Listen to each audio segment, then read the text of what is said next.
Yes, people, we are back live. We are back live on this.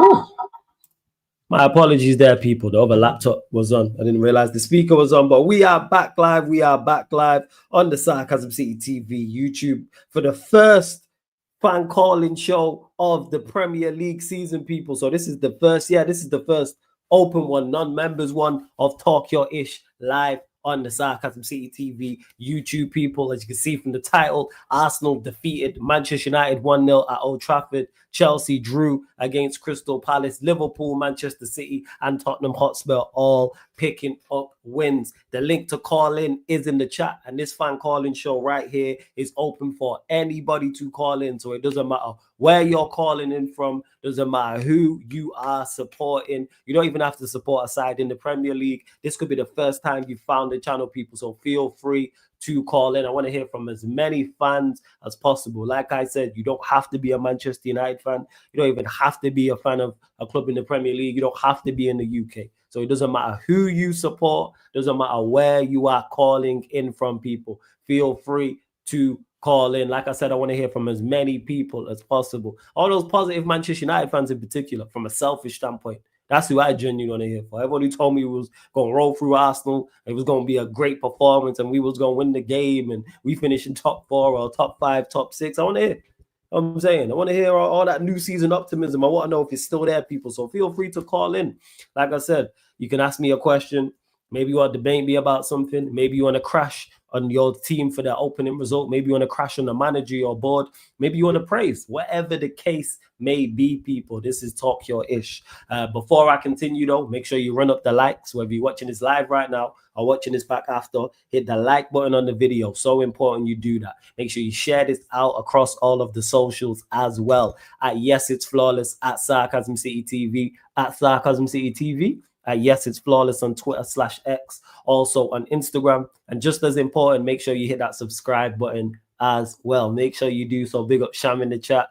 Big up Vicron in the chat. Oh, yeah, only a couple more things as well, people. One, when calling in, there's only one rule. Camera must be on, face facing forward, people. Camera on, face facing forward. And that's not because we care what you look like. We could not care less, people. Camera on, face facing forward in the light is safety protocols. We ain't trying to see anybody's cheeks, anybody's genitalia, anybody's chest, any of that business, male or female. So that's why. Secondly, it is first come, first serve in regards to calling in. If you're a member of the channel, you jump to the front of the queue. And if you're a first-time caller, you also jump to the front of the queue. So members, first-time callers will jump to the front of the queue. Link for the membership is underneath in the description as well. But we're gonna keep this rolling, people. And someone who's in the chat, he's been in the chat, you know what I'm saying, supporting as well, member of the channel. I don't think I've ever spoke to him, though. My Vicron is in the building. My guy, what you saying, man? You good? What you saying, bro?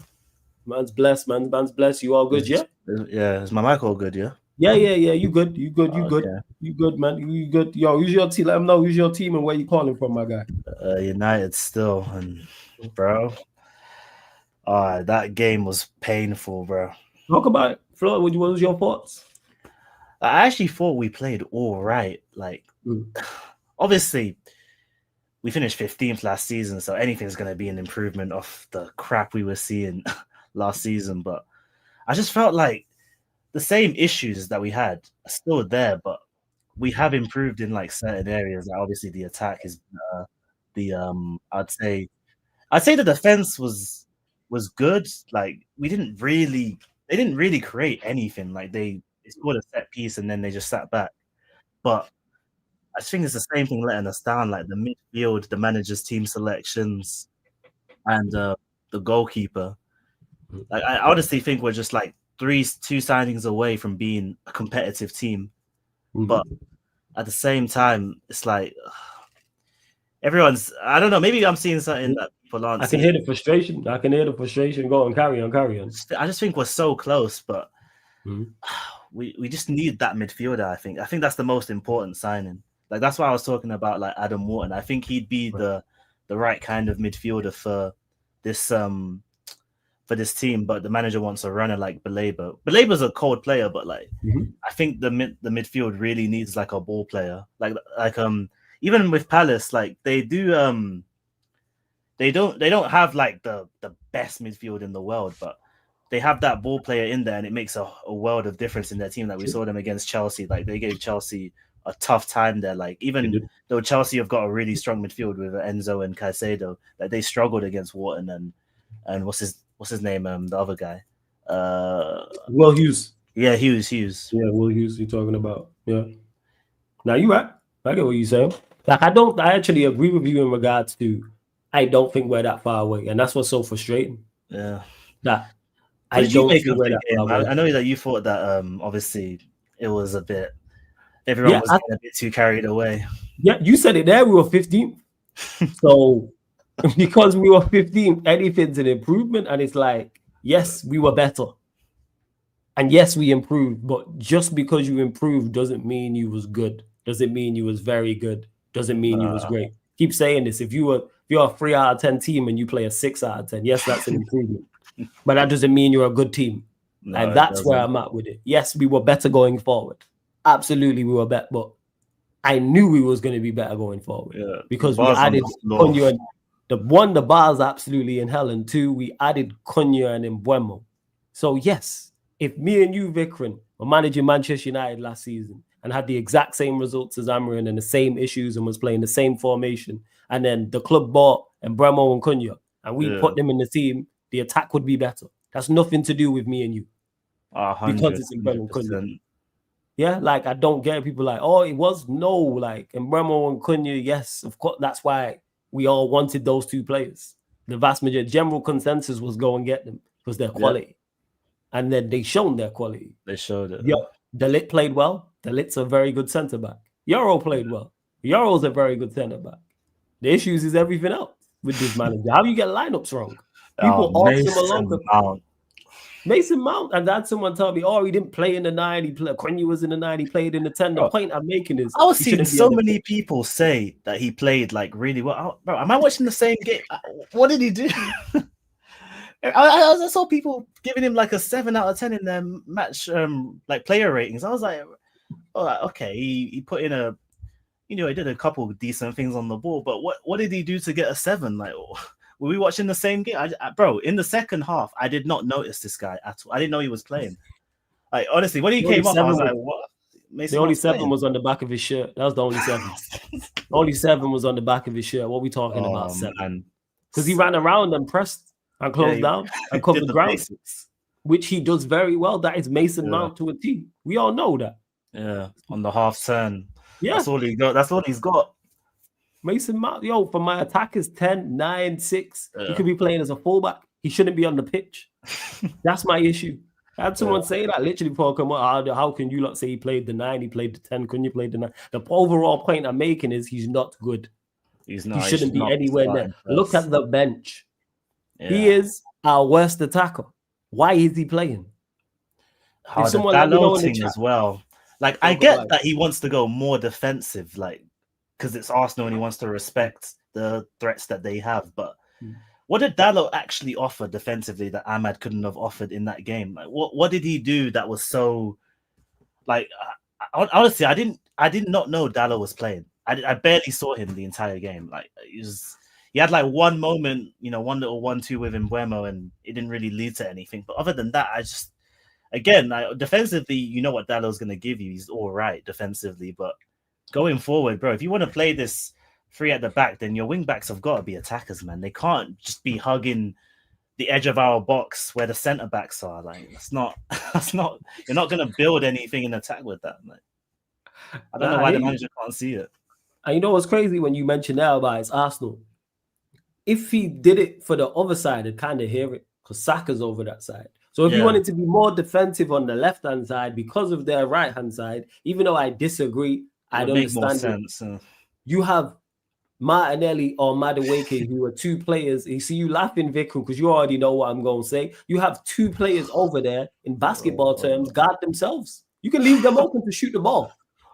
It's Madueke and Martinelli over there. It's not Vinicius Jr., Mbappe, Rodrigo over there. No, Mamouche is not over there.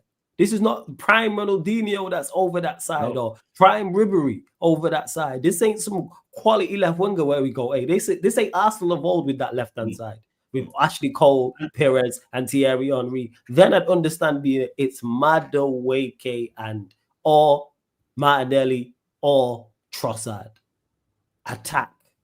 How about that? Which is ironically their weaker side from a defensive standpoint with Calafiori. Because that's who they played over there. Oh, Mbeumo skinned him. Oh, I would have, if they didn't take him off, I think Mbeumo could have got way more joy down that side, especially when Ahmad came on. But Ahmad should have started anyway. But hey, that's a completely different story. Yeah, it's outrageous. I just don't understand this manager, bro. It's like he does a few good things and then he just ruins his own work. Like I actually thought on the balance of play, he coached a decent game, but then he just ruins it with substitutions. Like Manuel Ugarte, I'm sorry, this guy, oh my word, this guy could not play football at all. This guy's not a professional footballer, bro. He's a professional road runner. This guy just runs it. Bro, he just does the marathon sprint up and down the pitch. Slide tackles, barges people, wins fouls. That's it. That's all he does. He doesn't play football at all. On the board, this guy, bro, you might as well just play Mason Mount in the pivot if you're gonna bring this guy on. There's no point in Ugarte. If I was a club, I'd be trying to move him on in the summer. Honestly, he just doesn't offer anything to this team, bro. Honestly, because when he came on, bro, he single-handedly killed the entire rhythm we had. We were actually on to Arsenal in the last couple, like the last half an hour, I would say, and then he just comes on, and then we just can't build anything anymore. Like we just can't build anything in attack anymore, bro. It's just gone. And I hear you. Nah, trust me. Like he did absolutely kill it. And what made it worse about him bringing on Ugarte is we were chasing the game. Like we were just talking about Delo. Yeah. If we were up 1 or 2-0 and he brings on Ugarte, I'm more understanding of it. Because I'm like, all right, Arsenal are dominating the ball. They're attacking. We're trying to offer something different. We are chasing the game. And you have Sesko on the bench. You have Amad Diallo on the bench. You have Joshua Zirkzee on the bench. You have Kobe Mainoo on the bench. You have all of these attacking assets on the bench. Use them. And then you go with Ugarte and Maguire. And he puts Maguire up front. Oh, this gimmick needs to die, man. Like it worked for one game. And now his default is just, okay, we need to win by any means necessary. Let's just lump crosses in the box and hope Maguire heads it in. Like, come on, man. That's not coaching. I can tell a team to do that. It's not rocket science. You've got tall players, so just whip a ball in the box and hope Maguire can do something. Like, come on, man. Is this really the manager that's going to take us forward, bro? That's what you're relying on. Yeah. Yo, this is it, Vicron. You've been in my chat after enough, so you know the conversations that be going on in the city and everything. You know what it is. Yes. Bro, I just don't know what to make of it. Like, every step forward is like 2 steps back with this guy. Like, in the first half, I actually wanted to give him credit because I genuinely thought we played well, and then the substitutions he makes, like, for one, like, he waited too long to bring Ahmad on. He didn't need to wait 10 minutes to see that Dallo wasn't offering anything. And then he takes way too long to bring Sesko on. Like, you said Sesko was fit in the press conference. You said he was ready. So, like, what's going on? Like, he can't start. Like, Zirkzee, I kind of get, because Zirkzee came back from an injury, so you can say, okay, he needs a bit of rhythm before he can get going. But Sesko, come on, you said he was fit, you said he was ready. He played a behind the scenes closed door game to get his fitness up. So come on, man, he should be starting. And the joke is, I think he will start against Fulham because the manager. Who do you think starts against Fulham? What? Who? Sesko? Yeah, I think it will be like Sesko, Cunha, and Mbeumo, and then he might actually start Ahmad this game. I think he'll want to go a bit more attacking this game. I ain't gonna lie, Vicron. I think it's the same lineup. Swear down off my life. It's the exact same one. I think he goes with the same lineup. Though. Let me ask you, Vicron, serious question. Yeah, I want your honest answer on this. If we line up against Fulham with the same lineup, would you be shocked? It feels the exact same a little bit because I do think he wants to play Sesko. I think Sesko is like the only thing he would probably change. I think he'd still want to play defenders at wing back because he's a criminal, and I think he would maybe. I think he'd probably change the midfield around a bit. Maybe he'd probably try and put maybe Mainoo in there or something. I don't know. This manager, you can't even predict him. He's so weird, man. I ain't gonna lie, man. I fully think that it's gonna be the same lineup. Honestly, I genuinely think he's going the same. I think he looks at it and goes, "We were the better side and should have won. We're playing Fulham, who are not as good as Arsenal. I'm going with this again." I'm telling you, I think he goes the same. And the worst part is, if he wins that game, everyone's gonna say, "Oh, Amorim, see, you just had to give him time. He's coached a masterclass. Like, look at how we're playing now, ignoring all the signings we've actually made in attack. Like, that's what people are gonna do. They're just gonna pretend like, oh, Amorim's just done a madness. Like, look at how well we're playing. Like, even though the team selection could be way better, but if we win games, people aren't gonna care. Winning solves everything." Yeah, that I state that as well. Like, winning solves a lot, but people who tell me that he gonna turn this around, give him time, and not. Then I asked them, all right, tell me why. This is why you laughing, because you hear often enough. I be asking people why. Like, people talk like when I was asked countless times during the summer, "Oh, what does Amorim need to change?" One of the first things I always said is pick better lineups. Game week 1, scratch that. Word to my guy Corey. Game week 39, we back in 15th. Minus goal difference, and this guy picks the wrong lineup.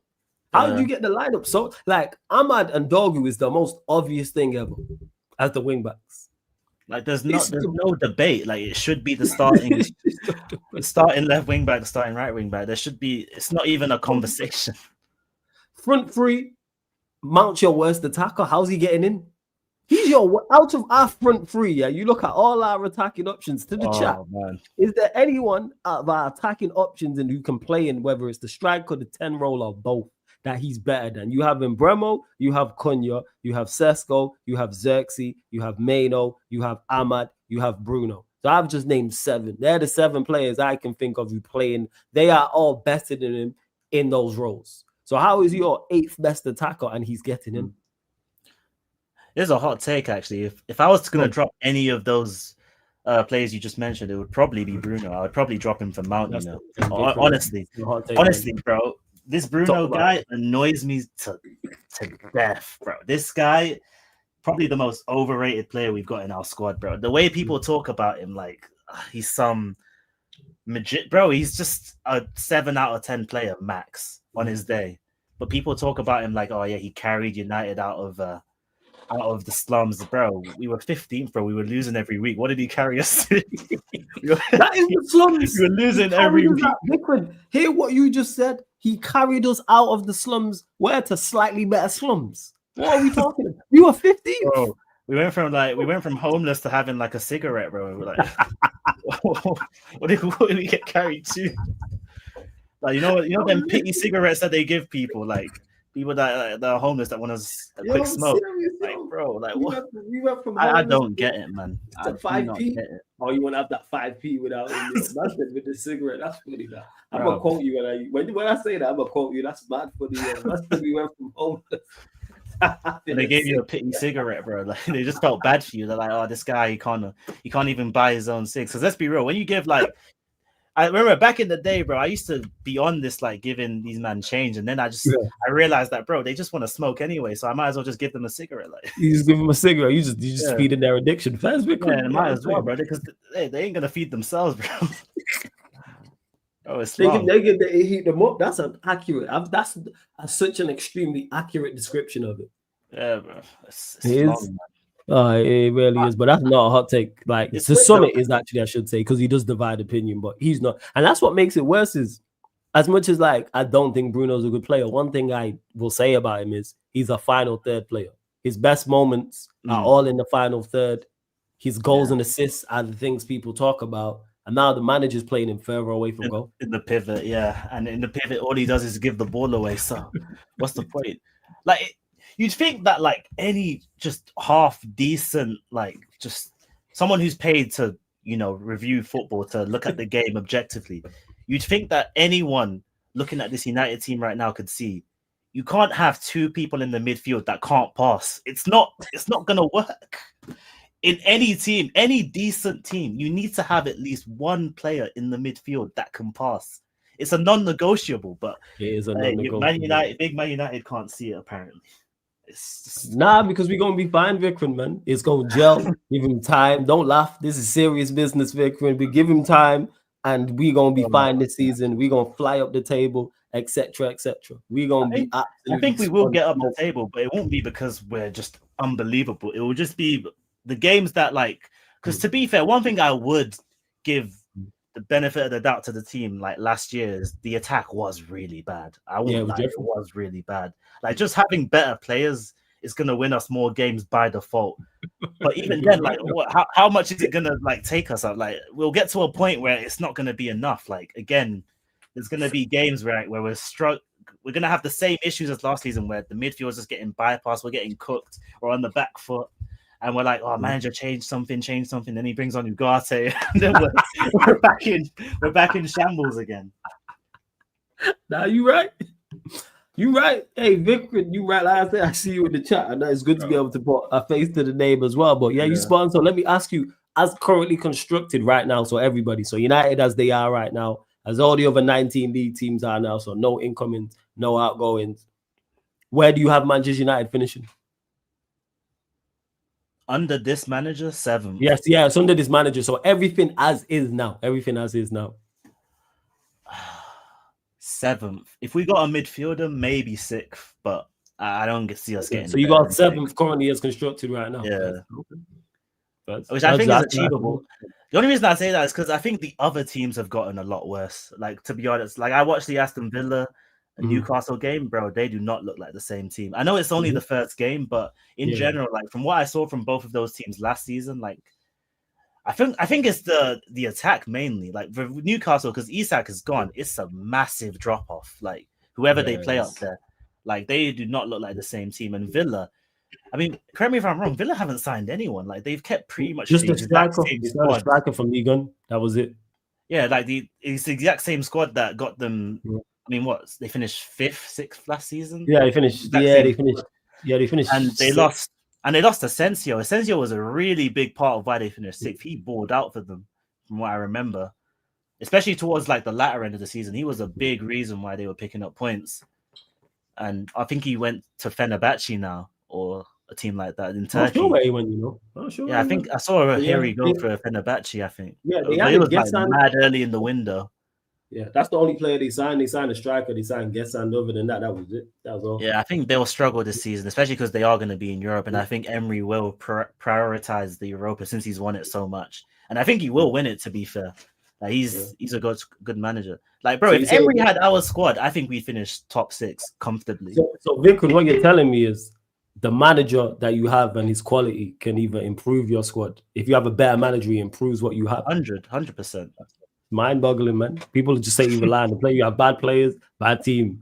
You have average players, average team. Like we haven't seen managed. Like you mentioned there, Forest. Like no one rated that Forest squad last season. No one. I look at what Nuno did. It's amazing what coaching and the system and what makes it even worse is I watched the Palace Chelsea game and Palace play the exact same system as us. Yeah, that's what annoys me. They play a 2-man midfield and they don't look like us. Why? What a surprise! Their manager understands that you need to have someone in the midfield that can actually pass. It sounds like rocket science, but hey, having someone in the midfield that can pass, it changes everything. It will change your life. Hey, Victor, let me get your scoreline prediction before I let you go, my guy. Fulham versus Manchester United. What are you saying? I think it's going to be scrappy, you know. It usually is against these men. Yeah, but I think we scrape it like 2-1. I think we concede, but I think we scrape it just because I think Cunha does a madness this game. Like he did everything last game besides score. I think he's owed a goal this game. I think it'll be like a close 2-1. I hear you, man. Hey, big up Vicron, though, man. Great first call. Make sure you call back in, man. Man said, yo, you were homeless and we had a cigarette. That's funny, yo. That is mad funny, yo. Big up, every time, Vicron. Big up. Blessings. Yeah, man. Yeah, man. Definitely pull up. I'll send you the link, Big up, man. Every time. Blessings. Shout out to Vicron every single time. Big up to my guy Young G Nero as well. Been a member of the channel for 25 months. Big up, my bro. Hey, Nero, big up, man. Every single time. Hope you're blessed. Big up to Mbuno, AAA, nephew in the chat as well. Saying, I see you also. Canal, big up in the chat. Sham again, shouts to you. Make sure I don't miss anyone. Just giving the big ups. Only Basta, big up to you as well. Marcus Shep, big up to you. Hey, Favorite Football TV, man. Big up every single time. Who says you have 2 strikers on the bench, give them 30 minutes or each halves. Hey, man, it's again, Too much common sense because they weren't ready. On the bench, but couldn't play half an hour. Couldn't play 45 minutes. Couldn't play 50, 55 minutes, 60 minutes. All right. Flawless, I got a question. If you saw Amarim, what would you say to him? None. What, past him? You ever heard the phrase, if you ain't got nothing nice to say, don't say anything at all? Like, that's not going, that conversation won't go well. Like, I just wouldn't say anything. I walk past him. I ain't causing no ruckus or anything like that. So, yeah, I just walk straight by him. I wouldn't say hello. I ask him for a picture, nothing. Just walk straight by him. That's what I do. But we keeping this show on the road. Yeah, man, say nothing. Like, what can I say saying? What can I say? What can I say that I'm not going to go into that situation because it doesn't end well. That's why. If I see Amram and start chatting to him, that's a bad situation. That doesn't end well. It doesn't end well. There's nothing I can say. There's no positives to us having a conversation. It's all negative. Nothing. Hey, Sai, you there? Here he is. What are you saying, Sai? You good? What's going on? Big of Flawless. All good? I'm blessed, man. What you saying? Listening in the background, man. It's really, really funny that people gassing their performance. Come on. Talk about it. See, first of all, hope all good. Hit the like button. Subscribe to Flawless Sarcasm City TV. The fam's all good as well, man. Hope you and the family all good. Yes. By God grace, all brilliant, Flawless. All good. People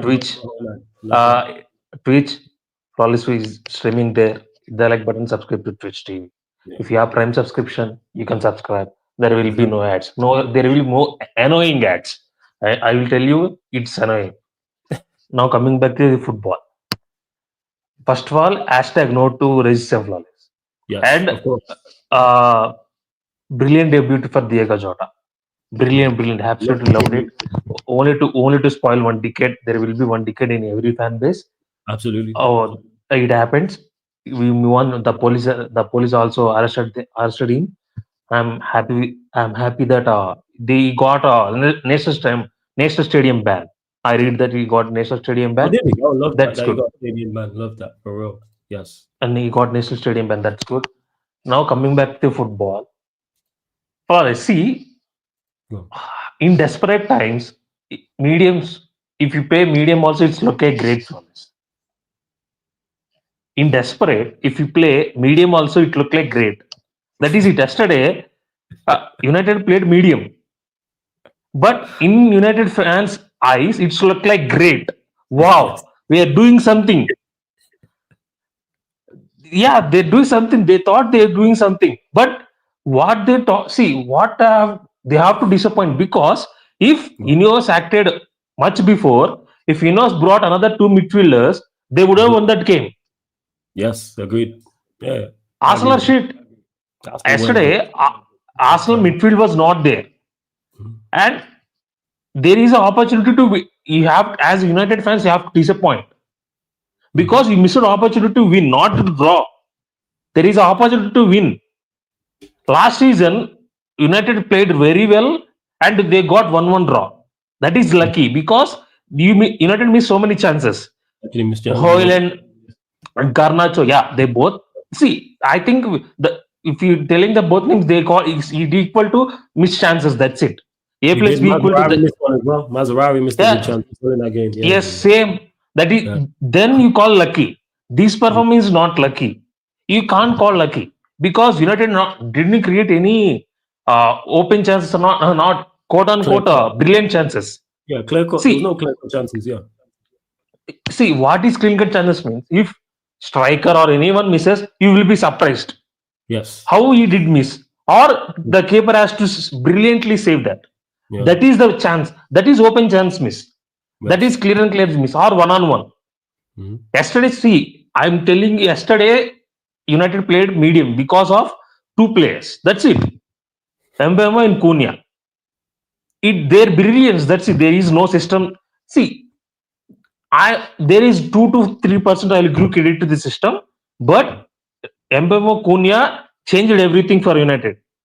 Mm-hmm. Yes, They absolutely. taken up. See, they showed their individual qualities. Mhm. Why 60 million, 65 million paid? That is that. Cunha showed brilliant qualities. Who can carry the ball well? Who can create also? Mbom Yes. who can also see. If you have two brilliant players and eight daft players, the result will be same. Mhm. Two Yep. brilliant players can't shine in eight daft players. You can't. It won't happen. If you have three to four brilliant players and five to six daft players, then it will shine. Yeah. See, prime example, Liverpool players. In 2000, in our shit era, we got Gerrard. That's it. He's the golden light. Remaining all daft players. I'm not saying Torres, Suarez. That is not. Before that, we got another shit era also. Yeah. People know that. We got Aquilini, Borini, Balotelli. Balotelli is a good player, but wow, that's why I'm saying if one people need to understand we can't do that. And one more thing for us, see, I watch it Sporting. I'm really surprised that why Ruben turned like this. Is it because of United or because of stupid decisions or because of lack of brain cells? Pressure. Lack of see, not pressure. I think it's lack of brain cells. That's it. Yeah, you know what? Yeah, maybe I'm giving too much credit. Yeah, Like a yeah. brain cells for us because I watched Sporting in this and Sporting system. He will play 3-4-3, two wing backs as attackers. Uh, It's worked, and the main thing was in that system he played two good midfielders mm. who can control the ball, who can pass the ball. Why can't you do that here? Same. Why can't you? I see. I hate managers when they lost their philosophies for us. I hate that. Same with Ten Hag. See, I love Arteta because he doesn't lost his philosophies. He Mhm. said he came there. See, I will play like this. If I watched, if you, I don't think you watched interview with Carragher or Nah, I didn't Carragher and watch. Slot at Mhm. half time. It's brilliant interview for all managers. He Yeah. didn't lost his cool. Carragher is like a decade, always a decade, asking so many questions and asking. See, yes, for me, I will give one credit to Carragher is he's a good analyst, not a good pundit. He's a good analyst. I will say that. James Mhm. Carragher. He asking questions. Slot telling him very patiently that it's my philosophy. He's explaining. Yeah, we are considering to so many calls because that Soboslai want to do a magic turn and wants to be Ronaldinho for 2 minutes. That's why he done it. If you see, well, I say we watched that match in playback. For first goal, Dominic Soboslai wanted to be a Ronaldinho for 2 minutes and Mhm. cost us a goal. Yeah, he did. Yeah, you're right. He done a back heel and he Mhm. cost us a goal. And second goal, Konate wants to be at Madrid. He like Payala. He cost us a goal. See, people blaming Van Dijk. See, Van Dijk is our best defender. That's it. He's carrying Konate. Last match, he's carrying Konate. And coming back to Kirkes, Mhm. wow. He- his head was not there, flawless. He's surprised. This is the intensity. Yes. If we are playing for Liverpool, his positional sense was wrong. He's Mhm. absolutely wild with his tackles. I say that, oh no, no, no, no. Be careful, man. Come on. Yeah, you like Liverpool, but you can't get a red card in your first match. He's Mhm. po- he system, he needs to understand system. He's Yeah. a good player, but he needs to understand system. Yeah, And he got the system. I hate it. yes, he needs to understand system. And Frimpong, see, Frimpong did nothing wrong. He done his job. He done his job. Did nothing wrong yesterday. Sorry, on Friday. Nothing wrong. Mhm. That's why I think people needs to calm down with that Karkes and Karkes had a bad game. Konat had a bad game. There's two bad games. Now Gravenberch has to come into that midfield. Then I will see what will happen. Flawless, I'm telling you now, I will be surprised if we didn't get any injuries next week. Oh, because of the Newcastle game. Uh, I are I you will be worried? surprised. I'm praying to God. Are you I am worried? praying to. Huh? I said, are you Not worried? result for us. Not result. I'm worried for players. Okay. See, it is one of the hostile stadiums in the country.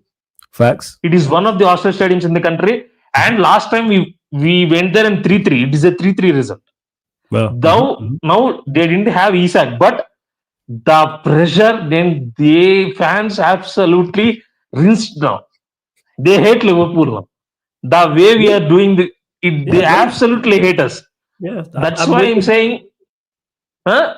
I said, I'm with them. I get it, man. I don't want to curse for us. Don't we do that? I came to the stream telling that I don't want to curse Wallace today because I don't want to curse nice him. to you, yo. How nice to you. Look at you, man. Such a noble act, man. You know what I'm saying? Look at you. I man. don't want to curse Wallace, but you are making me curse. See, I don't want to curse. See, that's why people. I will speak on that. People, 2 minutes. I will speak on that. I will yesterday night. What happened at Bajan Red Sea? Which I will speak on that. What college I will speak on that. That's See, hilarious, yo. I will speak. I am surprised. I will be surprised, Wallace. I will be literally surprised. Yeah. I will be literally surprised that if they see match will be fire.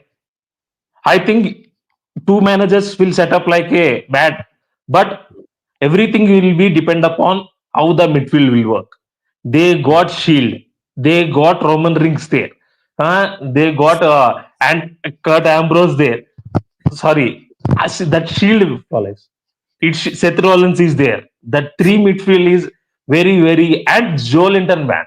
It's this guy goes to the match and saying that has to box with them. That's it.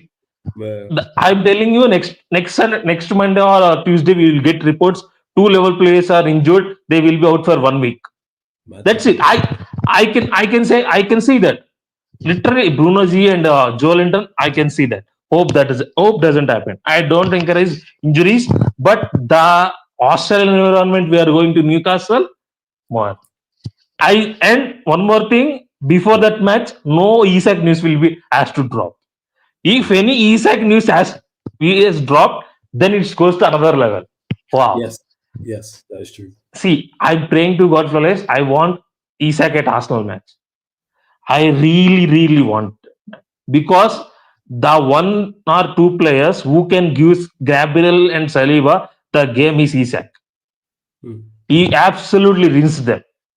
Every time if they face reset, they both look like shit.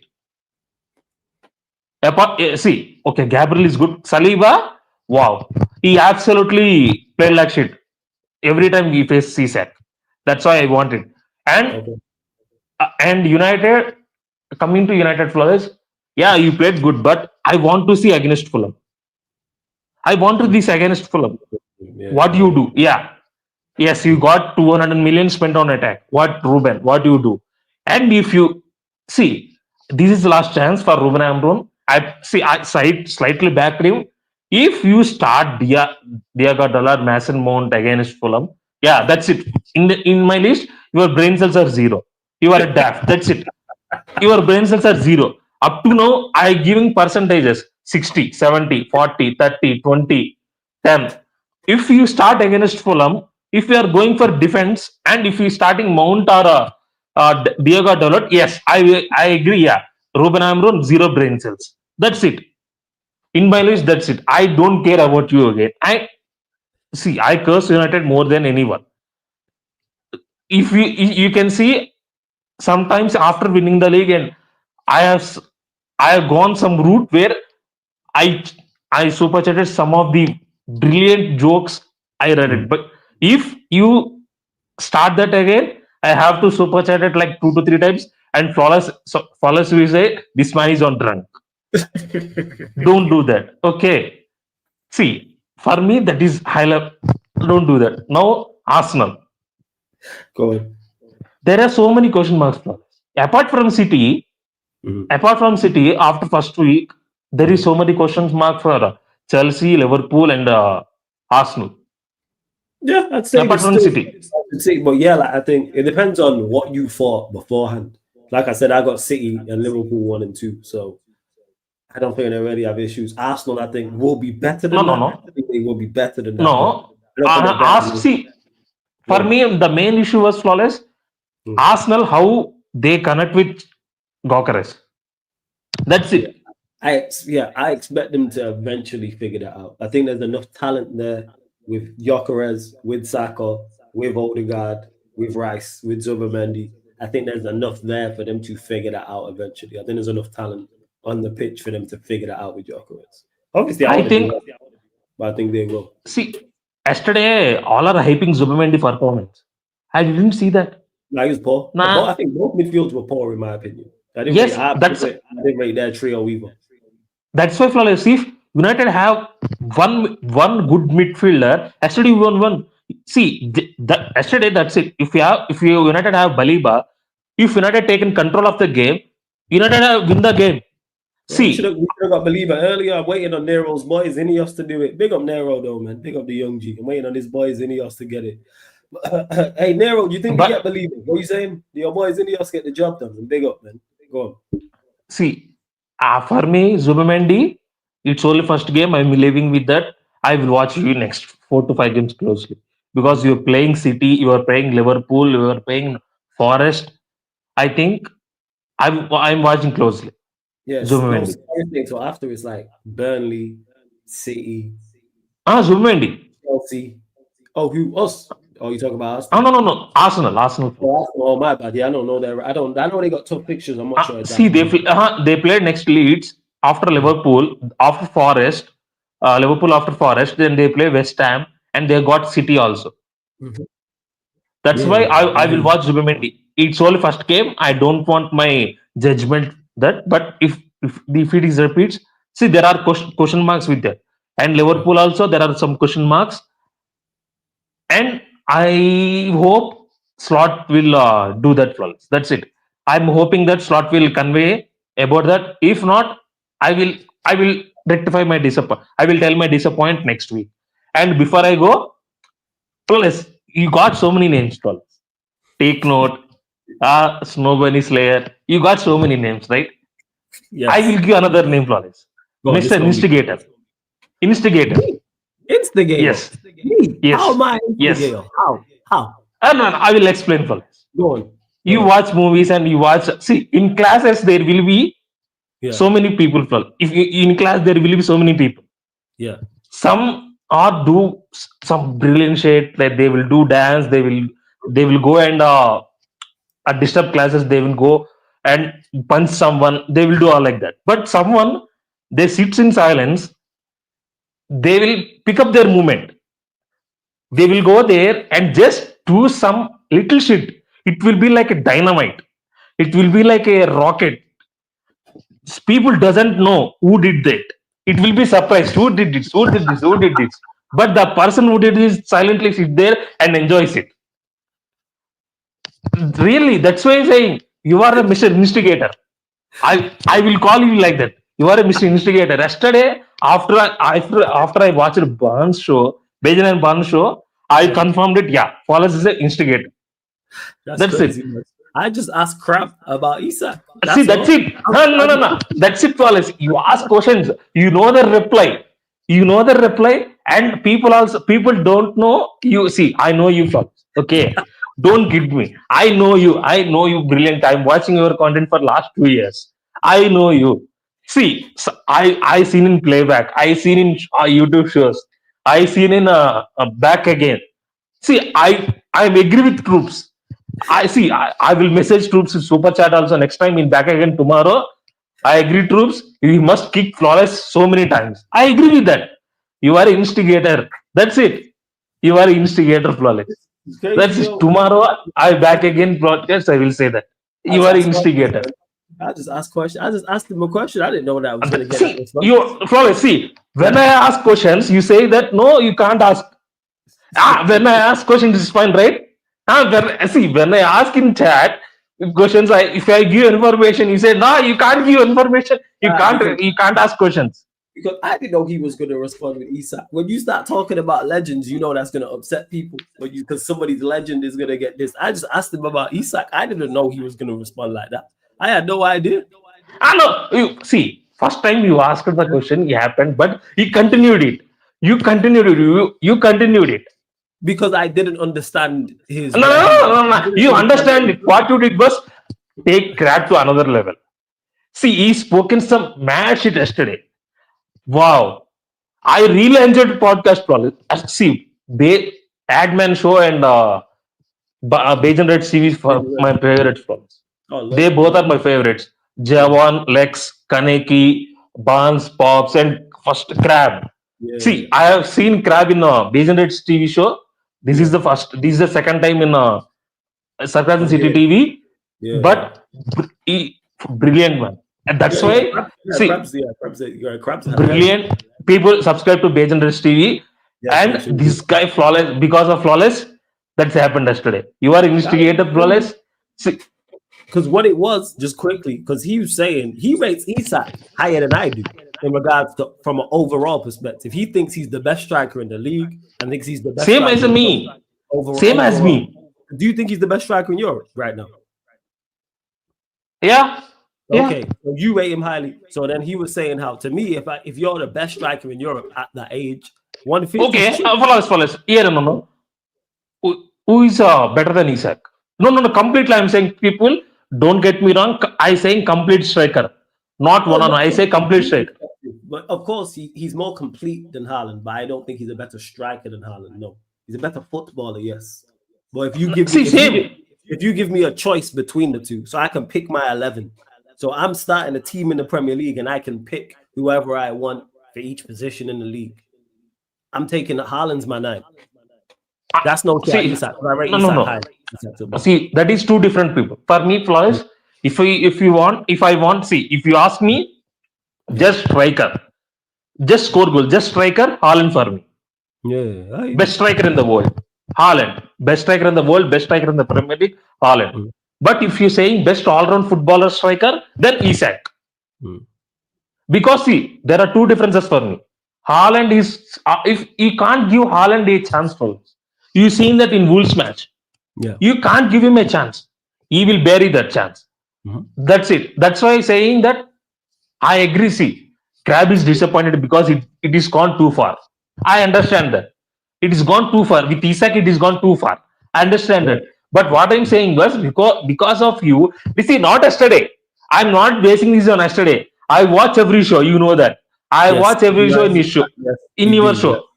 Yes. And I will be in your chat. See, if I miss any show, if I'm going to gym, I will miss any show, I will go back and watch. Yeah, that's why I'm saying you will be that's why I call you Mr. Instigator.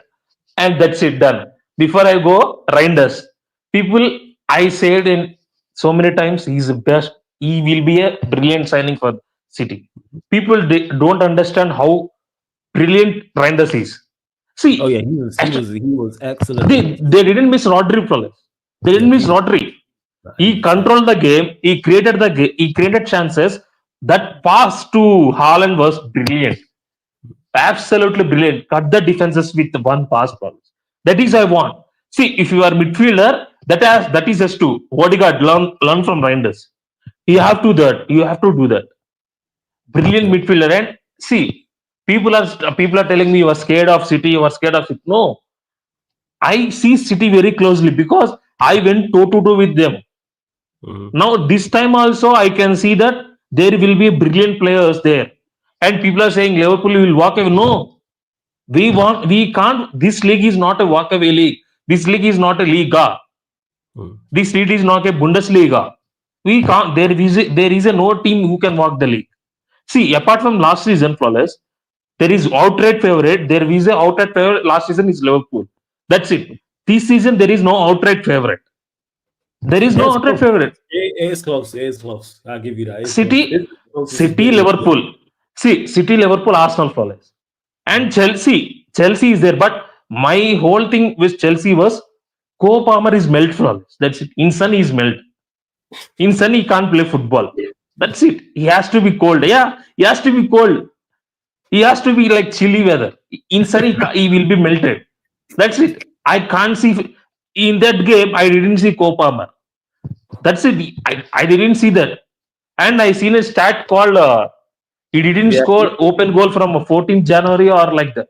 Something like that. Yes, it's like January or February. I thought it is a fake stat. Yeah. I think it's a monsoon season, or it will depends upon season for us. If it is cold, Copamar plays. If it is hot, Copamar has to go and sit on the fridge, or go and chill in the In the freezer. AC in the freezer. That's it. I can't blame him because it's like that, Yeah. right? He had to be cold. He has to be like a superpower. It's like a cold. It's like a superpower. That's it. It's like a superpower. That's why I'm Sai, saying that. let Before me. I go, Yeah, I want to get your scoreline prediction before you go. Newcastle United, Liverpool. okay, you're not doing the show. You will do Q&A, right? Members Yeah. Q&A. Yeah. Of course. I will Yeah. I do. member Are you calling gonna show. answer that?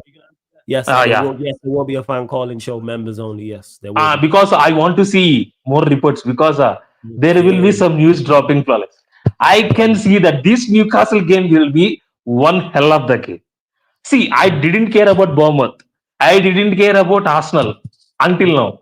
But my eyes on Newcastle game. That's see, Flawless, after Anfield, I went to Old Trafford. Last year, I went to Old Trafford. It is a brilliant.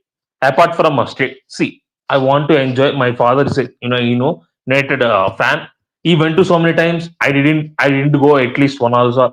I went there. I enjoyed there. It's good. For me, it's good. But if I get an opportunity, I want to go to St. James's Park. I really want to see how it will be. I really want to see St. James's Park. I really want to see another stadium. Is called Stadium of Light. Okay. Sutherland Stadium. It's bringing back memories. Flawless. Sutherland is in 2009, I think 2009 or 2008 they got relegated. Sutherland. Yeah. Brilliant stadium, brilliant. And Flawless, before I go, hit the like button, subscribe to Sultan City TV. Flawless, watch out for Sadiki from Sutherland, midfielder. I know about him because I watched him when he played for USG against Alkmaar. Yeah, he used to Belgium club. Yeah, he. I surprised Flawless because I thought he's Baliba replacement. Yeah, so did I. I thought it was a Believer replacement. I thought that's who they were. Because see, they won by Brighton Group. Yeah, it's the feeder club. Yeah. So, feeder club. I surprised why they sell. He will be a brilliant player. And shout out to Sutherland. Fuck Everton. You were shit. You deserve it. You were shit. Up Leeds. Big up Simon every single time. Shout out to Simon. Always good chopping it up. PR's in the bin, It's crazy. My PR is crazy. Oh, Marcus, was you the one in my chat? Here the thing is, I ask everybody predictions. Shout out to Addicted to United is his TikTok. The Bali thing, that's a part of his what's it called? Of his branding. I asked everybody on fan calling shows, and I will once the window closes, their top 8. He just asked he was talking about how well we're going to do and how wrong I was about Manchester United, and he said we're going undefeated in 10. He said we're winning 7 out of 10. He said these things. Here the thing is, how come I'll get credited for when people say wild things, but when people say things that are right, I get no credit? That's what I want to know. When people get things spot on, which happens a lot because you lot are very intelligent people for the most part, how come I don't get the credit? But hey, we're going to keep it stepping. You chose to say that. What am I supposed to do? Cut him off? Nah, like he said United are going undefeated in 10. We're going to one of my favorite callers. Speaking of intelligent, my guy Paul is in the building. Yes, Paul, what are you telling me, man? You good? Oh, man, I'm chilling, man. Just doing my thing. Even though United do what United do, man, we still got to be here, man. Keep the vibes up. So, yeah. Nah, I hear it. Your thoughts on the game. Talk to us. I was disappointed with the result. I was. I'm not one of these guys who would buy into the gimmick of we played well. We were a better team. I do agree we were the better team, but I don't know. I just feel like all the chances that we have, we should have at least walked away with a point. We should have at least walked away with a point. But I feel like at the end of the day, and the problem is, and a lot of people wouldn't pick up on this, the manager's lineup was poor in the first place. His lineup was poor in the first place. And if you have a poor lineup, you don't give your team the best opportunity or the best platform to succeed. So he already messed us up from the beginning. So, and you guys already know my thoughts on this manager. He's not good enough, and he's not going to survive. So I just feel like we're just delaying the inevitable. But it is what it is. I just keep it on quiet for now. But certain times this season we'll see that he's not good enough because cool, we don't have a midfield, but I feel like the midfield, that problem is more highlighted by the formation because our midfield isn't even good anyway. But now we're playing a 2. All other teams in the Premier League play a 3. We play a 2. And if you even want to play the 3 at the back, why don't you at least make it adaptable and maybe add an extra midfielder so you make it a 3-5-2 or something? Make it a 3-5-2, make it adaptable. So I don't know. This manager. What's crazy about that, Paul, as well, and this was made clear to me. Well, I already kind of knew it, but it was just more apparent that Chelsea played Crystal Palace the game before, and Palace played the exact same formation we do, with 2 in midfield. They play the exact same formation with a back 5, 2 in midfield, 2 to the striker. And their manager got in halfway through a season, and they weren't playing a back 3 before him. Yeah, but Glasner is adaptable. He's more of and this is why I said if this manager does get sacked, that's someone we need to get because I actually feel like he understands how to play that system, how to sort of adapt to that system, and how to even necessarily pick players that would suit the games. This guy Amorim has been here for almost close to a year now, and he doesn't even know his 11. Dallow's still playing. Why? Shaw playing. Why? Shaw's going to be injured soon. He's waiting for the Call of Duty, whatever thing, to drop in October. It's going to be out. This guy usually, every time Call of Duty drops in the fall, some injury, some weird-ass injury just pops up in nowhere, and he's out for like 2-3 weeks. Luke Shaw, it's not sustainable. He had a good game, fair enough. But that lineup in the long run does not do well.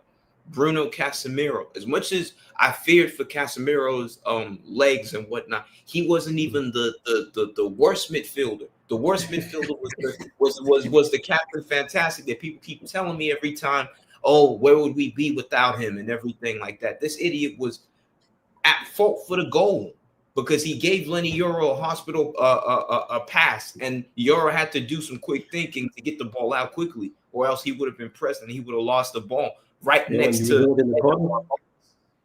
Like, these are things people don't pick up. This guy Bruno hoofs the ball every time, tries all of these Hollywood passes. You're not Zidane. You're not. Why does this guy like Flawless? This really pisses me off. Why does this guy really act like he's such a baller? You're not that guy. All of these Rabonas, all of these flicks. I'm just like, bro, play it simple. You're Bruno Fernandez, bro. Stop trying to act like you're like. It pisses me off. Who does this guy think he is? Yeah. Like legit, this guy really think he is? It pisses me off. All the Rabonas, all of that stuff. I'm like, all this extra shit. We lose the ball.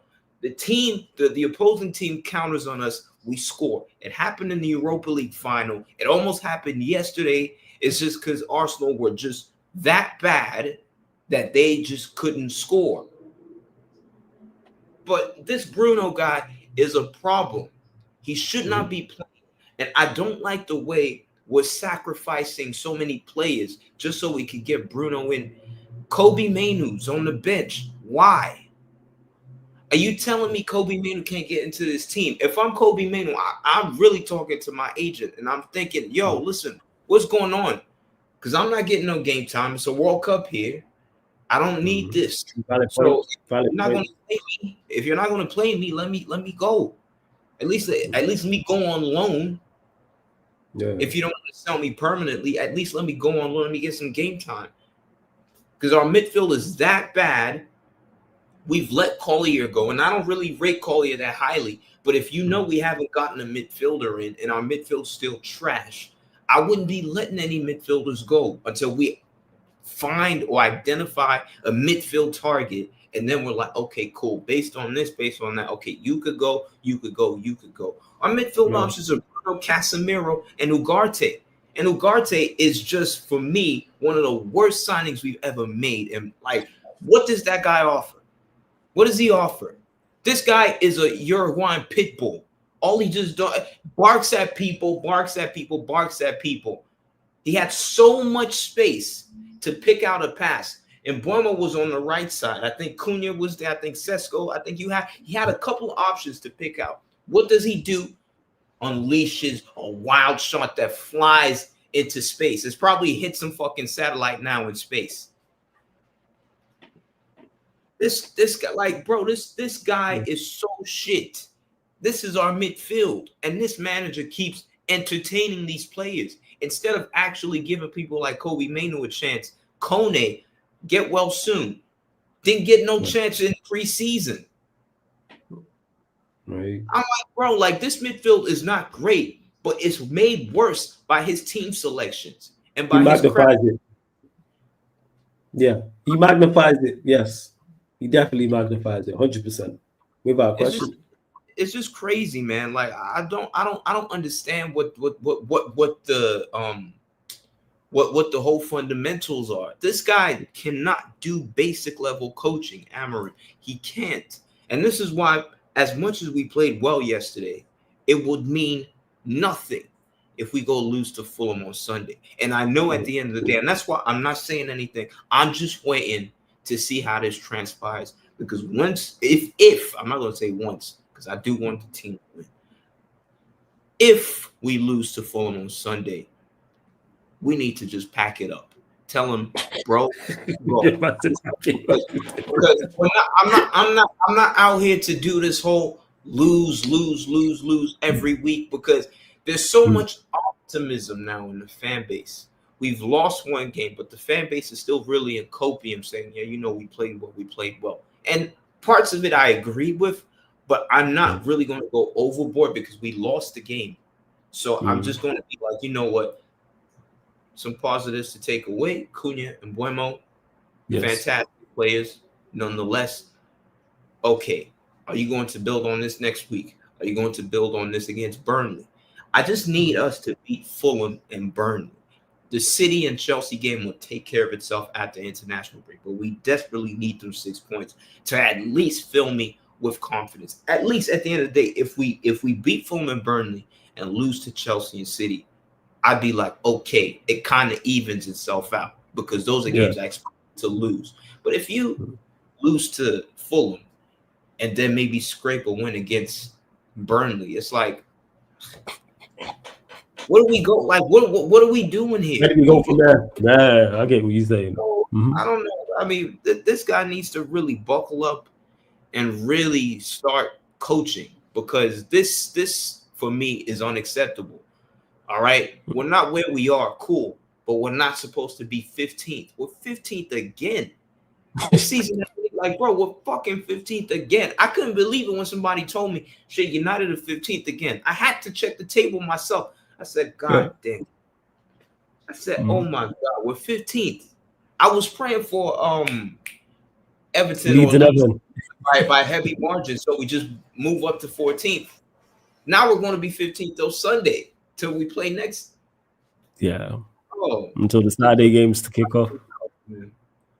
I can tell you're fed up already, Paul. I can tell. Like game week 1. No, because it's just that there was a lot of stuff that I saw yesterday, and I'm just like, yo, when I saw Dallo, I said, oh man, this Portuguese tax is really going to be hefty. And now I'm even starting to rethink my Premier League predictions, because I'm like, whoa, if I had us in 8th and Portuguese taxes like this, I'm just like, yo, I think this should, bro, we might just be lucky just to scrape top 10, because this guy, I'm not convinced at all. I'm not convinced at all. I'm really not. And the thing is, our team is not great, but it's not bad. But he's not coaching correctly, and that's a fundamental problem. I don't like managers that have to be handed a load of players just so that they can, work their magic. It's like, if you can't do it, if you can't even show any sort of tactical genius or whatever, it's like, nah, don't give me that. If you can't coach, if you can't do basic level coaching, go, just leave. Because even if we get these guys the players that they want, it's just going to be an Ole Gunnar Solskjaer thing where he got all those players, and cool, we were scoring goals. It was individual brilliance, but there was pretty much a maximum limit that we team. We had a quality team. That's what it was. Yeah. You feel me? So we were going to peak at some point. We peaked in that 2021 season when we finished second. Yeah. As soon as you start to get players in like Ronaldo and all of this now, it's like, okay, you have to have new ideas. And he had no ideas and he got fired, and rightfully so. So this is the thing with Ruben Amorim. It's like you need these players to dig you out, but you don't want to do the coaching yourself. I don't know, man. It's going to be a long season, but I just feel like I'm not really encouraged by the manager's team selection. I'm really not. And if this is how it's going to be, then I have to start counting down till the day he gets fired. That's the only, because when you're in a shitty situation, it's like, okay, cool, just count down till the day he gets fired, and hopefully we get something like Glasner in, so we could just put these Amorim days behind us. I'm with you, Paul. But hey, I was told it was going to be all different, man. All it took was couple new players training in preseason, and we were going to be Miles Bell. I didn't see it. Better, yes. I mean, we are better. We're better, but I'm not going to say marginally. The attackers give us a refreshing shape up front because, I mean, Garnacho and Højlund. I mean, bro, that's the difference between that. That's like driving a what would you call it? A 2004 Ford, Fiesta versus a Lambo or the latest Mercedes-Benz C300. Like there's a complete difference. There's a complete difference. So I'm not surprised by how Cunha and Buemo performed yesterday because those are quality players. We just need to sustain the attacks. And again, that goes down to Bruno creating these things, not hoofing the ball like an idiot every time. These are things that we need to do. These are things that we need to consistently sustain so that we could score more goals and we could create more chances for our attacking players. So, yeah, I mean, I'll be interested, hopefully, to see how Sesko does next week because I don't really get to judge his performance yesterday. I think he came on when the game was really scrappy and it wasn't – you couldn't really judge that sort of performance. So I need to see like a full 90 minutes or at least a solid 60 from Sesko. And he needs to start this Mason Mount stuff. Just throw it in the trash can. Just don't do it no more. He played well, but I don't want to see Mason Mount. Like that experiment, been tried and trusted. Just don't do it again. Let's start playing our players now in their rightful positions. Mason, we only have one game a week. Play Mason Mount when we play Grimsby Town or Doncaster Rovers or something like that. Then don't do it now in the Premier League game when you need the points. Time to get serious. We're 15th. Like this can't be like every other team. I mean, Tottenham, finished 17th, but now they look refreshing now. So we can't just be the only teams in the mud. And Newcastle and Villa, there's a big opportunity there to leapfrog them this season because they haven't really done that much. And I actually see an opportunity where we could finish above them. The issue is we have a poor manager. We just have a poor manager. This manager is holding us back. This guy, in my opinion, is actually so bad that if we actually just had someone else, like a Thomas Frank, like Glasner, I would have been like, you know what, man, United comfortably finishing fifth. Comfortably at least finishing fifth. I'm not going to say top four because Chelsea and all of them are way ahead, but fifth place at the minimum with a decent manager. But this guy's like, yo, I have to start thinking, okay, Spurs are better than us, Brighton, Villa, Newcastle, Forest. Now you're like, oh, damn, that's like half the Premier League. So now we're scrapping for mid-table. It's bullshit, man. It's bullshit. It is. Nah, trust me. I hear you on that. And Canal's asking, is Bruno, you want to get your thoughts on this? Is Bruno the worst captain in the Premier League? Yeah, he is. He's a terrible captain. He's terrible. He's for me, he does nothing. He just does nothing to this team. And I'm just so fed up with this fan base because they treat this guy like he's some sort of idol. Like everybody talks about him like he's he can't be, I don't know, it's like almost godlike, very godlike. And I'm like, what is wrong with you? Do you know how many players we've seen at this club? Fantastic players we've seen at this club. And you want to die on the Bruno Fernandez hill. I said, nah, no, never. The day he leaves, man, I'm popping champagne. Fuck out of here. Yeah, man, you invited to the celebration stream. I got you. You know what I'm saying? Don't worry about it, man. I don't worry about it. But Paul, let me get your always great to chopping up with you and talking to you. Scoreline prediction for the Fulham versus Manchester United game.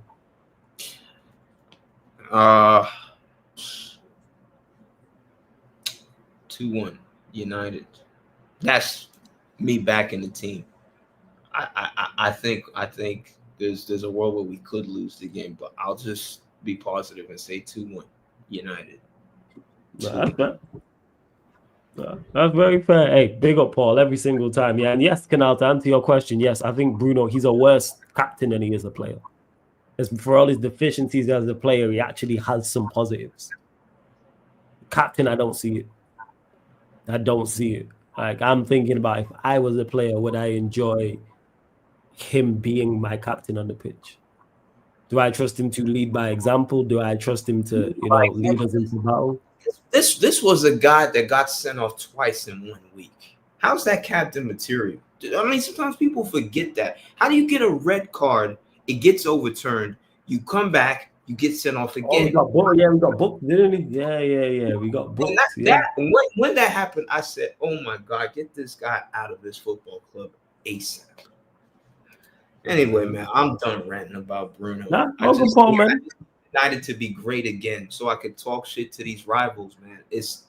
I can't suffer forever. I can't. At some point, we gotta turn the tides and we gotta fly high, man. That's all. Hey, Paul, man, blessings. We will, man. We'll get back there, man, and we'll be chopping up, talking about how great United are. 100%. Yeah. 100%. Every time, man. Big up, man. Salute. Big up. Shout out to my guy Paul every single time as well. Everybody who's watching right now, if you're watching back, continue to run up the likes, hit the subscribe button. For everyone watching live right now, the call-in, this is open for anybody to call in. Doesn't matter where you're calling in from. Doesn't matter who you support. You could have just found the channel today. You can be a regular, whatever the case may be. I want to hear from as many fans, from everywhere across the globe, people. Like I say, you don't have to be in England. You don't even have to be in Europe. As you seen, Sai was here earlier, man, and he's all the way over in India, whatever. And only rules is camera must be on, facing forward in the light, and link is in the pinned comment to call in. Just click the StreamYard, and then I'll be able to click you in. What else was I going to say? Big up United fan. I didn't even know you was in Canada, so big up to you. And again, the only rule is it is first come, first serve in regards to people calling in. But if you're a member of the channel, then you jump to the front of the queue, and then following that, if you're a new caller. So if you're a member, new callers, you will jump to the front of the queue. Link for the membership is underneath in the description. Go and bring on this guy because I've never actually spoke to him, but he's in the chat, always supporting, always dropping super chats. Big up to Atnas every single time. So we're going to bring him in because we never spoke for the first time. So we're going to speak for the first time. What are you telling me, my guy? You good? Hey, bro. Can you hear me? Yeah, I can hear you. Yeah, I can hear you. What are you saying, Atnas? You good, man? Yeah, I'm very good. Pleasure to finally speak on Same camera. I'm good. Just watching back again, watching Sarcasm City TV, watching the Premier League, of course. It's nice. It's nice. I watched the United game. You guys let me down, of course. I wanted troops breakdown, but I will not get this, unfortunately. So, I wanted to speak on a couple of topics, just get your opinion, of course. First of all, I wanted to, I remember we spoke about this, about the Isak situation. A couple of streams ago, I asked you if you think we're bringing him in, and you said categorically no. Actually, I'm not sure if we're bringing him in, but I wanted to address something else. Actually, of course, it's about his. It's about something that I heard George, probably you know George, a streamer as well. Yeah, George, Shout out to George, Spurs fan George, right? Yeah, it's he comes on steady streams. Yes, he is. Okay, I know you're talking about. I know George. Yeah. Big up to George. Sorry for my accent, by the way. I'm Bulgarian, so it's. Don't have to apologize for the accent, man. Don't worry, man. Like, this is why I encourage people from all over the world. Don't have to apologize for your accent, man. Trust me. Hey, I wish some of these lot wouldn't talk who joined some of these fan calling shows, man. You hear Sai, not even because of his accent, just him. So here we are. But big up to Sai every single time, man. That's my guy. But yeah, go on. Don't worry about that. Go on. Say what you gotta say. Yeah, so I wanted to address something that George said on a steady stream. He basically said that he's disappointed with the way Isak handled this whole Newcastle situation with the transfer request and so on. Now he's boycotting the club on a strike and so on. But I'm actually going to take Isak's side on this, and I will explain why. So everybody is very quick to throw Isak under the bus, to say, okay, he's this and he's that. But what if there is something going on behind the scenes? What if he got promised something by the Newcastle board and they're not keeping their words? And I'm not talking only about a gentleman's agreement about him leaving and so on, but what if he was happy at Newcastle and everything was fine, but they ask him, how do you feel here? Do you want to carry on? You want to carry on playing for us? And maybe he gave the Newcastle board an ultimatum. And he told them, you need to improve the squad this summer or I'm going. And you saw how Newcastle improved the squad. They got rejected left, side, and center. So absolutely left, right, and center. So what if this is the main reason? He was watching, he was waiting until July, and the transfer window was getting really late. So he was like, man, they're improving nothing. I'm getting out of here, So I want to win stuff. I'm 25. So what if this is the reason? We have to put ourselves in his shoes as well. So it's one of them. You mentioned it there about, and that's a very balanced approach to it. Put yourself in his shoes. Whereas as fans, we are very tribal. We are very ignorant. We are very tunnel vision. We want what's best for our football club. So if you think what's best for your football club is your club signing Isak, you're just going to look at it from that perspective. Same way on the flip side, if you're a Newcastle fan, there's a very few people who can look at it from a balanced perspective. I say all the time, what is the right way to go about leaving a football club? Isak wants to leave. Newcastle want to keep him. That's not going to end well. There's no right. People say, oh, you can go and train and then you can play and et cetera, but then do you get to your move? That's what it is. If you're Isak, you got to look after number one, which is Alexander Isak. You have to kick up. It's unfortunate that you have to kick up a fuss, but I keep saying this. The reason why I don't think the deal happens is because Liverpool don't want to pay the money that Newcastle want, in my opinion.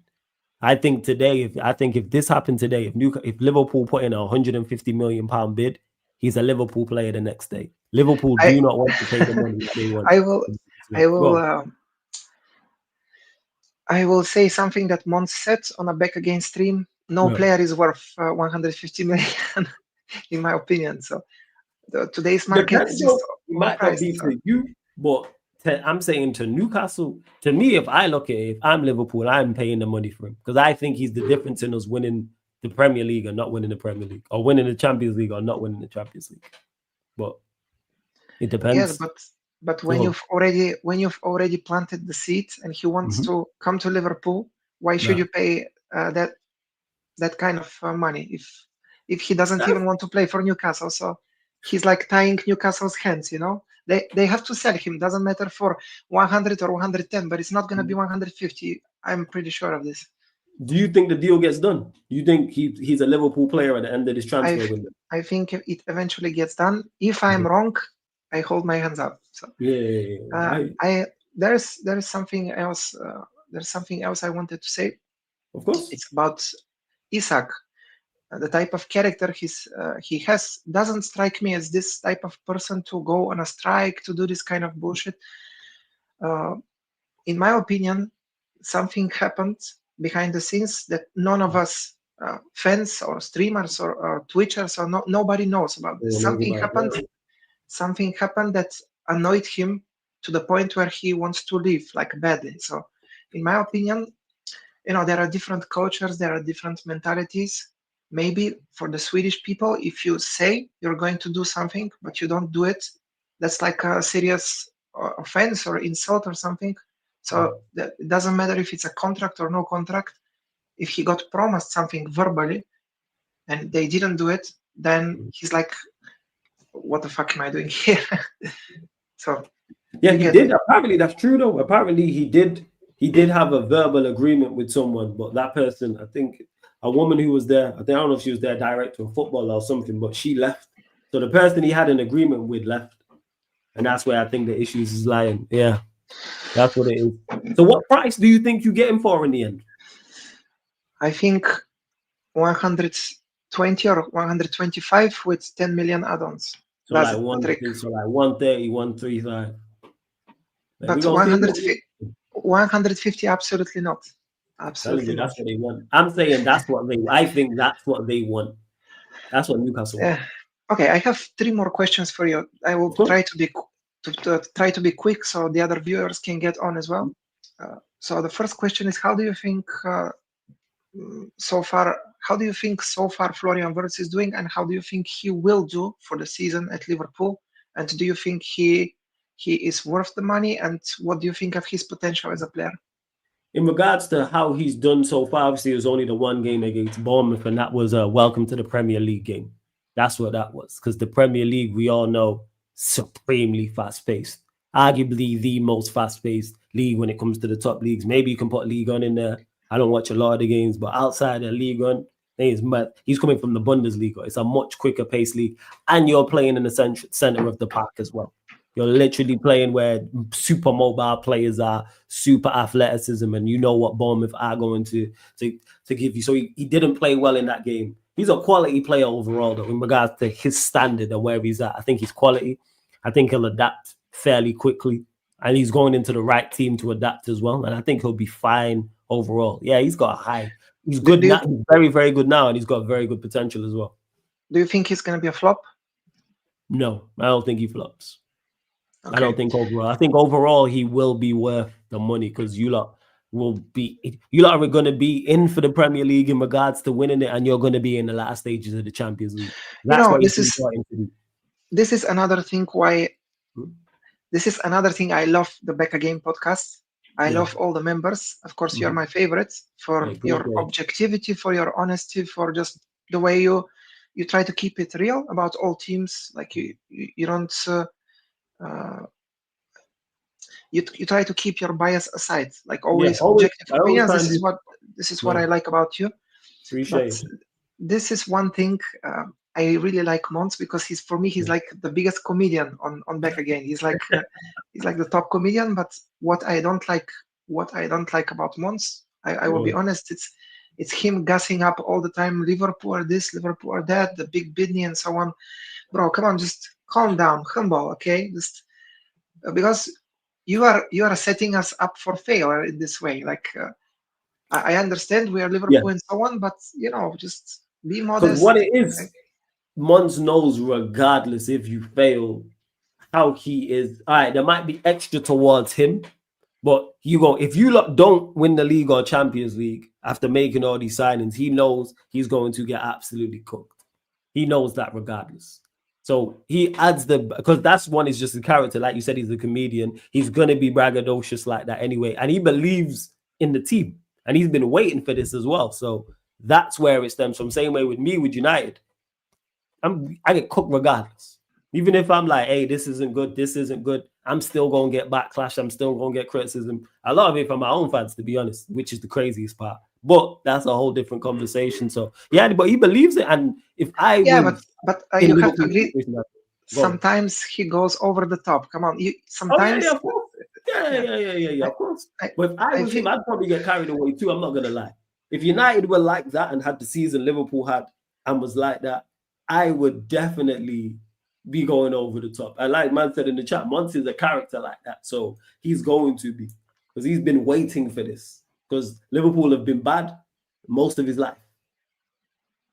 He's been waiting for this for two decades. 2.5 decades he's been waiting for this. Just be like, oh, I'm the guy. Go on.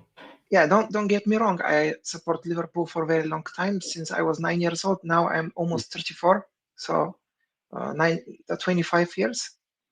And I saw Liverpool through the times of Roy Hodgson, so I know what bad Liverpool is. So I saw also.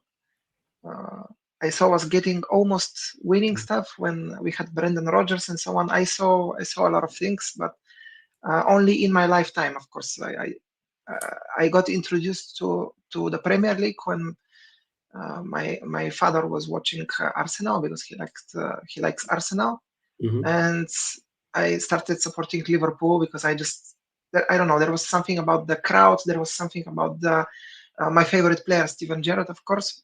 Okay. And every single time, this was just in my life, when I tried to go over the top or just like discredit some team, I always jinxed it. So I don't. You don't do it no more. Actually, now that I think about it, probably I should not have given my prediction on your. That's cool, because a prediction is honest. That's not being braggadocious or going over the top. That's just your honest opinion. Not like you said, yeah, we gonna win the league and we gonna walk through it and it's gonna be 90 odd points and we gonna go undefeated and we gonna run through every team. You've not said that. You just gave your opinion on it, which is fair. Another thing very quickly, because you know that I really like also Kopish, because I support Liverpool. Kopish, so these are some of the best brothers I've seen on YouTube. Honestly, very honest, very, very cool people, and very funny as well. I've unpopular opinion. I think Drifty from Kopish doesn't get enough credit as he deserves. I don't think I agree. I go one further. I think collectively all of them don't get enough as individuals and as a trio. I don't think they get enough credit. I think Kopish, excellent job. Excellent. And I saw them a couple of days ago on one of the streams. They were discussing Drifty and Callum Sanderson. They, the Fenway Sanderson group. They had the that's how FSG is called now, Fenway Sanderson group. So, they had this heated debate about what dribbling actually is. So according to Drifty, dribbling is when you are traveling with the ball and you are in control of the ball. And according to Cal, it's actually beating people. It's like going around people, doing tricks and stuff like this. So I wasn't sure what your take exactly on it is. To me, both. Like if so, one was saying when you're in control of the ball and carrying it. That's what one of them was saying, and then the other was saying when you go past players. It's both. Even though we kind of call. When someone carries the ball and then unopposed, we call it ball carrying, but it is dribbling. If you are carrying the ball, you are dribbling with the ball. Now, but when you go past players with the ball, yes, you are dribbling. So me personally, I'd say both. But I don't know, it's just universally as football fans, we've just turned it and we're just saying, oh, he carries the ball well, which is indeed dribbling, to be honest. Same way we now say low block rather than just a deep defensive line. So, yeah, I would say both. I would say both of them are right. If someone said, oh, he dribbles well with the ball, and I see someone just carrying the ball up the pitch, I go, yeah, I would say so. Yeah, and to everyone in the chat, links in the pinned comment if you want to call in people. Yes, you can call in from your phone, call in from your laptop, whatever the case may be, your tablet. Just make sure your camera's on, you're in the light, face facing forward. That's it. Sorry, go on, Atnas. Go on. Okay, and I will not take too much long. It's really pleasure to speak with you. But last thing I want to say, it's another thing my boys, the Kopish community were discussing was about who should be our starting winger Liverpool on the left side, and they were, of course, going in on Gakpo. Is he good enough to be the starting one? Do we need better, and so on? And I was thinking about this, and it came to me that because they also had a heated debate about this, and I was thinking, if you reminisce how Liverpool won the league last year, they didn't have an actual stone locked left winger who is like a starter for the whole season. They had Diaz and they had Gakpo interchanging. There was a game where Gakpo starts, there was a game where Diaz starts, and in my opinion, that unpredictability on the left side is one of the major reasons why we won the league. So for me, I love this about Liverpool, when there is depth, when there is competition, when there is rotation, different players for different games, adaptation. So for me, the question is not who should be our starting winger, but who should be the backup for Gakpo. That's the main question to ask. That's in your side. Who should be the backup? Who were they saying? What were the options? I know you got the young kid Rio. Is there anybody else? Ideally, I want a squad where Gakpo is starting for certain type of games, and the other guy we get, I was hoping it's going to be Rodrigo, but now I'm sure it's not going to happen. Other type of games, it's going to be Rodrigo, but conversations from the type of who should be our starting winger, for me, are pointless, because for different type of games, you have different starting players. So it depends on how the other team sets up. You understand? So yeah, I get you. For me, Gakpo is a brilliant player, but I would have liked if we had somebody with more, with more dribbling, with more technique, and so on. Somebody like Rodrigo, but of course we're not going to get him now. I'm almost 100% sure, unfortunately. But yeah, I was hoping. There was another thing I'm disappointed from Arne Slot, is that he didn't give Rio and Gumoja a chance in the Bournemouth game when we were 2-2. He had a chance to bring him on and he didn't, and I don't understand why. I think the kid is ready. He looks ready. No, first, and I've heard other Liverpool fans mention whether I can't speak because I've not watched him, but people are saying he's ready. So it'll be interesting to see if you do sign a left winger. It probably won't. It might not be Rodrigo, but like another one. But yeah, you want two players for each position. You want two left wingers, you want two strikers, you want two right wingers. In an ideal world, that's what you want. So I fully hear that. Whether that is Rio, it's Gakpo and then Rio backing him up, I'm not sure. Like I said, I've not watched him. But you prefer, it's one of them, is Slot going to use him? That's what it is. That's what I would say. He has to. Anyways, thank you very much for the conversation. I wanted to also say, please, from the back again, streams, keep the receipts, because we need all the troops breakdowns at the end. They will, man. They've already got it. Prime will do it on the Clips channel. People do it on socials all the time, man. People are ready for troops to break down. They're ready for the troops meltdown. You remember, take your time. Everyone's ready for it, man. Everyone's ready for it. Anyways, peace. Thank you very much for having me. Up, man. Finally, good to put a name to put a face to the name. So big up, man. Continue to support. I always see you in the chat supporting. So big up. Blessings every time. Yeah, big up, my guy. Big up. Blessings. Shout out to everyone in the chat. Oh, Smurf, big up, my G. He says, Flawless, I'm upset with you over that Saeed stream last night, bro. I went to bed with a headache. Call in and let's discuss it, Smurf. You tell me why Manchester United are finishing 5th. Call in, man. Please. I beg.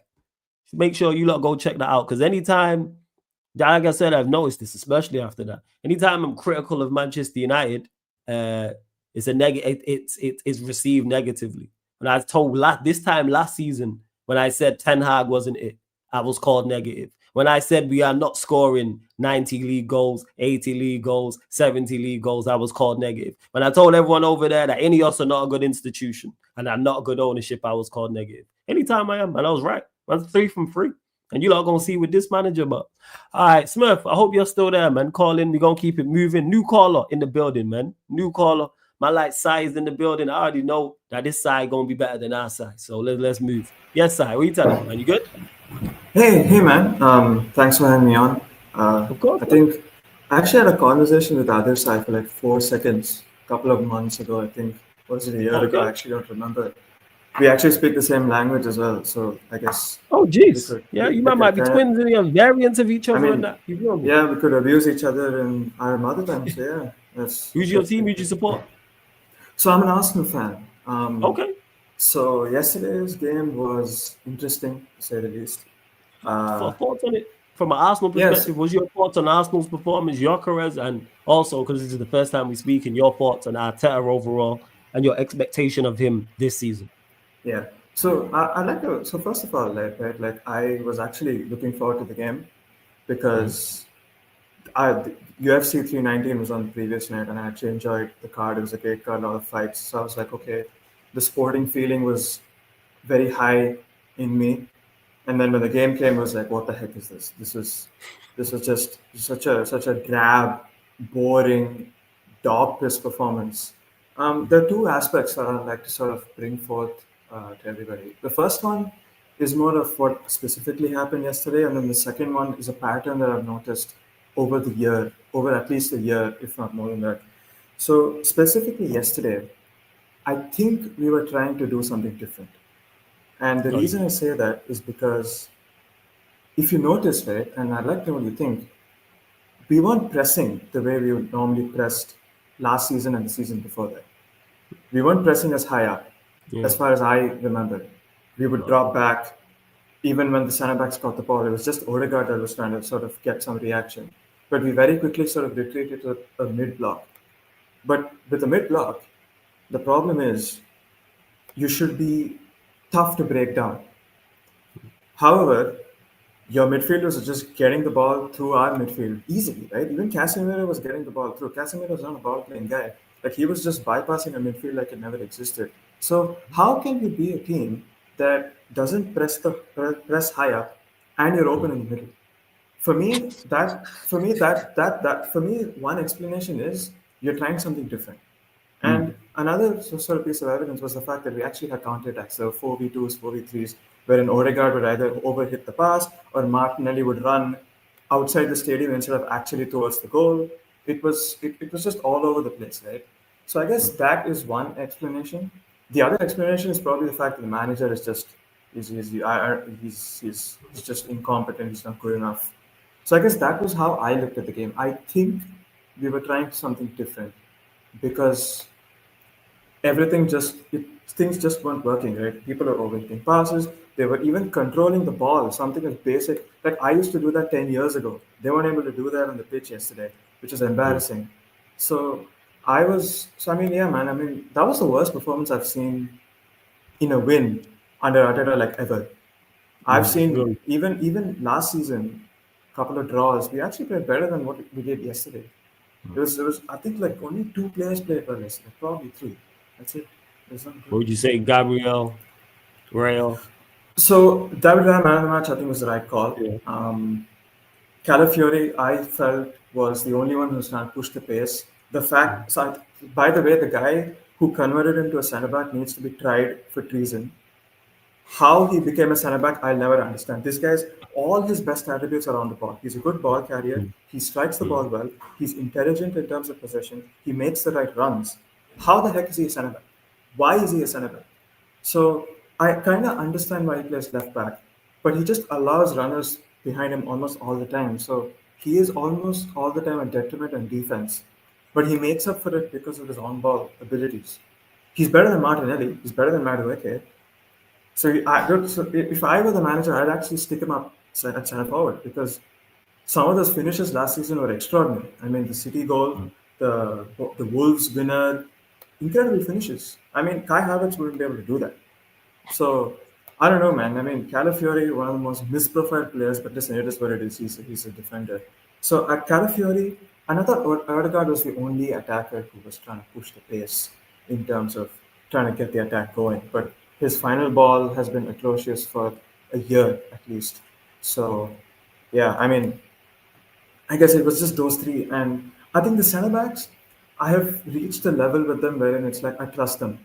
You know, I trust Saliba, I trust Gabriel to the extent that even if Brian Mbeumo is one-on-one, I was just sitting there saying, yeah, he's not going to score. And sure enough, he didn't score. Cunha was the same thing. Even if Saliba was quite far away, I knew he was going to close him down, and he did exactly that. And I kind of knew that David Raya was going to save it as well, and he saved it. I wasn't concerned in that sense. I trust the centre backs and trust the keeper, which sort of made me feel calm about even when the midfield was making mistakes. Yeah. That's fair enough. That's fair enough. And what's your expectation of Arteta? Like, where do you stand? Because he seems to divide opinion. Some fans are Arteta out and he needs to win a major trophy this season. Some fans are saying give him time. He's done a very good job. Where do you stand with it? Is it must win this season or he must be fired? Or will you give him another season? So when he came in, right, and I had this realization sometime around 2023, I told myself I'll give him 5 years from his appointment. So 2020 was the first full season. So 2020, 21, 22, 23, 24. Last season was the last season I said, you know what, he gets this season. So since the end of last season, I've been saying, not only am I Arteta out, there is nothing he can do that can change my perception of him. So if I were the hierarchy, I would have sacked him yesterday. I would have sacked him day before yesterday. I would have sacked him the day we beat Southampton on the last day of the season. I would have sacked him at full time. It's like he deserved 5 years because we were shit before he came in. I mean, like, let's not act as if Emery didn't deserve to be sacked. He did. Watford 2-2, Crystal Palace 2-2, that Leicester loss. Those are like burned in my memory. I will never forget those performances. They were horrible. But and also the fact that he was a rookie, right? He never managed before. So I think a rookie manager coming into a bad situation deserved 5 years of time and money to change the squad in his image. And he's had that. He's had time. He's had money as well. Yeah. And I think it obviously peaked during 2022, right? When Jesus came in and we were playing like beautifully and stuff like that. 24 was probably the time wherein the balance was the best, when we smashed West Ham 6-0 and stuff like that. But the biggest problem that I have at Arteta is misplaced priorities. And I want to explain that because I don't think people seem to sort of clock as to what that is. I'd like to ask you a question. Out of all the players who started for Arsenal yesterday, who do you think is instructed to take the most risks on the ball? That's a good question. Instructed to take the most risks? I'd probably say Saka. I disagree. I think it's the keeper. I think David Raya is the one who's made to take the most risks. Because if you see Bukayo Saka, how many times does he pass back? How many times does Bukayo Saka get the ball and wait for the double team? That's something that I've clocked actually. For the longest time, I was like, oh, Saka gets double teamed, it's fine. But recently, I've been noticing that this guy, he waits for the double team and passes it back. And that's instructional. So that's Arteta. So that's Arteta saying, listen, don't take the guy on, which basically means don't take risks. Pass it back, keep the ball. David Raya, on the other hand, is made to stand so far up that he gets logged against Spurs in preseason, and he takes so much risks. If you remember, there was a moment in the game where Zubimendi played a cross ball towards David Raya and put him under all sorts of pressure. What the heck was he supposed to do? So David Raya, in my opinion, takes the most risks in the team. The second most risks is taken by the centre backs and the full backs, especially when they are being played in by the keeper, where everyone's pressing. You can clear the ball, but Arteta, for some reason, never allows these things to happen. In a team where the keeper and the defenders are taking more risks than your midfielders and your attacker, you are never going to score. You're never going to be inventive and creative in terms of your attacking ideas when your keeper is being made to have the blunt of all the risks, and you shouldn't do this, you shouldn't do that. Whereas the attackers are being told, keep it safe, play it safe, don't lose the ball. Whereas the keeper, it's fine if you lose it, it's okay. That can't happen. It's misplaced priorities. You need to allow your defenders more leeway in terms of get rid of the ball, it's fine, win it back. And your attackers, take the guy on. If you lose the ball, it's fine. Victor Gyökeres, I don't care if you take 10 shots, 20 shots, 30 shots. You score once, it's done. It's finished. The defenders are good enough to defend the lead. So that's for me what Arteta's biggest problem is. And if he addresses that, which I don't think he will, because he's too stubborn, our fortunes might change. But it's too late. I mean, I've kind of, like, for me, the tragedy is, like, this season especially, not only is Arsenal going to do well, I'm a Celtics fan. I actually live in Boston, right? The Celtics aren't going to be good either. So for me, at least 2024, when Arsenal lost the league on the final day, A couple of weeks later, I was there at the Celtics parade. It was the best experience I've ever had, right? I went to the arena when the Celtics won the championship. It was beautiful. So for me, I didn't suffer as much as other Arsenal fans because my other team won. But to this season, both teams are going to be crap. So I'm in the mud basically for this season. So I'm just looking to sort of disconnect from sports in terms of emotionally and just enjoy it for what it is. Preaching to the choir. Preaching to the choir. I mean, Big up to Crab as well, man. Shout out to my guy Crab. Atnas, I'm gonna get to that super chat as well. You lot, fire emojis, smoke emojis in the chat. For Atnas, I'm gonna get to the super chat. Big up, man. Nothing but love. I appreciate that. Gonna get to that in a second. Let me actually say a great first call. And when you mentioned there about the most risk, I hear you when you say, wait, obviously you watch Arsenal much more closely than me, so you're gonna spot that with Saka as well. Let me get your scoreline prediction for the game against Leeds. Leeds.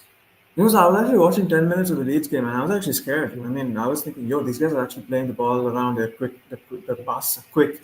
They were unlike us. They were taking risks with the ball. So I don't know, man. I actually think I'd like for us to win, but I wouldn't be surprised if it's a draw or something. So I'd say 2-1 Arsenal. Yeah.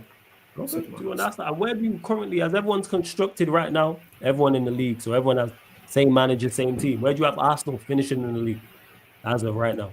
So I think for the longest time I probably had a second, but I think looking at the way we played against United, and I don't think that's going to be a one-time thing. It has more. There's a bigger chance of it getting worse as opposed to getting better, because I think Arteta is too far down the hole of bad football and bad tactics. I mean, this is going to be the worst version, in my opinion, anyway. Because if you notice, from 2022 onwards, there's been a systematic downgrade of the way we've played, and this is the worst of it. So, I get what you're saying. You think this is the worst phase of Arteta's Arsenal because it's going to gradually get worse. I never looked at it that way. Yeah, I mean, I think it's going to get personally better, but again, you're watching Arsenal much more closely than I am, and I'm going to see the details that I miss. I mean, there are definitely aspects of it in terms of it getting better, but Arteta just won't lean into it. Like, there were clearly things that he could have done. For instance, Martinelli was a centre forward. You could have kept him at centre forward. You didn't. You wanted to play him left wing, and now look at him. He's a shell of his former self. Like, I'm someone who was Martinelli Defense League from the start. From 2019, I remember his debut, and from then till now, it's been heartbreaking seeing Martinelli. My heart shatters every time I watch him. Like, I remember his goal against Chelsea when he ran past the entire team and scored. I never thought it would come this. So yeah, I mean, there are aspects to develop, but it's just Arteta's just not tapped into those things, and so that's the problem. Yeah. Well, that's all right. Hey, Si, great first call. You know what I'm saying? Thank you, man. Great Thanks for having me on. Very informative. Please call in. You're miles better than the other side. You know what I'm saying? And you the real side. LFC side, hold that. You know what I'm saying? Yeah. Hold that. You miles better than him. You're my personal favorite side on the channel right now. I'm sure you're the chats as well. So I hope you heard that, or if you're watching this back, hold that. But yeah, man, great first call. Make sure you're very, very, very knowledgeable and made me look at things. Like, you mentioned things I've not heard anybody mention, in particular Arsenal and it's being the worst version of Arteta. Because I've been saying I don't expect you to be that bad this season, but you're saying you don't think you think it's not going to be the case, so we'll see. But please make sure you call back in, man. Great first call, man. Thank you so much. Yep. Blessings, man. Blessings. Outside. See, this is why I do find calling shows, to hear things like that. People hear things like that. Like, that's what it is from people from everywhere. I said he's in Boston, Arsenal fan. Like, I want to hear from everyone. Atnas, big up for the super chat. Says, thanks for having me on, Flawless. Just dropping this to show love to the channel. Keep up the good work, bro. Viewers, like the stream, support, click subscribe, and do not take your time with it. Only Asna can do that with the smile emoji. Hey, Atnas, big up, man. Continue to support. Appreciate the super chat as well, man, because it helps. So appreciate it. And run up the likes. Actually, just under 60 of you are in it at 56 likes, people. So let's get up to 60 likes and let's hit that subscribe button as well. I'm not even doing a subscriber check, but we're going to keep it rolling. Atnas, big up again, man. If you're still in the chat, yeah, you are, man. Big up. Shout out to Sai. Yeah, hold that, man. We got a better side now. You get what I'm saying? You side number 3, and there ain't even a second one, but we keeping it moving. Another one of my favorite callers is to call in. Going to be very interested to see what he's got to say. My like Moss is in the building. My guy, what you saying, man? What are you telling me? What are you telling me? What are you telling me, Moss? I don't know what to say, man. Chat to me. You know what? Your thoughts on the game. Your thoughts on the game. Your thoughts on Manchester United's performance and the manager. Well, I predicted 1-0, but it was the opposite. Remember? Yes, I predicted to win 1-0, but we lost 1-0. I predicted 1-1. Oh my God! I said 1-1, man. It happens. It happens. The funny thing, it's so funny. Nobody talk about the penalty that we're supposed to get it. If it was Arsenal, oh Lord! Oh yeah. Every single Arsenal counter career will talk about that penalty. I mean, I didn't hear anybody talk about that penalty. I mean, no excuse, but that was clear penalty, by the way. I don't know. Have you seen what I'm talking about? Yeah, the Cunha, the challenge on Cunha. Yeah. The challenge on Cunha. What are your thoughts? What are your thoughts? We said it at the time. He was like, he didn't win the ball, but I ain't gonna lie, I was so pissed during the game that it was kind of same like me. Yes, my head was my head is still spinning from the lineup. I've still not calmed down from there. I might sound it, I might look it, but I'm still so annoyed at the lineup, how the game went, how the manager managed the game, and the aftermath as well. My head is just still spinning. It's still on Pluto. But go on. You know, for us, I'm a type of person. I speak 5 languages. You know, sometimes when I watch United, I like to watch in different commentators in different languages, because you will get different aspects, different ideas. Because sometimes English media it might be a little bit biased when it comes about United. All negativity, even all the time. It's out of nothing. People like to talk about us. You know what I'm saying? But when you are like outside England, the media, it's different. Yes. I mean, you see, there are no bias. There's nothing. They have no fight. There's no, like, what they call it, fight. They don't care. They are just commentators. They're doing their job. They're not. They're just speaking how what they see. You know what I'm saying? When I was watching that, they keep repeating. You know what I'm saying? That tackle. I'm saying, what the heck is going on? You know what I'm saying? And then I watched a highlight in the sky, bro. Nobody even. I didn't even see it. I didn't even see the replay on that tackle. By the way, I'm like, what? See the difference? I seen a replay from different channel that I watch. It's different language. I watch in the sky. I seen it, and nobody's talking about it. No replay.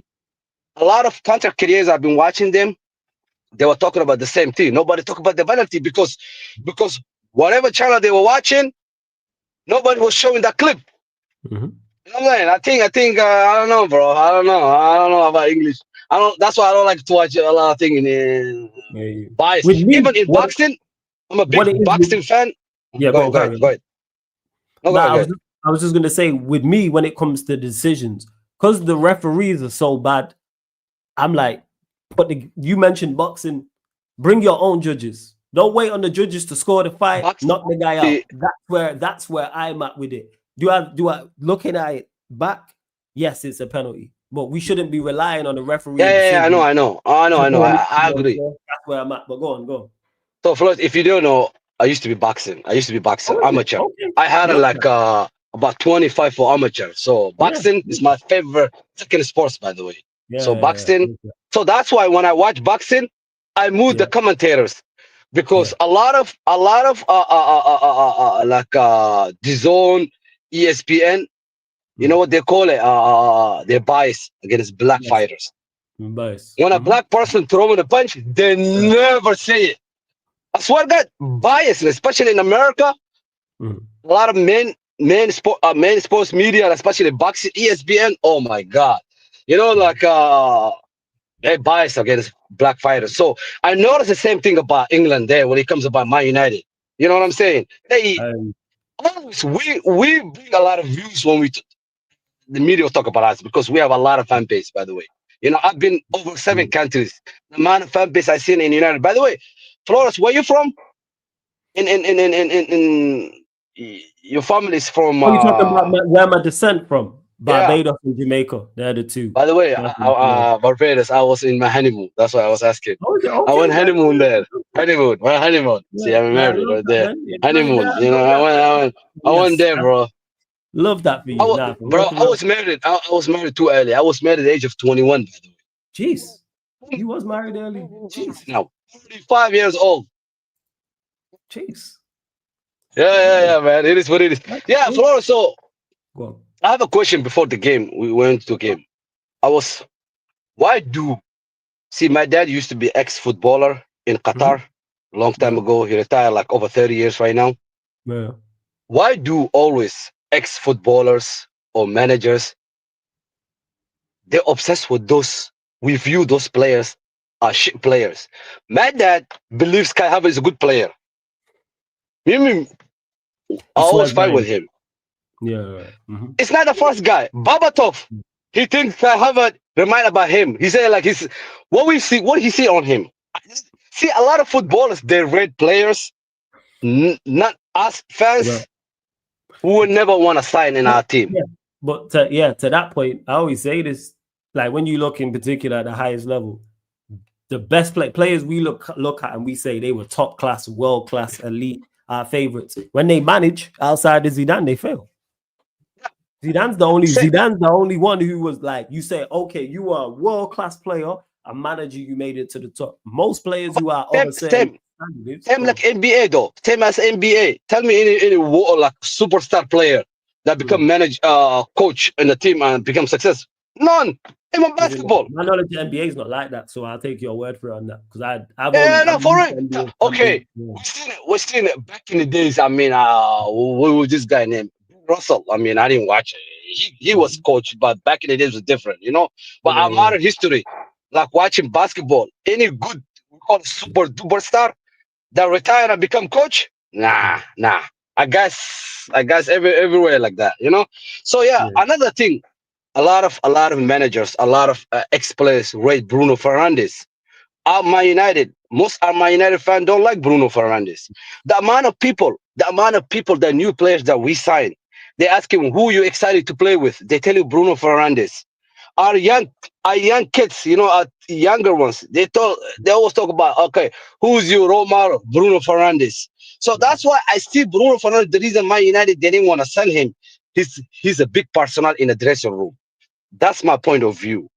I'm wrong, but the reason Man United didn't sell Bruno Fernandes this summer because of what he bring in the dressing room. You know that, right? Because a lot of youngsters, they look after him because let's be honest, Bruno Fernandes is a professional.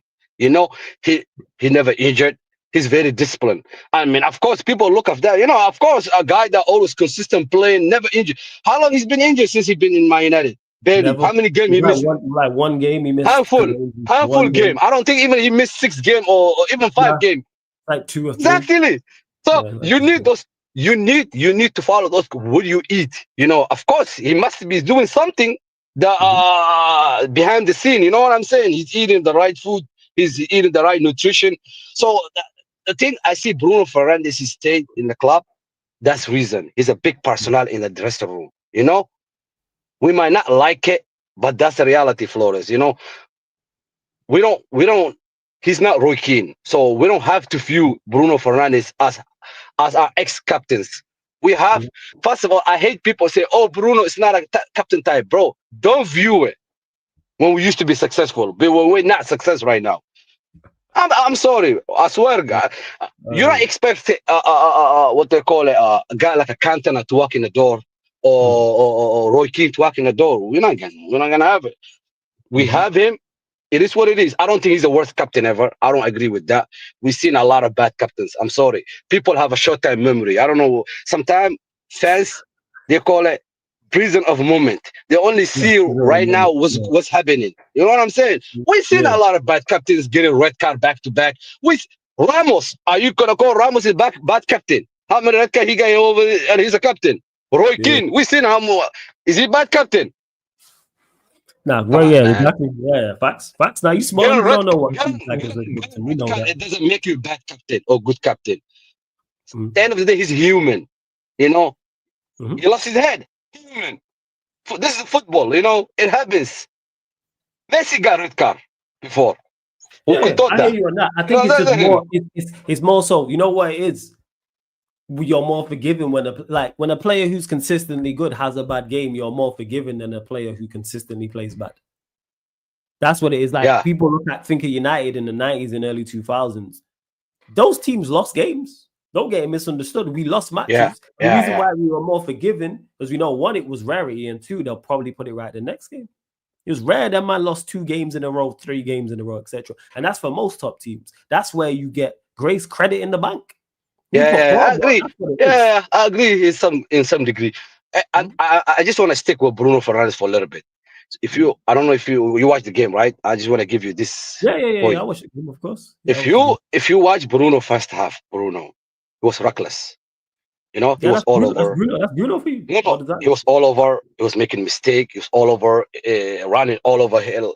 Second half, I think Roman Abrams said on with him. If you look at his second half, his heat map, compare his first half, his heat map, totally day and night. Second half, his heat map. If you look at it, Bruno was sitting where he's supposed to be at. He was right there.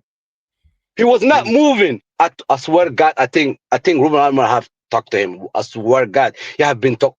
There's no way Bruno Fernandez doing by himself like that. There's no way. Hey, don't do that. He's doing it by himself, man. Because he's been playing. Want him to do that? No. The coach didn't want him to do that. You know what I'm saying? What I'm saying, he sit back, don't move. That's the order from the manager.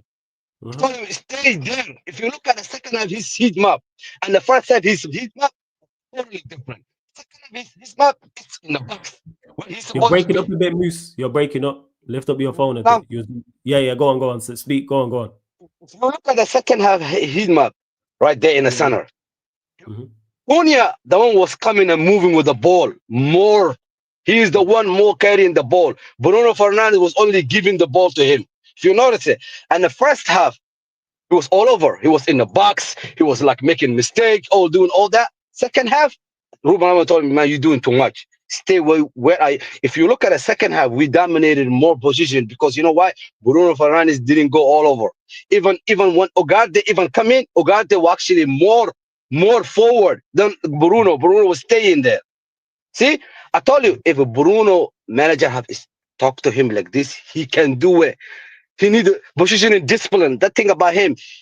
If he can do this game in the second half, he can do it full 90 minutes. You know what I'm saying? Yeah, you giving him a lot of credit. If you access the heat map for Bruno Fernandez, I want you to check. I swear God. I was shocked when I seen it myself. I believe you. The point I'm making is the fact that this is the issue that this shouldn't be a problem. That's what annoys me. Our midfield was an issue last season and it's still a problem this season and it shouldn't be. Sell him like we should have. Bring in 2 midfielders and improve that area. Simple. The same way we improved the attack. Should have done that with the midfield. Should have done that with the goalkeeping area. Should have done that with the manager, and we'd be in a much better situation. But me and you are now sat here talking about all of the issues. That there's no new issues. We have no new problems. All of the problems that we are talking about was here last year. Yeah. And we've had ample I see the improvement. And go and acquire who needs to be acquired. But I got a question, but I was listening you and Saeed. Yeah. I was shocked. You were not. So what my understanding, what you said, you don't think we played well, which is I was surprised.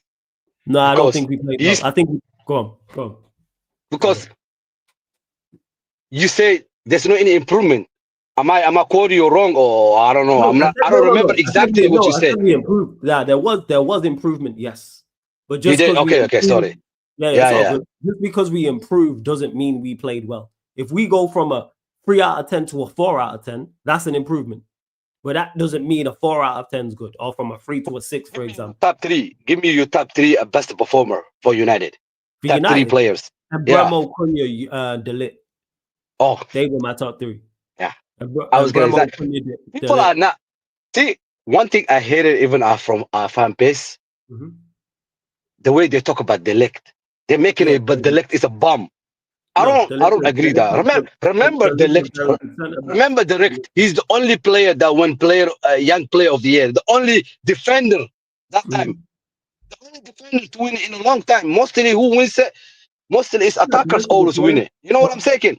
No, I hear what you say. You don't have to sell me on De Ligt. Like, I think he's a very good defender. So yeah, what I was saying to Saeed was, no, I don't think it was a good performance. Did we improve? Yes. We did improve, Okay. yes. We did improve. Yeah. We improved. We improved for the reasons I expected us to improve. And Bremo won Cunha. And I made this point to Saeed, and he disagreed, which I think is crazy to me. Moose, if me and you are the man, you're managing Manchester United, and Amir said, no, we co-managers of Manchester United last season with the exact same team, and we get the exact same results, exact same performances, etc., etc. The club then buying Bremo and Cunha and play it, and then me and you putting Bremo and Cunha in the side. Of course, Manchester United are going to perform better because if Bremo and Cunha are out there, of course. Yeah, but not only them though. You have to give credit to Larioro. They did their job as well. You know what I'm saying? I agree, Moose. That's why when you said who was my 3 top performers, those 3, if you would have asked me for 4, it would have been Euro. They're the 4 players who played well to me. I agree too. They are the 4 players who played well to me. They're the 4 players that I look at and go, yes, very good. The rest, no. Goalkeeper, shocking. Dorgu, better in the first half. Faded a little bit in the second half in terms of his impact, but gets up and down. But I thought he had a decent performance. Delo, non-existent. Casemiro, don't think was good. Bruno, don't think was good. Mount, Casemiro was decent. Yeah. Decent. One thing.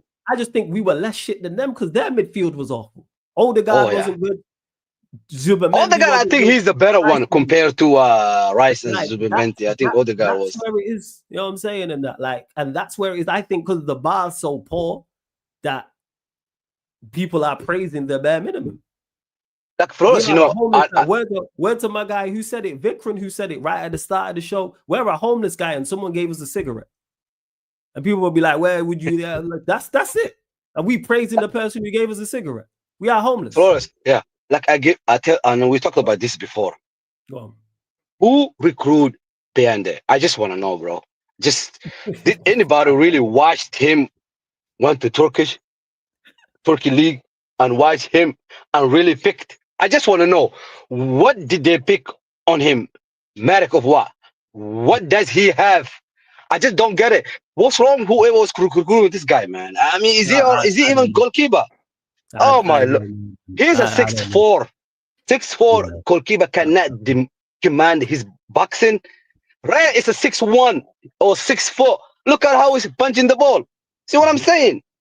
This guy's 6'4", and he cannot even command his box. What's wrong with him? Oh my lord, man. You know, and another thing, one more thing, Florence. I'm not gonna judge my United based on this game because we seen United opening games and we see United playing with when they play with big clubs, they always play hard. You know, they like to compete. Our problem last season, it wasn't big teams, top 6 teams. Not necessarily, you know what I'm saying? Our biggest problem, those mid-table teams. So against Fulham, that's the real test. That's I'm gonna learn about my team this right now. Last game, I've not learned nothing because I seen this before. You know what I'm saying? They sold me wrong dreams. I don't want to fall for it. You know what I'm saying? I'm waiting for the Fulham game. If we beat Fulham convincingly, then I believe we go in the right path. You know what I'm saying? My judgment on this team in the Fulham game. I don't want to. We play so well against Arsenal. We were like winning all the 50-50 ball. We were like energy. We had the legs. I want to see that game. I want to see same performance against Fulham. I believe if we perform same against Fulham, we're gonna win that game. I guarantee you. But are we gonna play that way though? That's the question. That's the $1 million question right there. Are we gonna win? Are we gonna play the same we played? Same intensity, same press. You know what I'm saying? The press was good. The intensity was good. We were winning all 50-50. The air duel. We were winning a lot. Are we gonna going to do against Fulham? That's the question I have. That's a $1 million question. The fact that that's a question, Moose, is a problem right there. Why is it a question? Because we finished 15th. That's dope. This is my point. Because we finished Thank you. Because we finished 15th. Yes. I have to go game by game. I have to go game by game based off 100%. Say that. You know what the manager says? He said like I used to stress the follow games. He said like no, now I have to think about game by game. That's what I'm doing game by game. Every game I wanna see improvement. I seen it. even though we lost, I see something part of play. I see some improvement. The final game, I want a 3-point and performance. Against Burnley, performance and result. Against who? Burnley. Who else we playing? Man City, right? Or who else we playing after Burnley? No, it's let me pull up the tape. Let me pull up the tape 1 second. Hold up 1 second. Let me have a look. We play it's Fulham, and then after that we have Burnley. Yeah, Burnley at home. Yes, you are right. I know after Burnley, what is it? Burnley, City away. See? That's after City international away. break? City or before international break? No, after international break. City away. Before international break, I would like to have 6 points. Do you believe we'll have performance? 6 points? Do you believe we'll have 6 points? If I go best, if I act like Man United didn't have a bad season. Yes, we get the bad season off of what you've seen and how we are currently constructed. What I've seen against Arsenal. Do you think we get 6 points against Fulham and Burnley the next 2 games? Okay, if I forgot about last season, if I based on last game, how we played. Yes. You know, you always say basic, right? Yes. Basic. We did good basic. We did very well the basic things. If we do the good on the basic, we did the basics from a defensive standpoint. Yes, we did the basics. That was it. Even in position, our position, basic things, basic passing, not overthinking. We did that. You always talk about basic, right? We did the basic thing. If we do the basic thing, we're gonna get 6 points. You see, look where we're look what we're talking about with United doing the basics. This is how bad we are. If Flores, you always talk about. I always watch you, Flores. Been watching you. Big fan of you. Yeah, I know. I can tell. You always talk about. You always talk about basic, and we did good on the basic. You know, it's funny because football is a basic anyway. We're making it complicated. So yeah, I watch you. I've been telling you all your moves. Now. That's what I'm trying to tell you. So you're right. And we did that's why from a defensive standpoint, you haven't heard me mention anything. I just think outside of that, we didn't do anything else. But now I'm gonna reverse the question on you. Go on. We played how we played against Arsenal. You know, like the intensity, the press. You know, as a team coming back. At times, again, I was saying it during the watch along. Our press wasn't aggressive enough. We let them play out too easy at times. What? No, but we did wait. If we just did how we did against Arsenal. Do we have a chance to beat Fulham? Yes, we do because of Mbeumo and Cunha. Yes.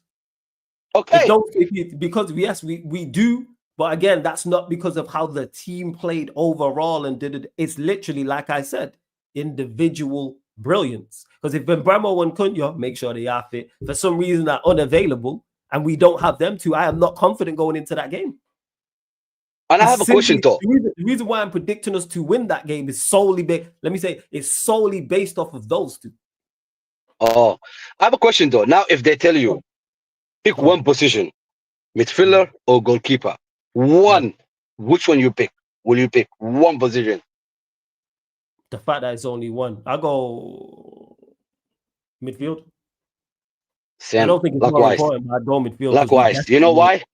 You know, I say midfielders because if we get solid midfielders, we can eliminate a lot of opportunities or shots I'm still listening toward the goalkeeper. You know? Carry on. I can still hear you. Carry on. So yeah, for me, if we get a player that able to do that, so you know, Onana or whoever is gonna be goalkeeper, so it's gonna be less pressure on them, or they will get less. They will face less shots. For me, midfielders are more important. Now, today I heard like Adam Wharton, it was linked. I don't know if you've seen it, that Flores. So we had linked Adam Wharton. We did get linked to Adam Wharton. Yes, I did see that. Yeah. I mean, I know we're not gonna get it, but at least we getting linked on the ballers. By the way, that's what actually give me more confidence. You know what I'm saying? We used to get linked on pace and power, like one thing I give Ineos credit for is they got the targets on point. Yeah, but at least we were linked on players that at least if we get them, they will change a lot really on our team, really. You know? So I'm wanting, if we get it, we got it. But I think it's too late right now. I don't think we can able to get it. I believe even if we started in Bumu, I mean, what they call it, Pleba, earlier on the window, I think we could able to get it. Yeah, no, Because we started kind of a little bit late, man. Huh? For real, man. I believe if we started like when we get like in Bumu, and if we went right away to Pleba, I think we would probably able to get at least something, you know. We will know at least the price what they're looking for, at least, you know. Well, I hear you. So hey Moose, always great chopping up with you. Scoreline prediction, my friend. Fulham versus Manchester United. 2-0. All right, man's confident. Third, man. No, right. I'm just saying. That's why I told you. That's why I said Fulham game. It'll tell me about the team, whether we improved or just because one off game. I will know because it's only one of game, or we really improved. Fulham game is gonna tell us that, so we will see. All right, first Moose, we gonna Thanks, find brother. out, man. Thank you, man. Thank you. I'll be in on Friday too. Call in Friday for sure. Friday, yes, definitely. Thanks, brother. Thanks. Every Yeah. time, man. Shout out to Moose. You know, I like Moose. Great energy, man. Energy is just after this is through the chat. I like that. You know what I'm saying? And I remember questioning me. I was saying, you said the basics. He's right. I did say that. I was like, damn, right, you might be paying attention. Big up Hem as well. Been a member of the channel for 7 months. As big up Flawless and everyone in the cut. Big up to you, man. Big up Atnas for the super chat. Another one. Appreciate it, Atnas says. Any chance I'll see you collabing with Coppish? Probably not collabing with them directly, but on streams, like I've been on with Ends and Coppish will be there and stuff. But yeah, I need to it's been a minute since I've worked with them directly. But shout out Coppish, man. They do great work. They really do great work. And big up for the super chat as well. And big up everyone in the chat. And Tameshi says Pep, Conte, Ancelotti, there are a few managers that made it, but I hear your point. Where was it at? You guys said something else after this. Did I see it? Yeah, Pep flaws. No, Pep. So let me just clarify this. Pep was not a world-class player. I watched Pep. Pep was not a world-class player at Barcelona. Conte wasn't world-class at Juventus. Ancelotti's before my time. Ancelotti started playing in the 70s. Man retired. I think he retired before I was born. Like, he retired like early 90s, late 80s. Like, so I can't comment on Ancelotti, no. So when I say this, let me just clarify in regards to when I say that about the players, it's more so, world-class players not being world-class managers. I'm saying what I've seen. I'm saying since the 90s. But Pep Guardiola and Conte were not world-class players, no. Good players, yes, but world-class, no. Yo, United fan, you there, my guy? I think he's there. Is he there? I gotta welcome him in. So it's good. See that to get new callers and that someone who's in the chat on a regular basis as well over there in Canada, supporting United. Big up, my guy. What are you saying, man? You good? Yo, chilling, my guy. What do you say, Flawless? Big fan, man. Love from Canada, dog. Big up, man. Blessings, man. Blessings. What's your thoughts on the game, man? Talk to me. What are you saying? Man, I'm actually cautiously optimistic about what I saw on Sunday. I can't lie. Well, cautiously optimistic, to put it lightly. Dalot was honestly non-existent. I'm with you on the fact that the lineup was jarring, to say the least. Yeah, fucking Dalot was non-existent. As soon as Ahmad came on, the game changed. Luke Shaw was all right. Lenny Yoro and Matthias de Ligt were class. They were pretty good. Can't lie. On the left-hand side, Dorgo was pretty good. So there were signs of promise, but, man, Bruno just did some Bruno things in that game that just absolutely floored me. Him costing us a goal, well, albeit it being freaking a goalkeeper. He did lose that ball on the second time, too, which almost cost us another goal. But there were some positive signs overall from the performance to take away. Mateus Cunha looking pretty good. Yes. Brian Mbomo looking pretty good. The Mason Mount experiment was all right, to say the least. It was okay. He had a little spark here and there, but we really need Sesko to get up to speed. Your boy Sesko. We need him to get up to speed for us to go anywhere in this league. But yeah, man, I'm pretty pleased with that performance. Let's go into the Fulham game with a little bit of optimism there. Hopefully, the manager gets the lineup. That Ugarte sub really cost us the game. When he came on, he came on with someone else who was I forget who he came on with. I think he came on with Ahmad. And as soon as I saw Ugarte coming on, I was a bit skeptical about who's going to come Chasing off. the game, and man brings on Agate.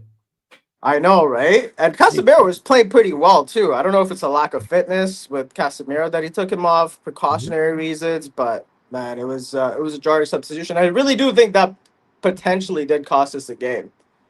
Okay.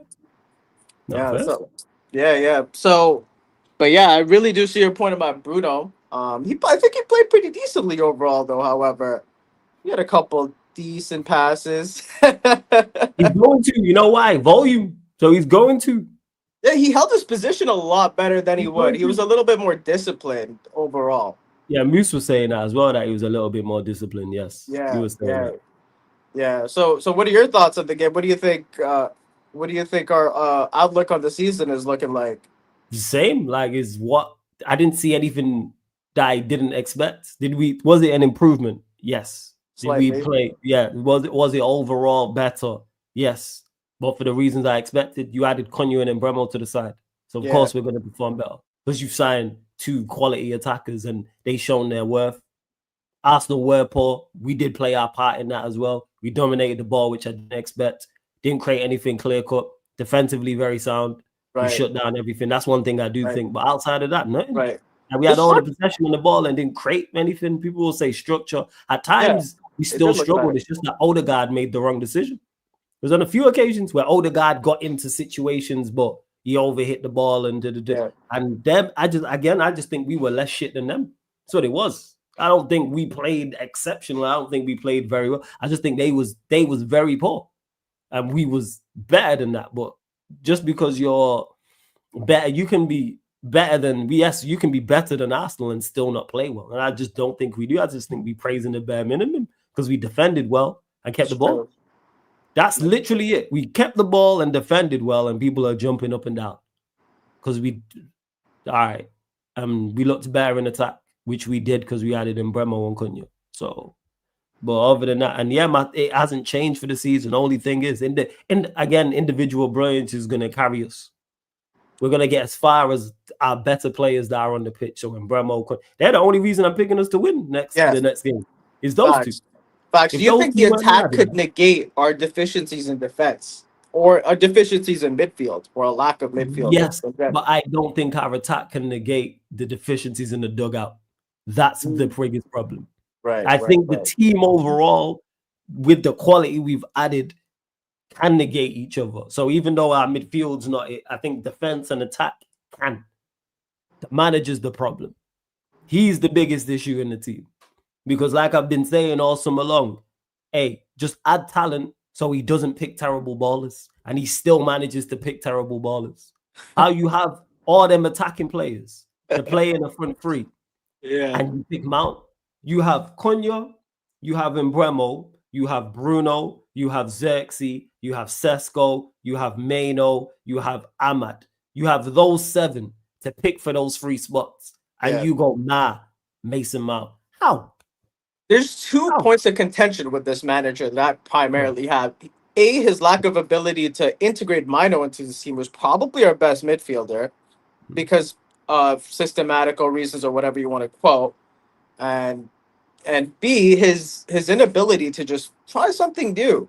My second point was my question is I was trying to rack my brain and think, besides Conte, who has been another manager to come into the league, play with a 3-back, and win the league?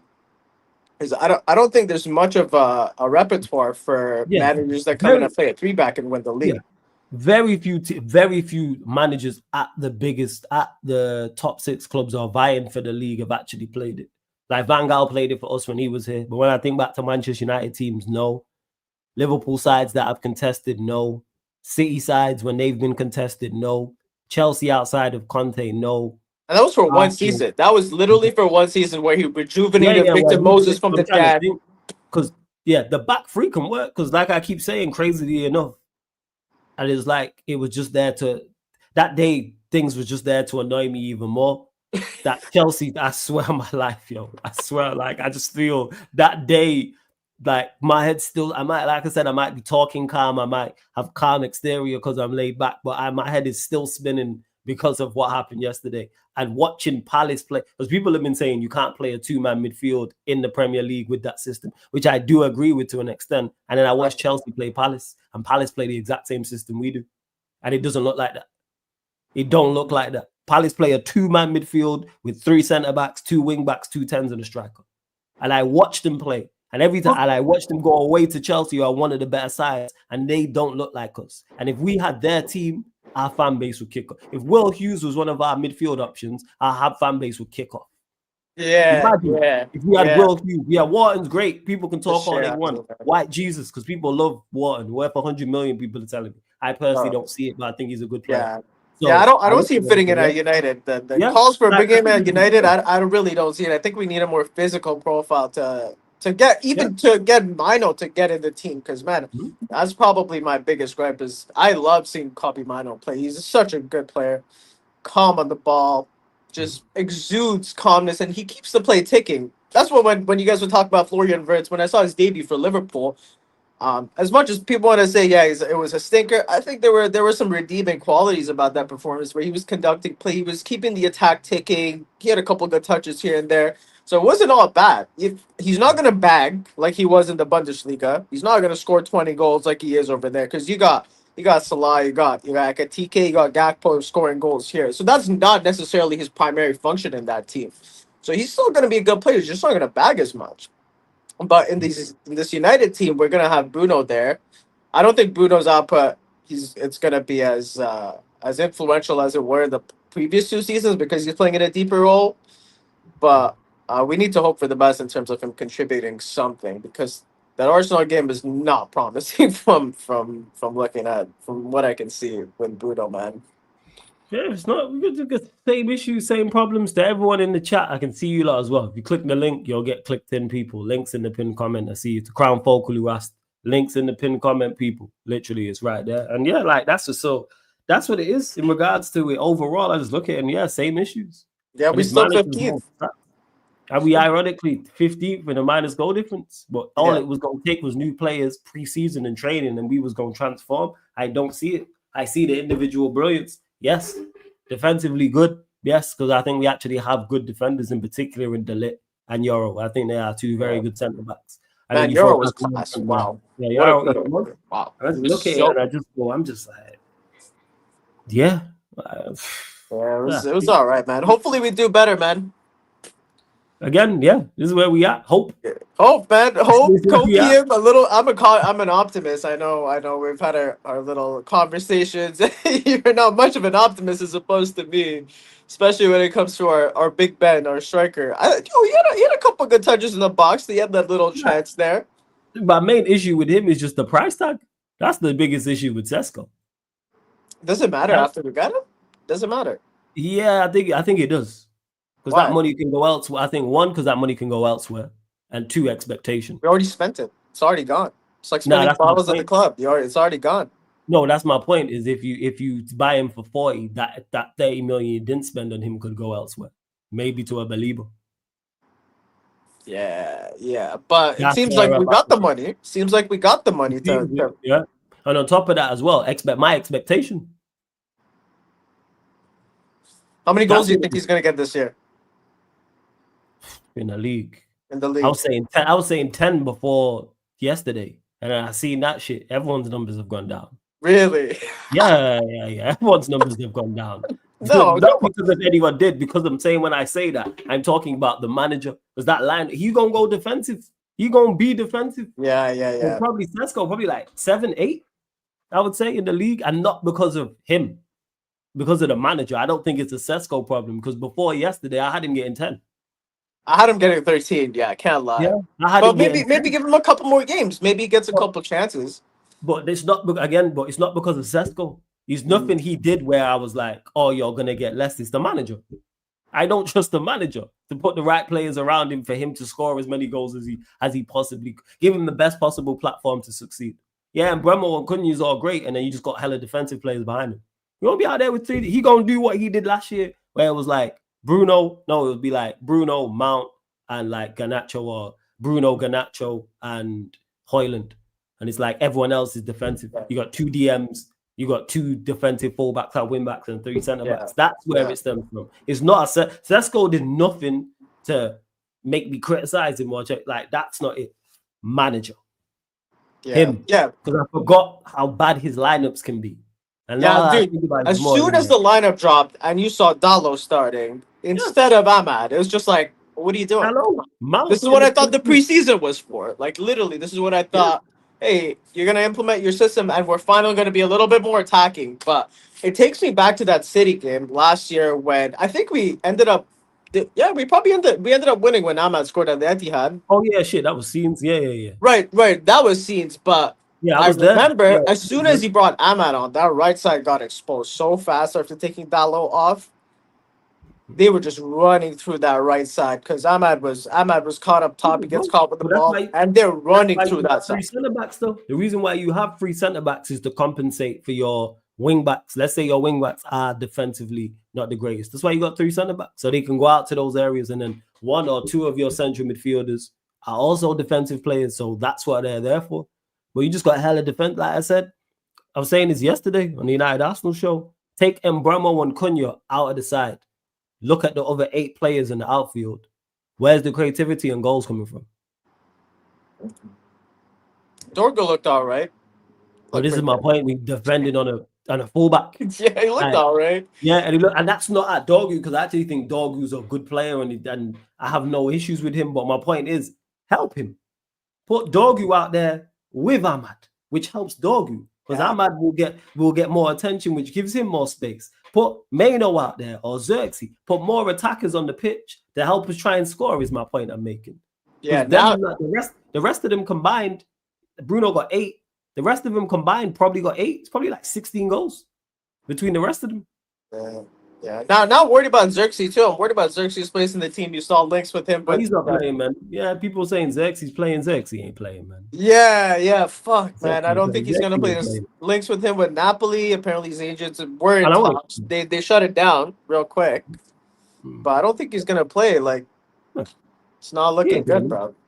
I don't know. I think this manager's got. He's got. For me personally, he had 5 games. He had the first 5 games of the season. Impressed me with those first 5 games. Win at least 3 of them. Were you impressed with the first one? Slightly, not slightly. I'll say not thoroughly. Like I'm saying, that Ugarte sub and starting Dallo. Those are 2 huge duds on his part. So the first game didn't go so well. Now, if we beat Fulham, obviously everyone's gonna be up in arms. We're gonna be like, yeah, we're back, blah blah blah. Now maybe we beat Burnley 2-1, maybe a scrap. They looked all right. Their number 9 looked pretty decent, I can't lie. Burnley's number 9 looked all right.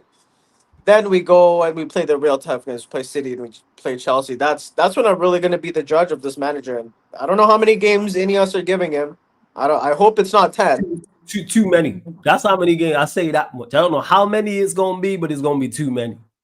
Yeah. Because if we don't beat Fulham and Burnley, it could get spooky for him real fast.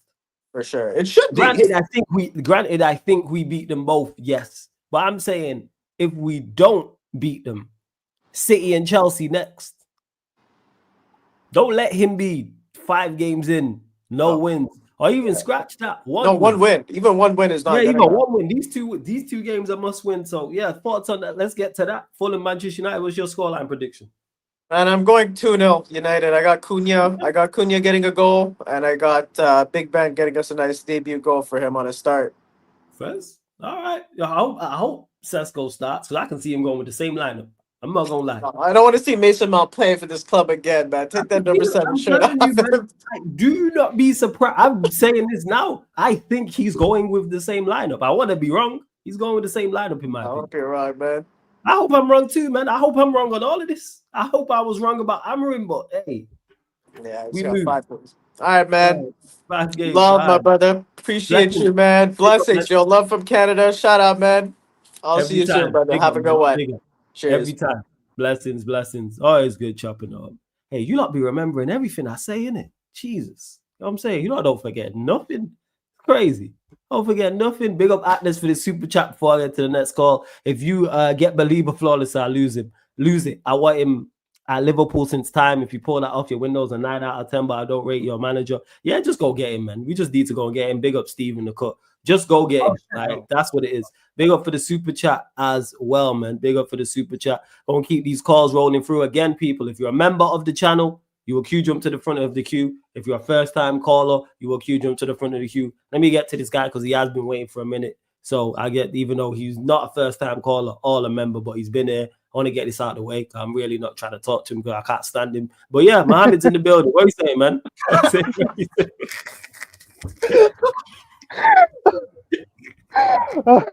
I hate this smiling prick, man. You know what I'm saying? What are you saying, you telling me, Yeah. Shit performance, shit result, but we moved. Hey, Bobby, what you saying, man? We'll start there with your shit performance, shit result. Thoughts on those two things? Talk to us. Yeah. It was a shit performance, innit? Palace on us on the first half, innit? The second half, we improved a little bit. Yeah, the players the front three have a poor game. João Pedro was poor.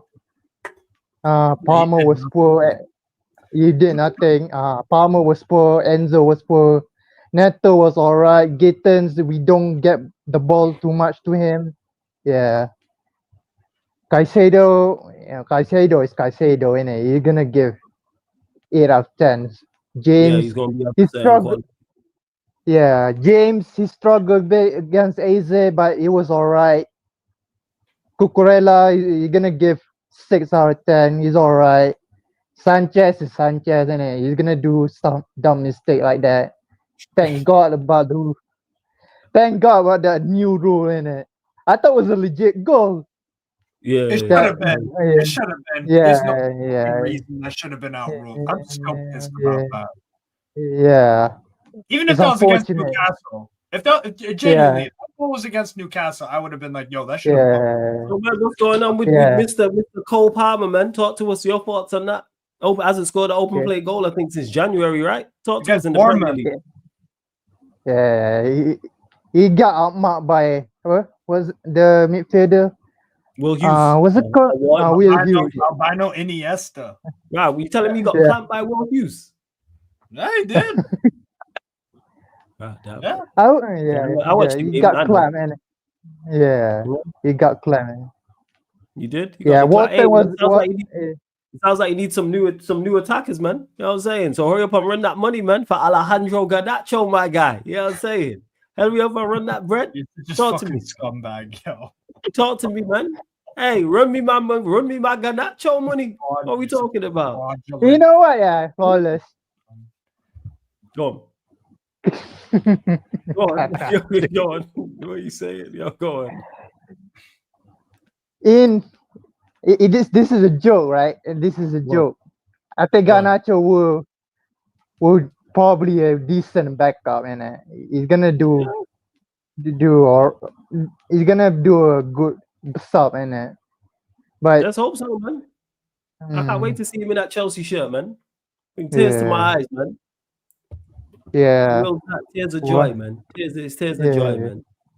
You know what I'm saying? It's like when I'm on the Frank Collins show and I say, all right, Simon, I'll catch up with you later. That type of joy. You know what I'm saying? When Si leaves, Steve, you know what I'm saying? Steve, can I ask you a question? You watch Eredivisie a lot, right? Yeah. If Hato is a good passer, Gerardo, he doesn't have any significant weaknesses besides goal contributions going forward. Fucking Kel's Can you play like Levi Cowell play? Can passing through the lines? Hato can play as a center back. I don't love it. I like him more as a left back, more defensive, reserved, like 3. So you have your right back bomb up, and then you make a 3 off. Yeah, that's how I like Hato.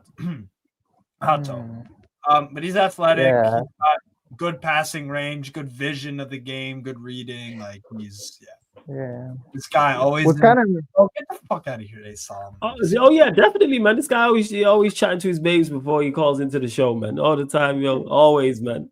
Always. Go on, carry on, man. Sure, mate. Yeah, in an ideal world. Yeah.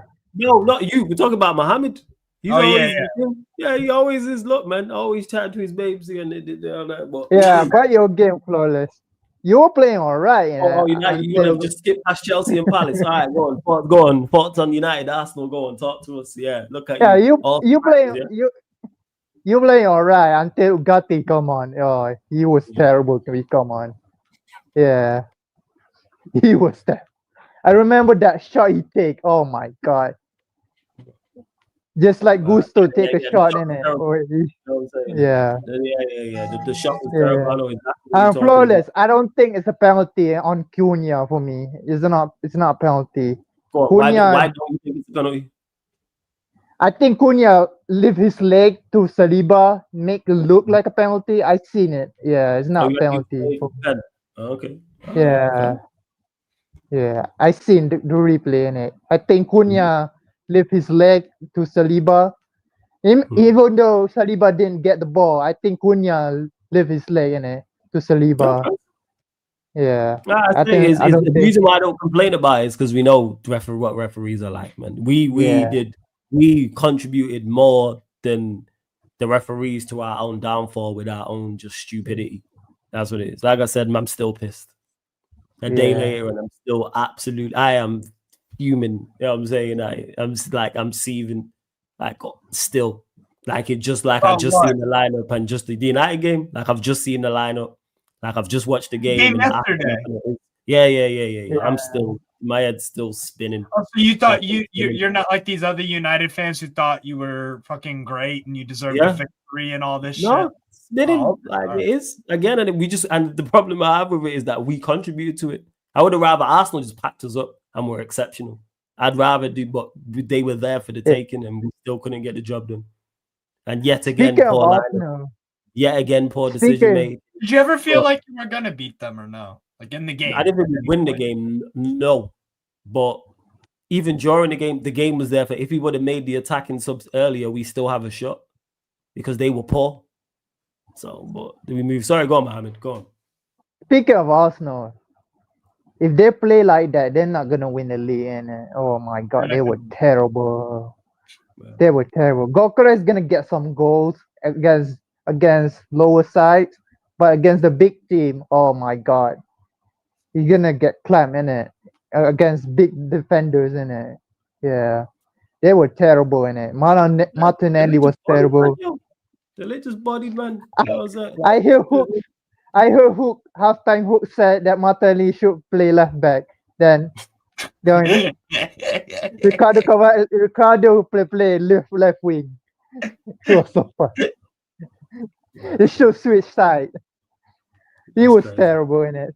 Saka was terrible. He marked himself out the game, man. You don't have to worry about him, which makes it even more infuriating that we played Bella over there. What are you defending against? Yeah. You defended against someone who defends themselves. Ain't gonna worry about Martinelli or Madueke. Battle of the mid. Martinelli versus Dallo. I mean, holy.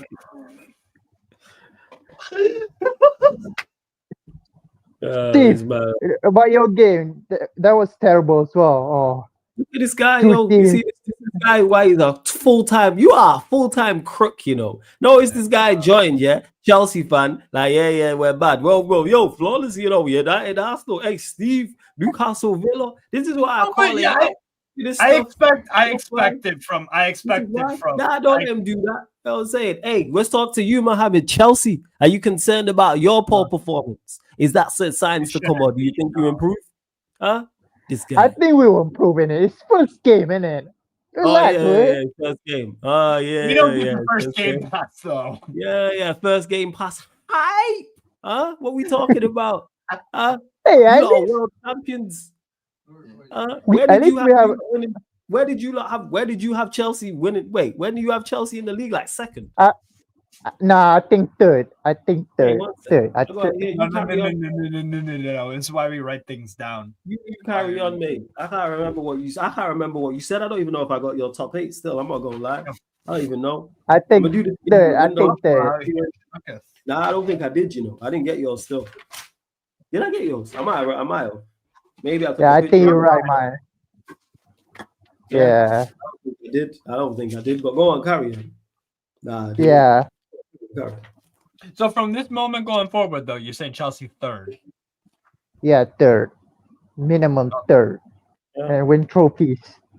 I want to go far in the domestic cup. We gotta break that Wembley voodoo in it. Oh, Bro, I agree. we gotta. Yeah. A long way to continue, man. You know what I'm saying? That's what we need. Yeah. So wait, you want Yeah. Palace to keep Yeah. it You're down? fitting. You long may continue in it. Yeah, long may Palace FA Cup domination continue, man. I'm with that. Yeah, Mayor. It is. Who you lot got next, actually, Mohammed? Make yourself useful. Who you do next game? West Ham. West Ham. Home or away? Yeah. Oh, it doesn't matter. Wait. It doesn't matter. I was doesn't about to matter. say it don't matter, does it? I thought to Mikaze. I thought to Mikaze, he was confident. He said, if we play fight at the back, we're gonna lose in it. 3-0 something like that. He wasn't confident. If it's anything less than 3-0, fold up your fucking football club and walk home. That's what I'd say. Yeah. So yeah, is that their play scoreline prediction? Like it matters. Yeah. Nah, the scoreline Yeah, I prediction, think. man. Let's hope West I Ham say do something. 3-1. 3-1 West We're Ham. gonna concede. We're gonna concede Suchek goal, something like that. Yeah. Luckily, Suchek ain't there anymore. Hey, Is that Hoffenheim? Did they sell Suchek? Bro, they have like a very, very, very, very thin squad, you know. I had no idea. How do you sell Suchek? That is crazy. Suchek is that. Oh no, sorry, he is still there. Yeah, that's yeah. You gotta sell Suchek. He's the heartbeat of the midfield. Yeah, he's Fellaini, man. Hey, don't disrespect the European Cup winner. Don't do that. All right, that's a European winner. Never do that. That's a European champion. That's the European winner. He won a Conference League. That's a European champion, a European cup that actually matters. You know what I'm saying? That's why. The Europa League. Is this the same? Not the Carabao Cup version of Europe. No. You know what I'm saying? Yeah, the EFL Cup of Europe champions, comedians. You know what I'm saying? Yeah, I want to save something. Go on. I want to congratulate Korean. Get it, man. For me being great. Thank you. It's about time you showed me some respect. I want to congratulate Running Man star Kim Jong-kook for his marriage, innit? You got married? Korean Running Man star Kim Jong-kook for getting married, innit? Wow, 30 years. Yeah. He friends with Park Ji-sung, innit? Yeah. After 30 years in industry, he finally settled down, innit? Yeah. First? Aye, fair enough, man. Fair enough. Anything else you want to add, fam? What's the score like? United play Grimsby. Will they play the same lineup for us? He says himself. Grimsby's after dickhead. Grimsby's after Fulham. That's what it is. I see this guy ain't slick, you know. Hey, I thought he played this week. It's after no. The Grimsby game is after, you idiot. You know what I'm saying? We play it as it's the following week, yeah. At least get the dates right. This guy, you know. I hope from Cass to play Grimsby this week. I'm from Cass. Nah. It's the 28th, it's the 27th of August. All right, it ain't this week, dickhead. All right. Oh, okay. I got the date wrong. Yeah, I got the date wrong. I'm sorry. To answer your question, no, I think he'll make the changes, but I think we play Fulham on Sunday. You know what I'm saying? Your neighbors. So yes, I think he plays the same. What's it called? I think he plays the same team against Fulham. He'll switch it against Grimsby. Nah. He plays Sesko. Come on. Okay. He plays Sesko. You trust in his manager. You would have told me he's definitely going to play Ahmad against Arsenal. Yeah, I just said. Yeah, I forgot about that. Yeah. And he played Mount against Arsenal as well, and I called that one. I called them out. I said, "Yo, watch this guy play Mount." Yeah, man. The fall of it with one from Mr. Ma is terrible. Yeah. Well, you know what I'm saying? That's why yeah. What was your scoreline prediction as well? You said 3-1, right? 3-1. Yeah. Chelsea. I remember the stream. I remember the stream with Minerals that he get to our best 11, Chelsea 11. That was funny. That was a gentleman. Man said Mason Mount gets in an all-time Chelsea 11, yo. That was funny. What's wrong with this fan base? My thing. But hey, Mohammed, always good chopping it up with you, my G. Yeah, big up. Yeah. Big up, man. Blessings. And hey, run me my Ganacho money, yeah? Blessings, man. Big up. Yeah, 20 million. That's it. Yeah, hey, 20 million. 20 million is calm, man. 20 million. That's calm.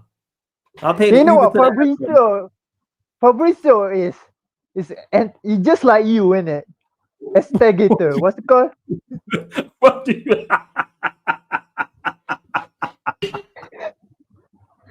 We know Garnacho gonna move. Don't tweet about it. We know everything. What do you mean? Whoa. We ain't just gonna bypass that. What do you mean? He's just like me. What does that mean? Wait. What does that mean? He's just like me? Huh?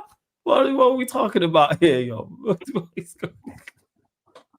This is crazy. No, but this the tweet about Garnacho is I hear that. How am I an instigator? I am not an instigator. I just ask questions, man. All right, that's it. I am merely a host. I remember Maresca said something about interview. The player will be Alejandro Garnacho. Maresca didn't say that. What? No, he didn't say wrong that. with this All guy? right, man. Hey, man, just bring it. Just run us the money, man. 20 M's in these days. That's it. All right, blessings, Don Mohammed. Yeah, big up every single blessings, man. Hey, you lot continue to run up the likes, hit the subscribe button. Don't worry, man. I'm gonna get to all the callers. Definitely.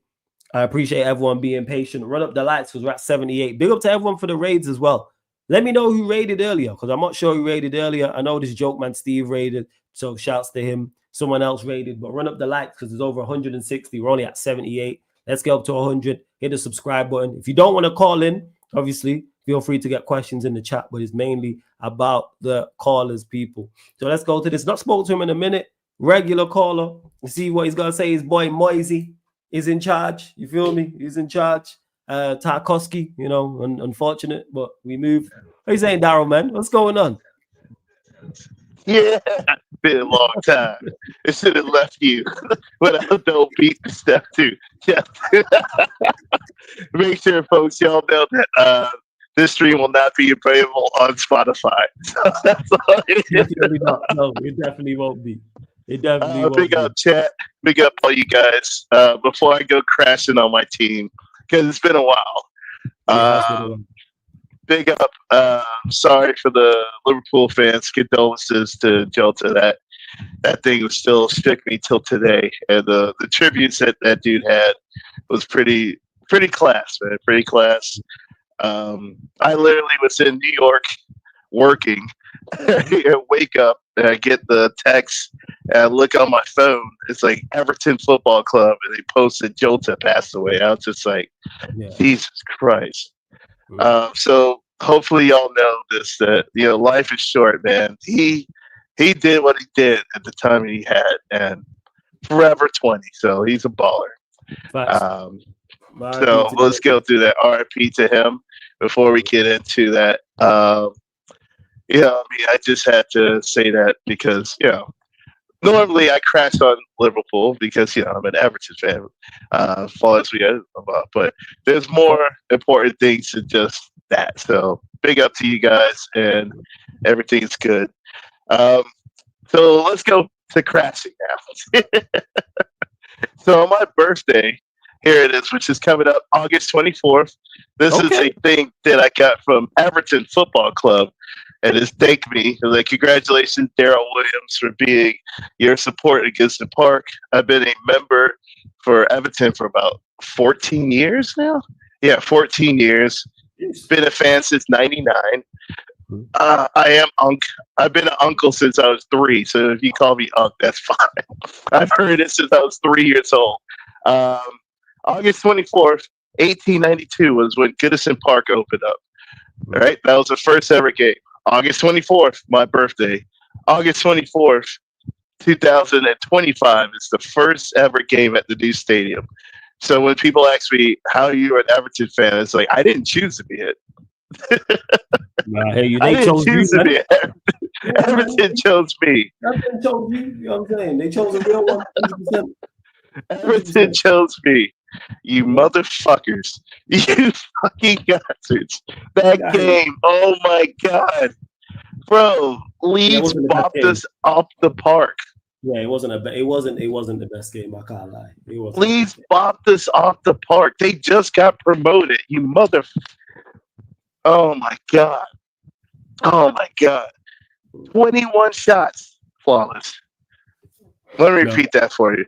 21 shots by Leeds in that game. They had most of the possession. We didn't have a corner until the 70th minute of the game. And that penalty, look, you know what? VAR against us. I'm not going to be, woe is me. Like, I don't know if you follow any Everton fan, probably besides me. No, you don't. But most Everton fans. I don't do that. What's his? Oh, I forgot his name because I worked with him years back, but I still follow his channel. I think it's called. What's the name of his channel? I can't remember. It popped up. I can't remember his name, but if I check through my subscription, so yeah, I do, man. I fucks with Everton. Don't do that. All right, I like Everton, man. I'm saying, when it comes to Merseyside, if it ain't blue, it ain't true, man. Keep telling me. It ain't blue, it ain't true, baby. It ain't blue, it ain't true. Yep. Go on. So that penalty, obviously, I wouldn't have called it because I'm a little biased as a referee. But if I'm looking at it, I'm like, the ball hits right, like a little below his shoulder. It's because he leant towards it. That's where the issue lies. Because he's leant towards the ball. That's the problem. But I mean, the thing is, though, it's like he's a defender. I mean, like the ball is taking the shot. Yeah, I mean, it's because he's the only way he would have to do that, I guess, would literally just he would have been better off just like lunging towards the ball and like hitting it on his head or his chest than to do what he did. Overall, they should have scored anyways. The game should have been like 3-0 leads, in all honesty. The way these guys were attacking us was insane. And somebody's going to ask me, what do you think about Grealish? Let me ask you guys something. Who's all in the crowd here in the chat? Would y'all like your team to get Jack Grealish? Let me see any answers there. Any of you guys would like to see Grealish on your team? More teams didn't go in for him, to be honest. I'm not going to lie. Most of y'all are probably going to be like, nah, son. Man United. I'm not going to ask you, Flawless, because obviously the rivalry. Who's it? Who's your team right there? What's that guy? Icy? Who's your team? By the way. Yeah, Dow's Arsenal. Big up, Dow. Big up, Dow. My guy. No chance. Like, to me, if you're chasing top, you tell me time out. I would take Grealish. Time out, Flawless. Before you finish that, you're a Chelsea fan, you would have took Jack Grealish on your team. Nah, don't do that. No. They're getting Garnacho. Don't do that. They're waiting on Garnacho, man. Are you kidding me? They're waiting on Garnacho. That's what it is, man. Most of the fans here, except for the other one guy here, would say no. You would not take in Grealish. Well, my point. They're waiting on Garnacho, so you gotta exclude Chelsea from it. Yeah, you guys are trying to scam Chelsea, so I understand. I'm not going to say anything bad. Bye, Garnacho. How are you saying that? You got the scamming headset on, yo. You know that advert where it's like, yo, you know what I'm saying, don't get scammed. This guy, look at you, hella crooks in the city, you know. That's why you laughing. How dare you, you know, you trying to scam Chelsea. Hey, man, take your money. Take your money how you want, Wallace. That's all I'm saying about that. They want the product for whatever reason, I don't know, but they want the product, so that's on them. Hey, man, if y'all able to scam it, go ahead. I mean, if y'all able to make that great sell, go ahead, Wallace. That's all I can say. If you're able to make that great sell for Chelsea, go ahead and take their money. You know, that's all I can say about that. My Blues brothers, fellow Blues, I don't want you to make the deal, but in all honesty, it's follow the show, so take the money. Sell it to them. My point is... about that, this guy. My point is, nobody would take him on that squad, on the team for the most part. We take him. And my point is, we could have gotten, if we're going to go for Grealish, why didn't we go for McAtee? He's available. They sold him to Forest for what, 25, 35 million? The whole thing is like, we get new owners. These are class organizations, by the way. Thank you. New owners. I didn't even pay for this. This is random. By the way, they just came to me. great owners. They did a great job being able to build the team, be able to buy the team and making us do that. But we still have to make great signings. We still lack a right back. We're still lacking right winger. And today we got cooked the whole entire game. And it's so embarrassing to see that. And every year it just frustrates me because it's like this club needs to win, man. We got Liverpool over there. Now it's not across the park. It's more like a few miles away now since we moved to the freaking dock. And we have to go out there and win and make these people realize that we are a top club and we have to win and we have to go at it. My whole thing is like, dude, Moisey, our preseason, bro, we lost the Rovers, Blackburn Rovers. We drew against you lot after getting smoked by West Ham. We lost to West Ham 3-0, motherfucker. 3-0 to West Ham, and then of course we lost to Bournemouth 3-0. So what a great season opener that is, guys! What a great season opener that is. We came into this going against a team that just got promoted, and we came out there looking like we're about to get relegated. Yeah, you lot weren't good. I can't lie. Defensively, he was decent, but other than that, like going forward, there was no outlet. We have no outlet. There was no outlet. No, couldn't get the ball to him. Vettel couldn't hold the ball up. Yeah, it wasn't good. We were toothless. That's why my thing it says my team have cavities. Toothless toffees. Hey man, maybe you should have kept Dash, but that's a whole different conversation. Kick rocks. Should have kept Dash, that motherfucker left, man. I'm so glad he left. Him with Endai and Jack Grealish. I'm just saying, man. Just saying. Jesus, we would be relegated. Bro, we had opened a new stadium and a championship. I would have to pay for a super subscription here in the States just to watch these motherfuckers play all day. Man, I'll be back. I will be in the UK during the wintertime, by the way. One of the things they put in this special box is a ticket. I get to redeem a ticket for this season. Like I said, it's a class organization, man. It's a class organization from the top, but they need to bring it down to the bottom to the players. So, hey, man, we're going to do it. I'm going to try to meet up with you. I'm out of the UK during wintertime if you're around or whatever. See what's up. Yeah, because you're only in Liverpool, so yeah, shout me 100%. Yeah, we're right down the street. Hell yeah. I'm down the road, man. I'm down the road, so shout me. We got, Brighton on my birthday? Remember last year on my birthday, we played against Tottenham and got slapped up 4-0. And I landed in Barcelona, pissed with a bottle of champagne in the hotel room. I just drank the entire bottle watching the damn game. Yeah, fucking smoke 4-0. Yeah. By far, so, we're gonna probably lose. We're gonna probably lose this game 2-1. Moisey better get his shit together because, oh my God, we got the Carabao Cup game 2 on the 27th. I swear to God. You logo? Mansfield Town. Oh yeah, you'll beat Mansfield Town, man. Bro, we better win by at least 4. I didn't say all that. I didn't say all that, but yeah, you'll beat Mansfield. Yeah, at home. Oh, you got that, man. If it was away, you might struggle. You got that. That's calm. My last thing before I get out, my prediction for my team. I'll do a full prediction once transfers are taken care of because there's so many variables out here. Yeah. Because that's why I've not been taking top. I always take top 8 the first week of the Premier League season, and once it closes, we gonna get everyone's confirmed. You got everything. Are you worried about relegation? With not even so you lot being good, but the other poor side, you got West Ham, you got Burnley, you got Brentford. Oh my God! This season's good. Look, man. I'm going to say this, and it's going to be the same thing I said last year.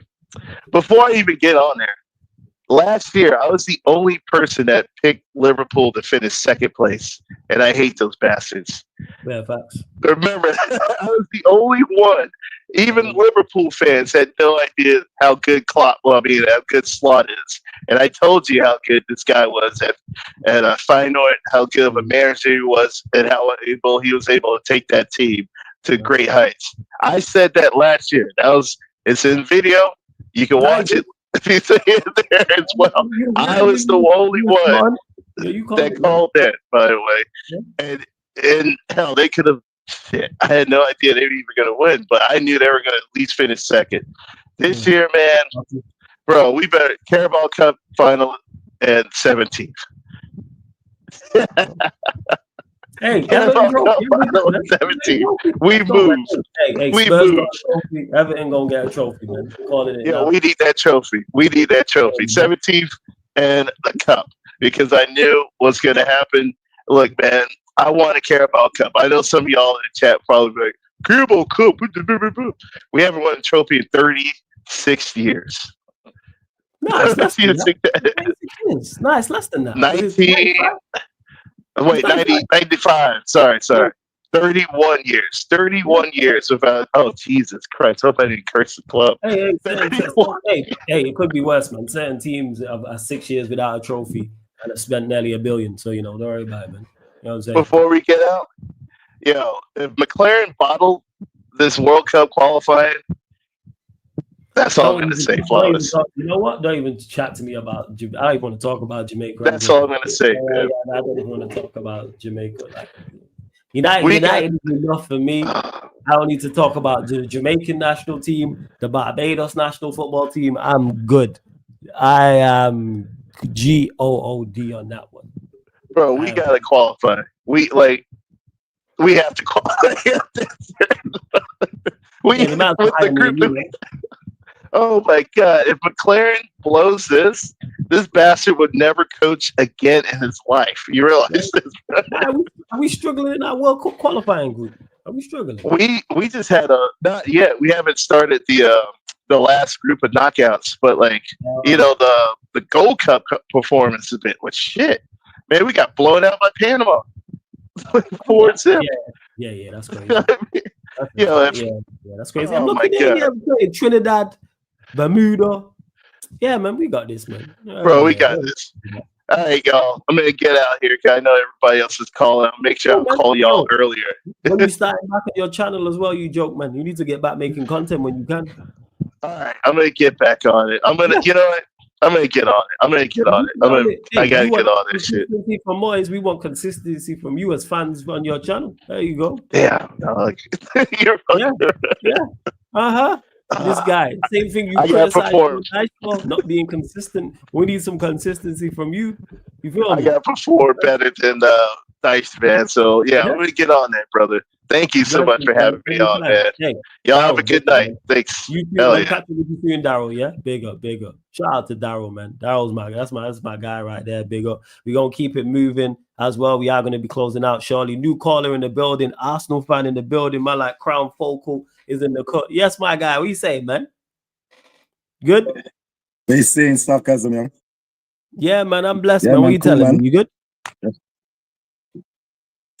Well, not really. What? I know my team beat your team, but bro, how I don't feel like I won the game. I don't feel like I won. You know that one's there. Talk to us about the performance, man. Crown, talk to us about the performance and the game overall. I'm gonna seeing Zubimendi in preseason. I was rubbing my hands. I was like, yeah, breaking line passes, all of this. Didn't see that, bro. And with your team, trust me, jealous them two signings all they make. Cunha and then Buemo. I wanted Arsenal to buy these men from time, bro. For time. All of them didn't perform, but you see Cunha, bad man. Yeah, he's a baller. Bad man. He's a baller. And he had, as you always say, he had the favela in him. He's not going to see his teammates get kicked around, bullied around. He's there. Bad man baller. But trust me, I don't feel like I win because trust me, United could have damaged us, yo. You man could have scored. I was surprised. I was holding my head. I'll get quiet. I stopped watching screen all of that time. I was like, yo, man, what I'm watching, man? What I'm watching, yo.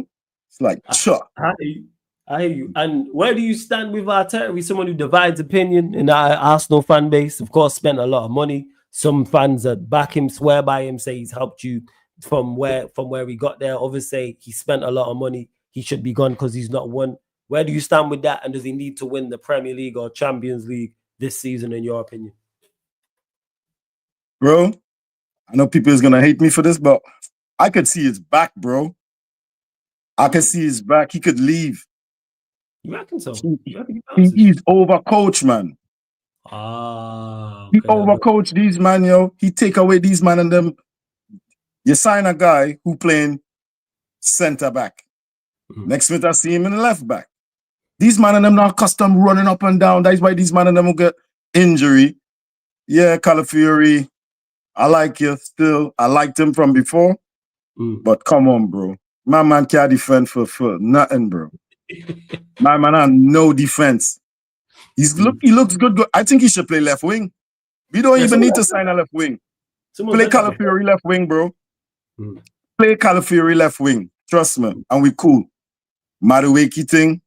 I like Madueke as a player, bro, but not before Eze. I asked my brethren, I say, yo, Madueke or Eze? Which one you buying first? Bro, it's a no-brainer, bro. It's a no-brainer. Bring the Rasta man, yo. Bring the Rasta man, yo. Baller. You know what I'm saying? Yeah, he's a baller. Bro, they don't want to bring Eze. Arteta didn't sign Cunha, because Cunha is going to replace Mr. Flick here. Yeah? Oh God. Got you. Big up Lee as well, because I was on Lee and he was raided, innit? I was hearing asking who raided. Lee, one of them were raided. But the reason why we not signed Kudos, baller, I swear he waited for Arsenal, bro. The man in Spurs kit, I want to pull out my dreads, bro. And the man, oh my days, the man in a Spurs kit, fam. I'm going crazy. That guy should have been an Arsenal top, bro. Trust me. He should have been an Arsenal top.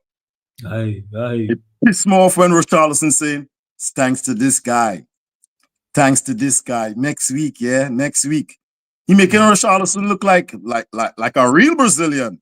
You know what I mean? Yeah, I get what you're saying. Sure. Martinelli, fake Brazilian, bro. He come from Vauxhall Market, fam. Trust me, they didn't go to the armory for Martinelli at all. He is not from Brazil, bro. I like him, yes. People don't like Martinelli, this Martinelli from 2022, bro, that is behind. I stopped the Arsene Wenger thing, bro. I stopped the Arsene Wenger thing. Oh, he's going to come good next week. He's going to come good next year. No, bro, as they're calling us Netflix. I'm done with Netflix. I want to be prime time, bro. You understand? I want to be prime. This Netflix thing, I can't deal with it, bro. The amount of, and I thought, you know what? It's cool with me having Spurs win, but it's not cool because I don't really have much Spurs friends, brethren. But you see Man United fan, oh my days. The amount of Man United brethren I have is murder. Yeah. And I wouldn't even lie. For a Man United fan, they could still get Arsenal banter, bro. The best defense in the league. Yo, you man should have got a penalty. I don't even, to me, yo, I say, oh my God, Saliba, what did you do? Bro, when I see it going VAR, I was like, they're gonna all get right. No, I just keeping my head down when I hear them saying no, I say, thank you, we got one. We got one. Bro, they always go against us, bro. Why they hate Arsenal like this, though? This is my question. This is one of my questions I'm going to ask on every channel. Why do they hate Arsenal like this, bro? I don't think it's a hate for Arsenal. I think you just got to give them the credit they deserve for just being incompetent. They're just terrible. Like, we seen it. For instance, the Liverpool-Bournemouth game. Handball. Stonewall handball. Didn't give it. Stonewall. The nonsense free kick that was given for Chelsea with someone said some new rule or something like that. I'll have to double check and see what the actual rule is and why they No. I think that is like the 10 meters away. Yeah. So it's the same thing. If the wall is there, you have to stay 1 meter. Yeah. And the distance for where what's his name? Eze. No, the center back. He pushed him. It was Guehi who pushed him. It was Guehi, wasn't it? Yeah. Guehi. Yeah, when he pushed him, he ended up in the 1 meter zone. So it was a foul because I was like, what? I said, okay, you get too close to the wall. Okay. And it's crazy is the screenshots of free kicks being taken and scored with people close to the wall. And again, it just ties into the consistency or lack of consistency. But they say they stressing the rules with the players and the managers, isn't it? Yeah, so they say. But then you see man playing NBA on the halfway line at Anfield and nothing. You see, it was a clear mistake. And the goalkeeper holding the ball for more than 8 seconds or whatever. I was like, and my goalkeeper does do it as well, you know. Raya is number 1. I only saying, brother, don't hold the ball, you know. You're gonna get a yellow card. Don't do that foolishness. Just get it out there. And now Arsenal playing long ball. What do they call him? Tony Pulis football, bro. Yeah. Stoke FC, the new Stoke. I can't understand this though. I can't understand this from watching pretty boy football to watching man lobbing it way down there, battling for the Gyökeres. I know everybody's gonna be rinsing, man, but what X call him? X is take the piss, you know. Yeah, X is hilarious and oh my days. Glock Lesnar, Glock 2 It's hilarious. Glock no show, all these things. I was like, oh my days, but I think he's gonna back though. I'm watching Sesko as well. To me, Sesko is like that kind of Ronaldo flex. That Podolski, my man who at Barcelona, the striker. You know, that kind of Ronaldo. You talking about Lewandowski? Yeah. He had that kind of, you know, he streamlined like a Ronaldo or Lewandowski. You look like, yeah. He have it in him. You look like he'll do some good still. He's saying the build. Now I hear that. What are you saying about the league? You confident in winning the league? If you don't win it, should Arteta be sacked? Talk to me. Yes, man. He should be sacked, bro. 120 million%. Trust me. And after watching Leeds play today, I don't even know what's going to go on with my team this weekend. Well, you're not confident in the league then? Bro, did you see how Leeds playing? I did watch the game, yes. I did watch the league. I could see Leeds squeezing in 2 goals. Easy. Jeez. But defense is your strong suit, though. You know what I'm saying? That's why I think you'll be okay. It's going forward, I think, is your main issue. Yeah, but you see the way how Leeds playing? Yeah. Timber is my guy, but they going over. They move it. Leeds playing smart. And when I watch them, I was like, ooh. Whole game are going like that. I was surprised. I find a ball. There wasn't, they ain't putting it back in it, but a nice intricate pass, bang, bang, bang, quick as well. I was like, yeah, they looking nice, yo. I wouldn't even lie. And then Arsenal playing them this week. If they play like how they play today, Arsenal will get some goals. Or they're going to get a whole heap of yellow cards. Because the man them passing the ball quick, you know, and fast. Yeah. I'm not saying Arsenal defense not tight, but if they're playing like that and Arsenal putting it on them, the way how the referee is quick to blow the whistle for Arsenal, these man falling over. Watch how much time, because Everton tried to play them the physical game as well. And they were getting blows. I was surprised. When I watched us see the playing football, I was like, okay. But what are you saying about your goalkeeper? Rubbish. It is. Rubbish. Both. No, like the whole thing with the goalkeeper, I heard earlier on, I think earlier looking at Costa. Oh, the goalkeeper. So yeah, we just need to sign someone. I've not heard any new links. I've heard no new links. Latest link, the last links I heard was the Belgian goalkeeper that laments, but bring in a goalkeeper expeditiously. We need a goalkeeper. Go and sign one. The fact that it's this late in the window and we still haven't signed a goalkeeper is a travesty. We know we needed a goalkeeper. Go and sign one. I think all should I get Liverpool second goalkeeper. We should have just went and tried to get Donnarumma, to be honest. But go get a goalkeeper. Yeah, but Donnarumma not good with his feet, though. We can't play out from the back anyway, Crown. So what difference does it make? We don't play out from the back well. And you all man need to, all your coach need to watch Dogu, yo. He's getting run into the ground, fam. From the time he came to, I like him still. But from the time he came to your club, it's like, yo, just pass him the ball, yo. Just try him. Try him. And now he's settling now. I like him still. Yeah. Dogu he's got all that, especially the physical attributes to be fine in the Premier League, especially playing wing back. That's why I don't worry about him like that. But yeah, like if all they get Belieber, bro. If all they get Belieber, trust me, Man United is problems. But all they can't get no injuries as well. If all they get Belieber, mad. Yeah, you think I say, bro, if these man get believer, it's done. I'm telling you, Man United is back. The only thing is, they probably might need 2 or 3 little backups who could hold good up. Probably the U team could come in and get 3 or 4 man inside of the squad, and that would be nice. Well, only on one game a week though. That is the next thing. Yeah, people keep saying that, but the problem is our manager just terrible. So that's why I don't really pay it too much mind. Word to my guy Kaneki, I wouldn't. Why you find he's terrible though? I like him, I like Amarin, Please take him, man. He's all yours. Please take him. He's all yours. Please take him. Terrible. No, but if he just get what he want to, I think he get pissed off because he didn't want to come halfway through the season. No one put a gun to his head. Huh? No one put a gun to his head. You keep saying this. No one put a gun to the man's head and said you had to join. You know he has a 25% win rate. Yeah, man. I've been watching you, man. I'm listening, yo. Yes, all right. So you watching, 25% win rate this man has. That's less than Steven Gerrard at Villa. That's less than Gary O'Neill at Wolves. Hey, Steve will like this one. That's less than Steve Bruce at Newcastle.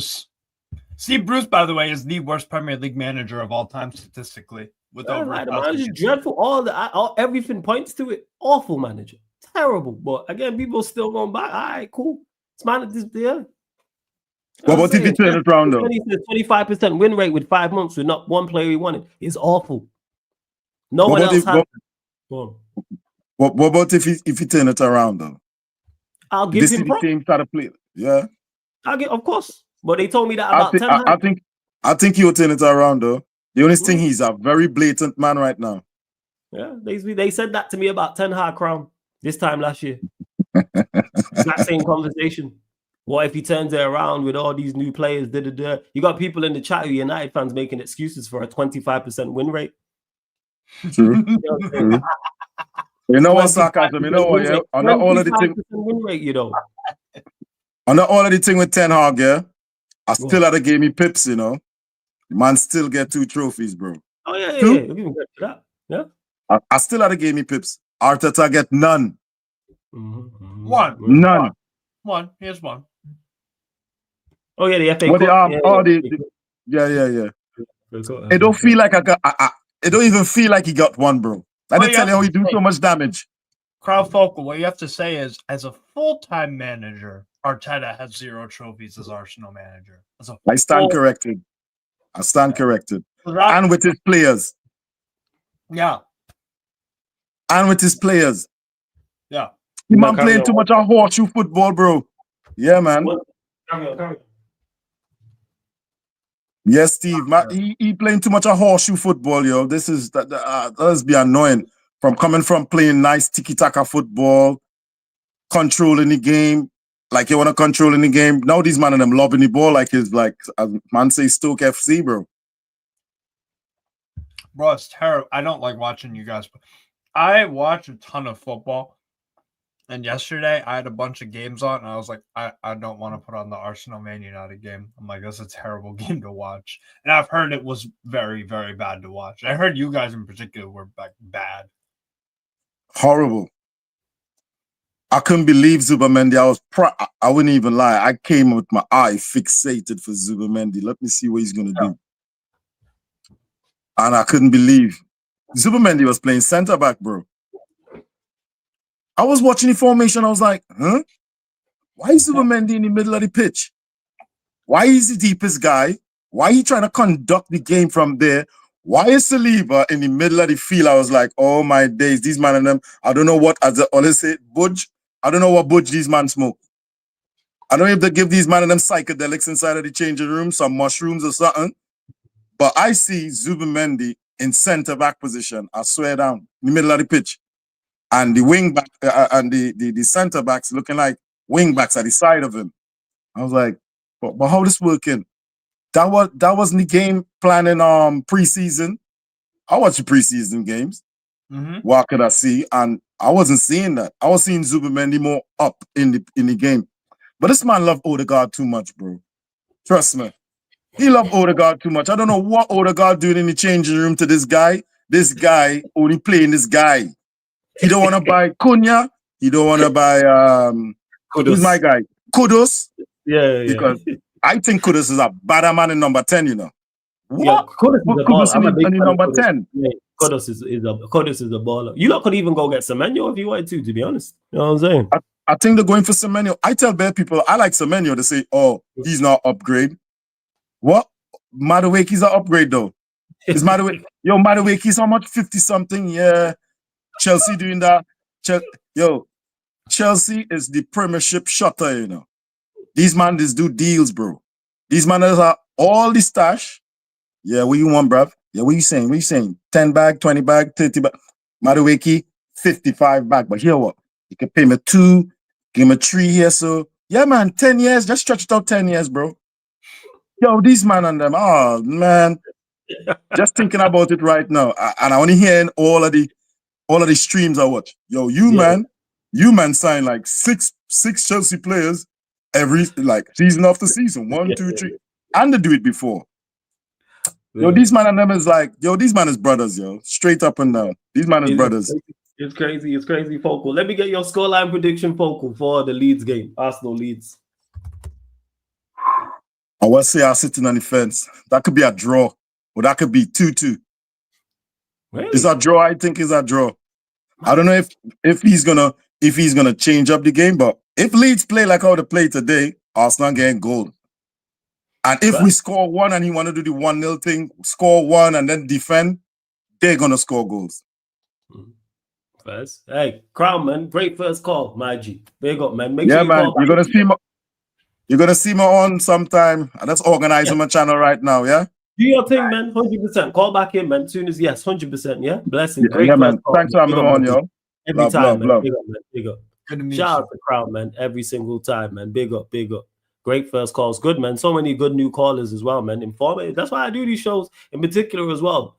You lot telling me stuff about rivals. Obviously, I'm not going to see. Also, Atnas, big up to you for the 2 super chats, man. Big up, he says. Flawless, let's big up Havertz a little bit more on these shows. Glockerez needs to hold bench. Troops has looked too relaxed lately. Hennessy settings needed. Again, like someone said, why argue with an Arsenal fan when you can just wait? That can't. We know how the season's going to end. We've seen this film before. Just wait, Atlas. Yeah. The crash out when they fall short in the Premier League and fall short in the Champions League, we will be there for. And the FA Cup and the Carabao Cup as well. Man, when it happens, yes, we will be there. Here it says, when PSG fists up the Arsenal, alley, firewood made out of your timber, alley, unlucky, but cryo, Saka, alley. Atlas, big up for the super chat every single time. Big up for both the super chats and all the ones before Atnas. Daryl says, Ruben's lost 15 games faster than any other Premier League manager, but it's okay because he don't have none of his own players. So he can lose 15 games. He can get 15 points in 5 months, and that's acceptable because he doesn't have any of his own players. That's all right. Yeah, sure. Hey, Ken, turn your camera on. I'll bring you on, my guy. You there? Big up Ken in the cut. What are you telling me, my guy? You good? What are you saying, brother? I'm blessed, man. What are you saying, man? You good? Yeah, like I said, we both got different opinions in it, basically. Of course. Yeah. Like I said, I go home and away. I've been going home away for about 15, 16 years now. Mm-hmm. But like I said, from Ten Hag to Ole to Van Gaal, like I said, I see. In Ole, like I said, the only chance I actually gave up was the PSG game when we came back. But after that, like I said, I seen a plan A out of Ole, and then when plan A didn't work, he didn't know B or C to back it up, and that's why he went. Ten Hag, like I said, Ten Hag just played a system where it would go right for the first 20 minutes, and then it'll just fall down, and then he won't have no plan B, no plan C. But with this manager, I see a lot of potential. To be honest, I see from last season when he came in to the 5 months. I think the way the back three from last year to the Arsenal game now and in pre-season, I see a passage of play, the way they integrate one touch passing. I think the Cunha and Mbemo signings is unbelievable. For him to not win the Europa League and get probably the two biggest signings that everyone wanted. I think it's a massive. They're 2 fantastic deals, yeah. 2 quality players. But like I said, the Bruno for me, I think we should have took the 100 million when we should have. To be honest, But the manager and the board wanted to keep him. Yeah, that's what I'm saying. Obviously, they don't want to push him out like they did with other players. That's what. And people sit here and say, "Oh, Ineos in this." No, you need to realize, this club is rotten down to the grim, from the top up to the bottom. It's grim. Agreed.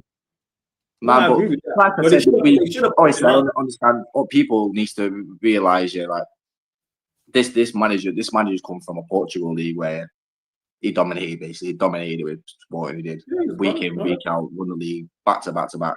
But like I said, I just think with these new players, like I said, all we need now is essential with Macedia, a Baleba, or even go get me. Even if you don't get Baleba or Wharton, there's an Edison in Atlanta. Go and get me Edison. Because Edison was the same as Baleba. If we would have sold Bruno, if we would have pushed out Bruno, we could have gone. That's my point. Well, and the keeper situation. The keeper situation. The ownership and the manager is because they decided to keep him. They collectively decided to keep him. Yeah, but I mean, if the manager goes, we get a new manager in. I think Bruno still stays anyway. No, but that's my point. Is they had a chance to get rid of him, and it's not just the manager. The manager and the board both wanted to keep the player. So that's why for me it was 50-50 in it. I would have took the money, and if he stayed, I wouldn't. Of course you would have. You would have took the money. I would have took the money. Most people who are logically look at it from a balance. No. Like I said, I just think with 100 million, I think you invest a whole new midfield with it. Okay, and that's where my issue lies in regards to this manager. It's not just on the pitch; it's off the field decisions. I understand, but like I say, on the pitch, I see a whole different from last season. Wholly different from last season. That's just up to Arsenal. Nah, not even in preseason. I didn't watch preseason, so I can't. I went to America. I seen a whole different side to this team. So I think the starting selection could be like twisted up a bit. Would you believe I think Ahmad should be starting over Dalot any day because I think he's more attacking threat than Dalot. I think defensively, I don't even think Dalot's that good. I think Ahmad's even better than him. Personally, I think Dalot. The only thing Dalot brings is energy, but obviously his final third product is awful. I agree. Did you like the lineup against Arsenal? Nah. The only thing I disagree with was the Mount and the Dalot thing. Okay, cool. Other than that, I was happy. Like I said, the 2-8s, the Casemiro and the Bruno. Like I said, you really can't do nothing with that because, like I said, you brought in Mbeumo, couldn't you? So you're not going to play Bruno there anymore. Facts. I said the only thing I would do there, is you don't play it. You obviously put Mount on the bench. And then you move. Obviously, you keep Bruno in that number 8, and put Ahmad in number 10, and then play a Xerxes or a Højlund. So why keep a player who don't fit your system? I mean, people want to talk about world class, and with me, I think world class has been being thrown around way too much in this generation. Forget the world class, Ken. Why keep a player that? This adds into it. This is what I'm saying to you. People in this fan base calling world class, Yeah. I like I said, people throw it around way too much in this generation nowadays.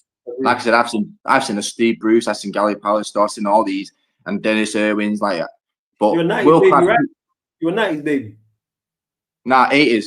80s, okay. So you slightly before me. So he was 90s. Basically, people throw this world class down. Damn. And if you're world class, you can play multiple positions. And it doesn't matter how it affects you. You believe he's world class? No, I don't think he's world class. I think his output is not enough to make it world class. I think he does some stupid thing. He's slow. He's sometimes slow on the ball. I think his awareness sometimes is awful. Agreed. I think he kicks the ball way out or play too much. And like I said, I prefer mainly Wolverine, to be honest. I do. So I'll ask you the question again: why keep a player that doesn't fit your system? That's not me to say, is it? Because no. Okay, so I'll ask you: does that make sense?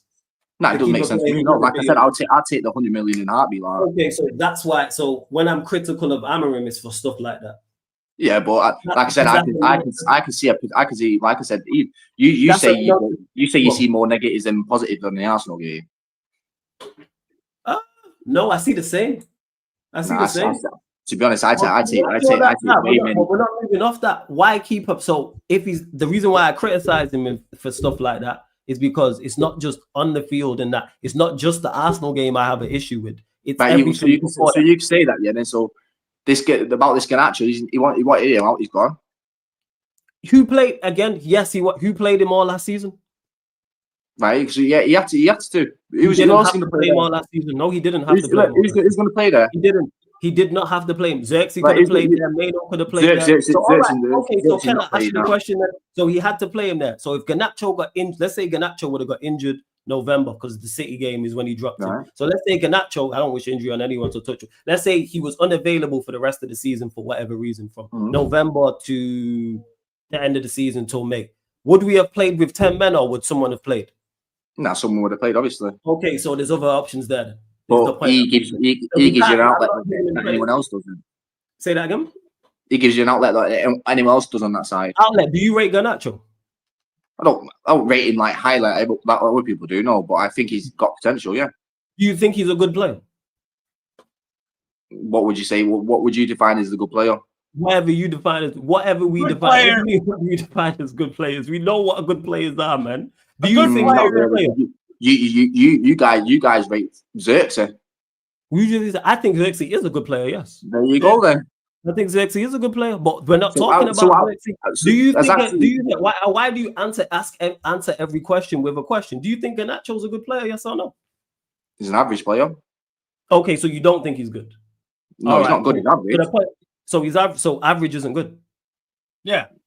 But like I said, he still gives you that outlet. Outlet cool. He went 20 Premier League games without a goal. Right? Because he went 20 league games. How can a player? Right, but he got 20 GAs last season. He didn't get 20 GNA last season. 20 GNA went. 20 GNA went. No, in all competitions, he got 20 GS. He did. Oh, because he scored goals. Oh yeah, I forgot the goals against Barnsley and stuff like that. Yeah, the lower league opposition. What are we doing out here, man? Like, what are we talking about here? The fact of the matter, you think Xerxes is a good player, so yeah, I think Xerxes is a good player. So you're saying a good player, yeah. So you're telling me, yeah, this guy's a working class for starting 11 week in, week out. He's not. Who's? Wait, say that again. What was that? So you're saying Xerxes is a good player, yeah? Yeah, he's a good player. Right. So a good player, yeah, is supposed a good player in everyone's book is supposed to be starting week in, week out, yeah, for starting 11. In regards to it, yeah, but even though I think Xerxes is a good player, I wanted a striker all summer long. Right, and who was that striker you wanted? I don't think he's good enough to start for us. I'm saying what you said. Go on. What? Osherman. What striker did you want? I said Osherman. Well, like I said, I wanted Osherman, but I think the wages are way too high for him. Okay, cool, but we're moving off the point anyway. Why keep a player doesn't fit your system? Because he gives you assists and goals. But he don't fit. But even he gives you his goals and assists have lessened down because you're moving him further away from goal because you're playing him in central midfield. But you don't know that it's been one game. No, not one game. He played central midfield last season more often than not. He was all over the pitch last season. He runs about all over the pitch, but many a game last season. Why do you think the players didn't tick last season? Because he was right wing, left wing, he was up front. How many open play goals did he get last season in the league? League goals. Not many. So that's my point. Is because of him moving further away from. How many assists did he get? Not many either in the league. Not many. Right, and that's because of what? That's because he moved further away from goal. No, that's because we got no strike force. That's why. No, we also have no strike force. That adds into it too. But we have also terrible other attackers. But I think if you put him further in, if you play him in the final third, he scores more goals. He gets more. I agree with that. Like I said, I think he's better than Stop playing Garnacho and Højlund. How about that? Stop playing players who are notorious non-goal scorers. They don't get goals or assists in the league. They went 00-20 combined. Well, like I said, please explain that one to me. I don't understand that. How two players can go 00-20 and you continue to play them. You tell me that. Is that not a terrible? I'm asking you. Is that a terrible decision? Is that? It is, no, I'm asking you. Say again? To be honest, before even like we got Højlund, I was saying like, do you not interbert Rashford into a number 9? I don't think Rashford's a 9. No, that's what I'm saying. Rashford gives you more than Højlund. I think you give us more than Højlund.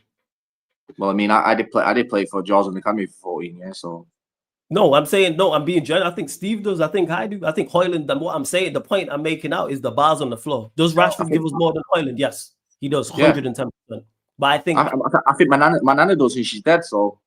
Yeah, Jesus Christ, that's a bit dark. But the point I'm making is, yes, Rashford gives us more than Højlund. So he's made 2 nonsense. So already, in the small time we've been talking, he's made 3 nonsensical decisions. Continuing to play Højlund, even though he's not good enough. How can you continue to play a striker who gives you nothing in terms of goals and assists and gives you nothing from overall play? Garnacho does the same. Then also you take your best guy in regards to GNA and move him further away from goal. Because Bruno you agree with me, Bruno is a final third player. And he's best in the final third. You can tell Bruno is that, obviously.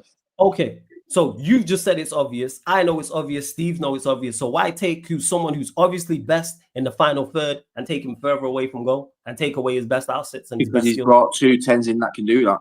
No. I'm not talking about now. I'm talking about last season. Because the whole squad could do nothing. So you don't. So when Amorim joined, what were you expecting of him? I wanted to see progressive football. No. Points like no. Position wise. Oh, I didn't really care. You didn't care where we finished. No, I go home and away. Listen, the fact of the matter is, let me just clarify this. I respect the fact that you go home and away, 110%. Salute to all the Manchester United fans that go home and away, travel up and down the country. Some travel to Europe, but that's not what we're talking about. The question I'm asking is, when Amorim joined, so when you're telling me when Amorim joined, you had no, what's the word I'm looking for? You had no ambition, no position. No. All right. So you're basically you're treating all the games. Wait. Let me just start. I have to make sure I'm making this clear. So when Amorim joined, you had no expectation of him winning games and us finishing in a certain position in the league. No, we had 5 months with players that can't play football. Forget the 5 months because he took the job. So you had so you didn't care. Right? No, that's wrong. Now you're excluding it. He didn't take the job. He was forced to take the job because we paid him. Forced to take the job. He was forced. It's literally evidence that he was forced. He was not forced. Let's clear this. He was forced. He wasn't forced. No, he wasn't. Nah, he was not forced. He wasn't forced. Did they put a gun to his head and sign the contract? Right, but the fact of the matter is, if you're paying out another manager's contract for another team, you're forcing him. Could he have said no? Yeah. I don't know. I'm not gonna. Steve, I ask you, if this is just in the world, and I ask the chat as well. A manager's managing a football club. A club approaches that club for said manager and says, "We want to sign said manager." Can that manager say, "No, I'm not going to that club and not sign that contract"? Right, but you need to put in consideration. Yeah, okay. There's a manager there that another club wants to buy out your clause. Yeah, to go to your club. If you don't accept that this summer, he does not get that job. He can say and he can say no, and that's cool. I'm losing the biggest job in the world. He can say no. He can. I'm losing the biggest job in the world. Yes, you can say big. You can say no to the biggest job in the world. Yeah? No man is going to sit there and reject Man United. Let's be serious. No. If it's that detriment to the point you can't perform, then you should say no. If Manchester United are in such a bad state. Right, so put this into instance, yeah. So if he turns this down now, yeah, gets top 5 this season, I want an apology from you. Why does it matter if he gets top 5? Because you don't have no expectations. No, this season they do, yeah. Okay, so what's your expectation this season? Now we getting somewhere. What's your expectation this season? I want your give me top 6. Not what you want. What do you think happens? Top 6. You think we finish top 6? So what's the rest? 100%. What's your 5 in front? What? Who's your 5 in front? Liverpool. Okay. City. Mm-hmm. Don't have to be in order, by the way. Just your 5. No. I'm just saying. Yeah, Liverpool, City. I think City wins the league. By the way, just saying. Yeah, agreed. City, Liverpool, City, Chelsea, Arsenal. Top 5. You said, yeah. No, this is on you. Are you saying? You're saying the 5 in front of us, yeah. No, because you said 6. You said we're Yeah, finishing 6, right? Yeah, so you need 5 in front. One more, and then Spurs. So no Villa, no Newcastle, No, no I think Brighton. I think Villa drop off. I think Nottingham Forest drop off. Cool. So you think we're finishing top 6? All right, cool. Yeah, and like I said, when we finish top 6, I want to apologize. How many league goals did we score in this season? Who? Manchester United. How many league goals? All together? How many? Thank you. I'll say it again. How many league goals do you think we get this season? So just in the Premier League, not FA Cup, not League Cup, solely in the Premier League. About round 60, 70. Pick a number. About 75. I go in the middle. So you reckon we getting 75 league goals? Yeah, with the 2 10s, yes. So with the 2 10s, so how much? So all right, so let's further break this. Let's further break. So we are getting 75 league goals. So in Bremo, so we'll start with Bremo. How many? You're forgetting. We've got Maguire comes off the bench and can score. I know who we have. I'm just asking the question. You said we're getting 75, so I just want the working out of 75. Why are you saying Maguire? Like Maguire didn't say he was like last season. Steve, hold up. So we're getting 75 league goals. So how many goals is in Bremo getting? Steve, pull out the calculator. Bruno get goals. No. And Bremo. How many goals? I'll give Bremo 15. 50, and this is league goals, by the way. Yeah. Yeah, so 15. Add that in. How many is Cunha getting? I think Cunha's about 20. All right. So Cunha's getting 20 league goals. All right, cool. Let me pull up the rest of this. Let me pull up the squad so I don't want to miss anybody out. 1 second. I'll just do like the attackers and like the midfielders. Give me one. You need to put Ahmad in it. No, Ahmad at class as an attacking player. So when I say attack, I'm saying attacking players, even though he plays the right wing. I think Doggy gets about 3 or 4 as well. Give me 1 second. So that was 20 for Cunha and 15 for who? I'm pulling it up. 1 second. Why the fuck can't I find the squad? What is going on? Hold up. You need to download Sofa Score. It's a good view. Hold up. No. See, I got it. Boom. Here we are. Sesko. How many goals is Sesko getting? I'll give him 11.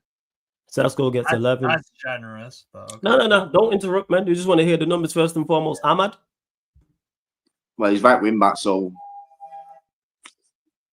would he really get? I wouldn't say I'm not even into. Hey, Matt. I mean, Ken. I'm not even here to interrupt you. I'm like I said, I'm confident in this team this season. Okay, cool. Yeah, I see it. So go on. I'll give Ahmad 6. 6. Ahmad 6. Xerxes. I don't think he starts. Nothing. So he gets 0 league goals. All right, cool. Mano. Oh, I don't. The thing with Mano, I don't think he slots the system like everyone says he does. But if he does start, I'll push him out. I'll give him a 6 as well. Mano 6 goals, yeah. You said. Yeah. Bruno. Yeah, Bruno gets goals every week in, week out. Well, 15. How many? 15. Yeah. 15. Right. Cool. Casemiro. Gets goal here about 5. 5. Mason Mount. I think he comes off. I'll give him a nice 6. 6. Equal that. Well, how many is that, Steve?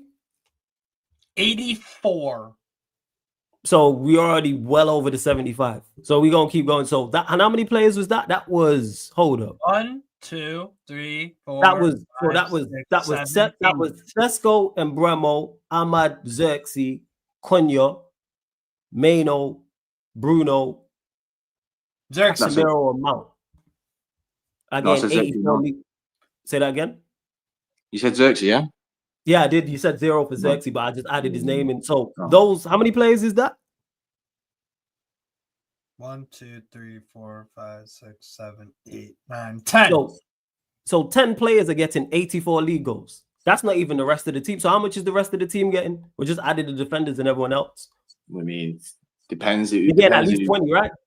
Depends how many set pieces we get. Yeah, so this got at least. So if we add in 1 second, so I mentioned the players we haven't mentioned. So we'll go Dalot, Maz, Delit, Maguire, Martinez once he's back, Dorgu, Yoro, Shaw, Heaven, No, I don't think Shaw gets in. I don't think he ever gets So in. we'll go short. No. I'm just adding in the players. So those 10. So our midfielders and our attacking players are getting 84 league goals. So let's say the defenders get. Let's say they get 16 between them. That's 100 league goals. Now they get 16 between them. Okay, so how many do you think they get between them then? Like I said, Shaw and Heaven. I don't. Like I said, I don't think Shaw plays attacking wise anymore. Right, let's say they all get average. Let's say they all average get one each on average for the whole 38 games league season. The only possibility, is to get over 2 is Maguire. Okay, so Maguire. So we'll stand on Maguire. So you don't think Martinez or De Ligt or Maz or Delo or Yoro will score any goals? Now, like I said, unless it's set piece, like I said, the only possibility that Maz, I don't even think Maz gets in the starting 11. Okay, there is potential you don't get in the starting 11 all the time, but he could play. But you said 10 players. Yeah, but I think they score, but not in the league. I think they scored in like cup and that. Yeah. I'm talking league. So all right, we'll just we'll just do it. My bad. We'll just do it from an individual standpoint. So we'll start with Delo. How many league goals you think Delo gets? Add this to the 84, please, Steve. None. He has none. Maz? I think Ahmad starts over him. Maz? None. De Ligt? I'll give him 2. Okay, so 2. Maguire? 2. Martinez? Injury prone, nothing. Yoro? I'll give him 1. Dorgu? Same like Ahmad. I think he's more attacking. I'll give him a 3. Luke Shaw? None. All right, cool. So that's everyone. What does that total up to? 92. So we're getting 92 league goals this season. Yeah, that's easy, man. So you believe we're getting 92 league goals this season? Like I said, I just think with the contributing I'll ask you that again. You genuinely think Manchester United in the season of 2025, 2026 are scoring 92 league 100%. goals? So how are we only finishing 5th? Because you got Liverpool and City there that'll score more. No, they won't. So they'll score more than 92. And what about those from a defense? But how are we only 5th? That's only 2 teams. What about the rest? I think Tottenham. The only way is we get past Tottenham if we. You would give a scoring 92 league goals in your opinion. How are we not finishing above Spurs? Are you telling me Spurs are scoring more than 92 league goals? Right, but what I'm saying is you can still score loads of goals and lose the game. You know that. Not 92. Show me a team in the Premier League history that has scored 92 league goals and has not finished inside. No one's done it. But what you want about Liverpool? City did it not long ago. They scored over 100 goals. And where did they finish in the league? First, when he was on the treble. Yeah, exactly. This is the point I'm making. How do you score 92 league goals and only finish 5th is the question I'm asking. Yeah. How are we finishing behind Spurs and Chelsea and Arsenal if we are getting 92 league goals? Because you can still score so many goals and lose the game Not 92. What? Hey, Steve, do the math. 92 divide 92, 38 by 92 or the other way around. Because then we're going to average out how many goals that is. You downplay this team way too much. But isn't 2.42. So we're scoring on average 2 goals a game, sometimes 3. Yeah, 100%. So 100%. Listen. The fact of the matter is, we got. Before you go, Steve, we're a game down. Do it by 37, please. We're a game down. Right, so yeah, yeah. So we got to do it by. So we'll see. I'll give you a prediction right now for the first 5. What's that? No, we'll do the first 10. What is it? 2 point what? 2.48. We'll go to the. Sorry, say that again. Sorry, my bad.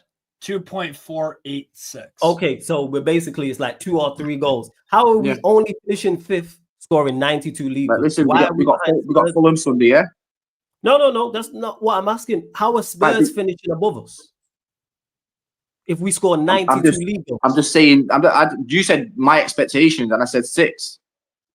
No, exactly. So again, I said your prediction. Right, but that's my expectations. No, you told me your prediction. So your prediction was 6. Yeah, 6. Yes. So, which is cool. But like I said, the aim is the aim for Amory. If we get 90, if we score close to 50 goals, in the first 24 games, that's all well and good. Listen, we get 50 plus goals in the first 24, 25 games, we get top 4 easily. again, with 92 league goals, you finish top 4. That's the question I'm asking. You've predicted us to finish 6. So the question I'm asking you, Ken, is how are you predicting us to finish 6? And you're saying we are going to score 92 league goals. Ken, you still score loads of goals and still lose the game. No, you can't finish 90. Show me a Premier League season. Tell me a Premier League season where a team got 90 plus goals and didn't finish inside the top 2. It's never happened before. Find me anywhere. When have I mentioned that it's happened? No, so that's the point is I'm making is that's right, why what I'm saying is you can sit here and I can sit here and people can sit here and say, oh, Liverpool's going to win the quadruple because no, it's never happened, and you go and do it. No, anything can happen in football. Quadruple is possible, yes, but it's not. How many times Liverpool fans have said they're going to win quadruple? Never done it. We're not moving the goalpost. The reason why people will say Liverpool can win the quadruple is because of the quality of the side. So you can look at the quality of the side and go, yeah. So people say that. We're not moving off it. So I asked the question again. How are we scoring? You said we are scoring 92 league goals. You also said we're finishing 6 in the league. So my question is to you: you have Spurs above us, you have Chelsea above us, you have Arsenal above us, you have Liverpool above us, you have City finishing above us. Yeah. That's your top 5, and then we're 6. So the question is, how are Spurs finishing above us when we are scoring 92 league goals? That don't make no sense. Please give me the math. How are they catching us? If we are scoring 2 or 3 goals a game, go on. Well, we're putting 4 past Fulham. That's a fact. So, no, again, I didn't ask for individual. I'm saying Spurs have to. If we score 92 league goals and finish 6, that means the other 5 that you mentioned are all scoring 80s, high 90s, or 100 goals. So the point Liverpool and City can score high 80s. Again, Liverpool, City, cool. I'm asking you specifically about Spurs. So how many league goals are Spurs scoring? I don't know. I don't watch Spurs week in, week out. But you don't have to watch, but you don't watch Spurs week in, week out. But you're predicting Spurs to finish above us, so you know something about them. Because I've seen the signings. Okay, so who did you see? Who did you see sign? Kudus. Okay, and who else? Paulinho. They're on the verge of Eze. Okay, so you think Eze, Paulinho, and Kudus are gonna have them scoring 90 goals in the league? Don't forget that Brennan Johnson scores week in, week out as well. I'll ask you the question again, Ken. Do you think Spurs get 90 plus league goals in this season? No, they get like what? How many? 60. So they whoa. So like I said, the transfer windows not even done. They can go. They can go. Savinho. Hold up. Nah, Savinho inside of. Hold up. So we score 92 league goals. Spurs finish 60. Spurs score 60. But they finish above us.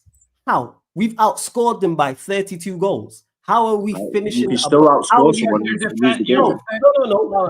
That's a significant amount of goals. We are outscoring them by 32 league goals. How are they finishing above us? Because they always beat us in the Premier League season. So because they beat us, I hear that they beat us. Yes. We are you've said Manchester United are scoring 92 league goals this season. Spurs are scoring 60. That means we've outscored them in the Premier League, not just head-to-head, Premier League by 32 league goals. So how many goals are we conceding then, in your opinion?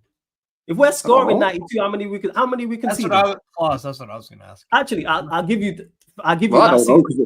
I'll give you last season. We probably concede 8 in a game within keepers. Well, no. Overall, I'm not saying one a game. So this is with them same keepers and this fantastic manager who you back and is going to turn it around. Give me 1 second. It's getting a keeper, so I don't know what you're saying. All right, cool. We'll get a keeper, cool. But I'm saying as currently constructed, we conceded 54 league goals last season. So how many goals do you think we're conceding this season? How many conceded last season? 54. What is that? The whole season, yeah? The whole season, yeah. 1 second, I'll pull the table up so you can see the screen. 1 sec. I'll pull it up on the screen. Give me 1 second. Let me know if you need me to zoom in. 1 second, Ken. Hey, you lot not entertained? Run up the lights. So that's the table right there. 50, 38 games. Right. Go to the top of the league. How many did Liverpool concede? 41. How many? We 54, yeah? We conceded 54. They conceded 41, yes. So how many goals are we conceding this season? We're scoring 92. How many are we conceding? give it. Well, like I said, if we get a keeper, I don't see it going higher than that. Adding the keeper tax to those in the chat. What's the source with Costa, by the way, people? Because we've been linked to Diego Costa. Portal, Yeah. What's the source? Let me know in the chat, people, who's reported that. But adding Costa, so we'll add him into this equation. Austin tweeted it. Austin, okay, great. Add in Costa. How many goals we conceded? Well, with the back line, if you don't change the back line, the back three, delete. However you think the manager's gonna play, because you rate the manager highly, you rate the team highly. Yeah. I'm severely underrating it. So with Costa, without Costa, we conceded 54 league goals. We're a much better side now. So we're scoring 92 according to you. How many goals are we conceding this season in the Premier League? Can't be, like I said, if we got that back line, if we keep that back line and play whatever you think the manager's gonna play, Ken, it's whatever you think the manager's gonna play. That's what I'm saying. If we keep the back line and put Ahmad instead of Dallo and keep Dargo there, and then obviously let me ask you, do you think the manager does that? Do you think he actually plays Ahmad over Dallo? I think he plays it next. I think he plays it this Sunday.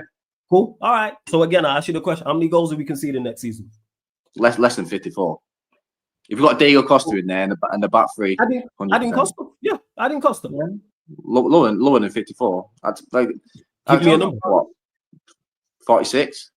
So we can see. So we're scoring 92. 46, 48, something like that. 46, 48, something like that. We'll go 47 to go to the middle of it. So we're conceding 92. Sorry, no, we're scoring 92 and we're conceding 47. Yeah. Spurs are scoring 60. How many goals are Spurs conceding? Bear in mind, Spurs conceded. I know they got a new manager and everything like that. Spurs last season conceded 65. So how many goals are Spurs conceding? Don't concede nowhere near that this season. I don't think they'll concede 65. Because I think with Van der Ven, if they keep Van der Ven fit, I think So how many goals are they conceding? 40. So they're scoring 60, conceding 40. We're scoring 92 and conceding 47, but yet they're gonna finish above us. Yeah. How? We're only conceding 7 more goals and outscoring them by 32. The numbers, the maths ain't mathing. We're conceding 7 more goals than them, but outscoring them by 32 in the plus column. How are they finishing above us? By the way, they're 3-0 up on you for goals. They scored 3 against Burnley. Oh yeah, add us to 48 because we conceded 1 already. So we'll add it to 48. So yeah, we'll say we're conceding 8 less goals than them.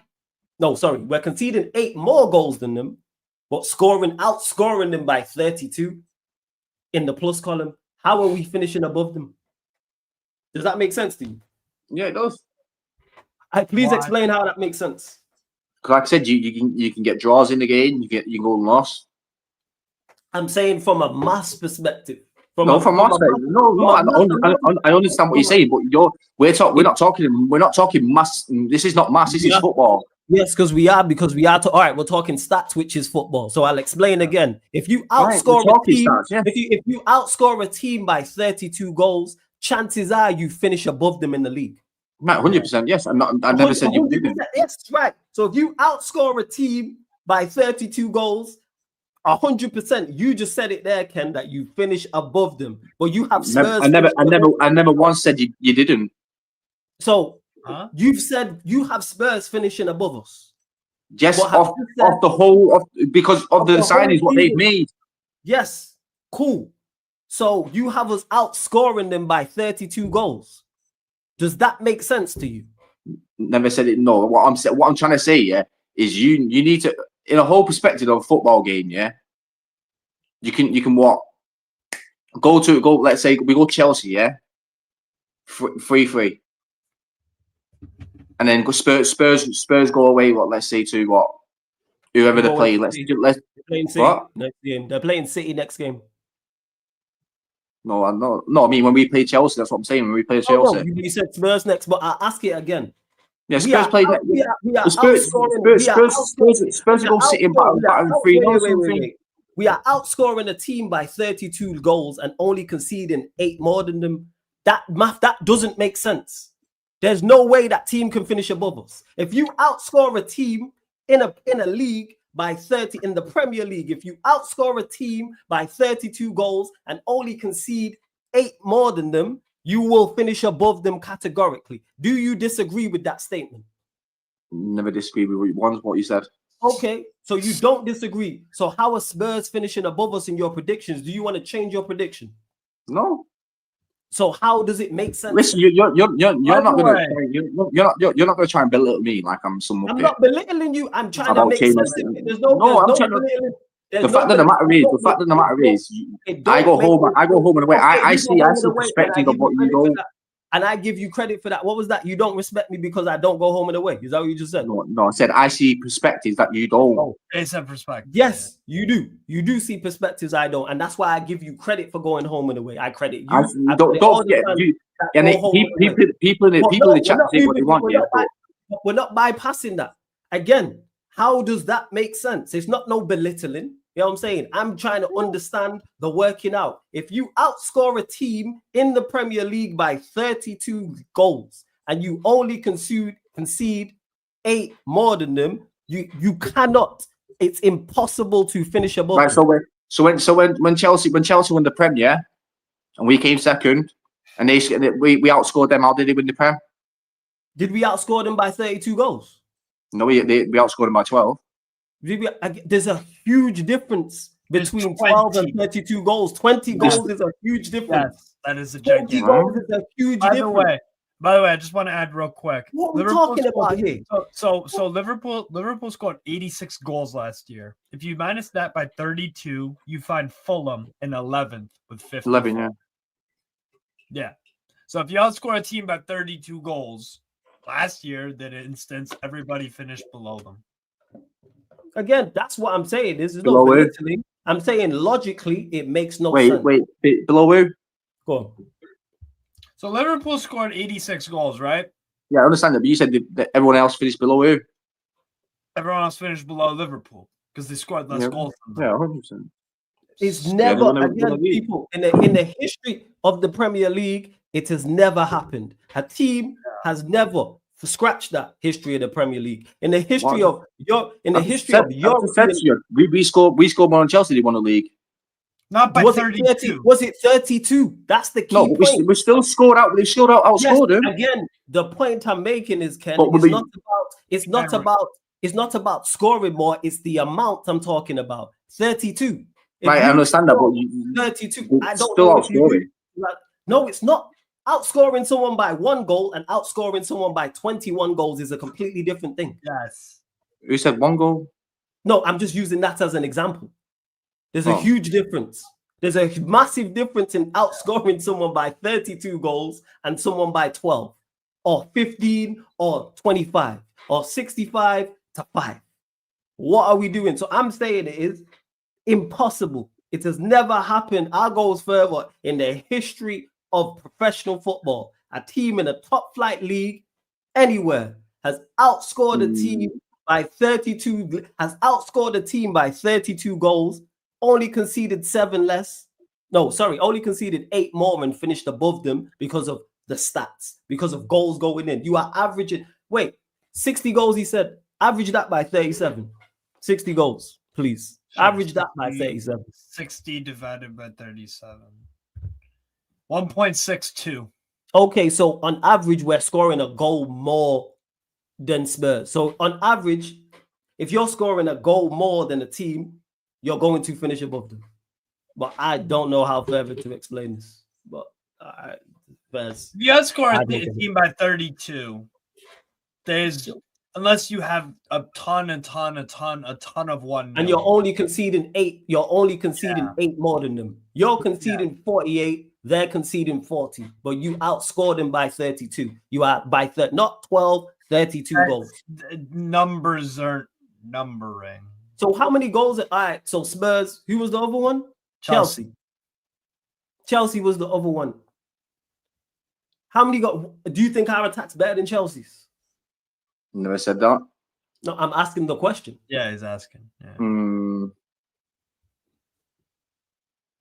Would you rather have Palmer, Neto, Estevao, Delap, João Pedro, or your? So you think our attack's better than that? So no, I never said that. The only person to take is Cole Palmer. So these teams are nowhere near us in terms of attacks, or how are they finishing above us? If they're nowhere near us, it's not even close. And no one said João Pedro did that crap. No, who said that? I didn't say that. You just said if these attacks not nowhere near our attack. I never said that. You said you don't take Cole Palmer.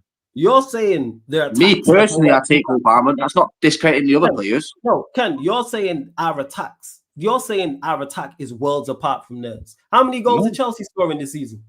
League goals. I don't know. They're not finished yet. So how many league goals? How many league goals are they scoring? I don't know. They're still doing transfer business. Okay, so let's say they get Garnacho and Javi Simmons. Add those two in. You have enough information, Ken, to have them finishing above us, so you know something about them. Because the way they performed in the World Cup, I just about off past experience, what we did in pre-season, what they did, they have more potential than us. That's what I'm saying. So wait, you gave a number for Spurs. I think they are a better team than us. Yes, I agree. I think they are a better team. But I wouldn't say a better team. But you think they're a better team because you have them above us in the league. Because we've just come off a 15th place season. Well, but that doesn't matter to you because you have your team scoring 92 goals when the champions of England last year scored 86 and you scored about 40. Well, you think our attack this season is better than Liverpool's last season and City's the season before that? How many goals did City score before that? But you have a scoring more goals than them? I swear. Yes. 92. Okay, so they scored 90. Oh, sorry, they scored 96. So you think our attack this season is close to the City attack, not of last season, the season before that when they won the league? 100%. Okay, cool.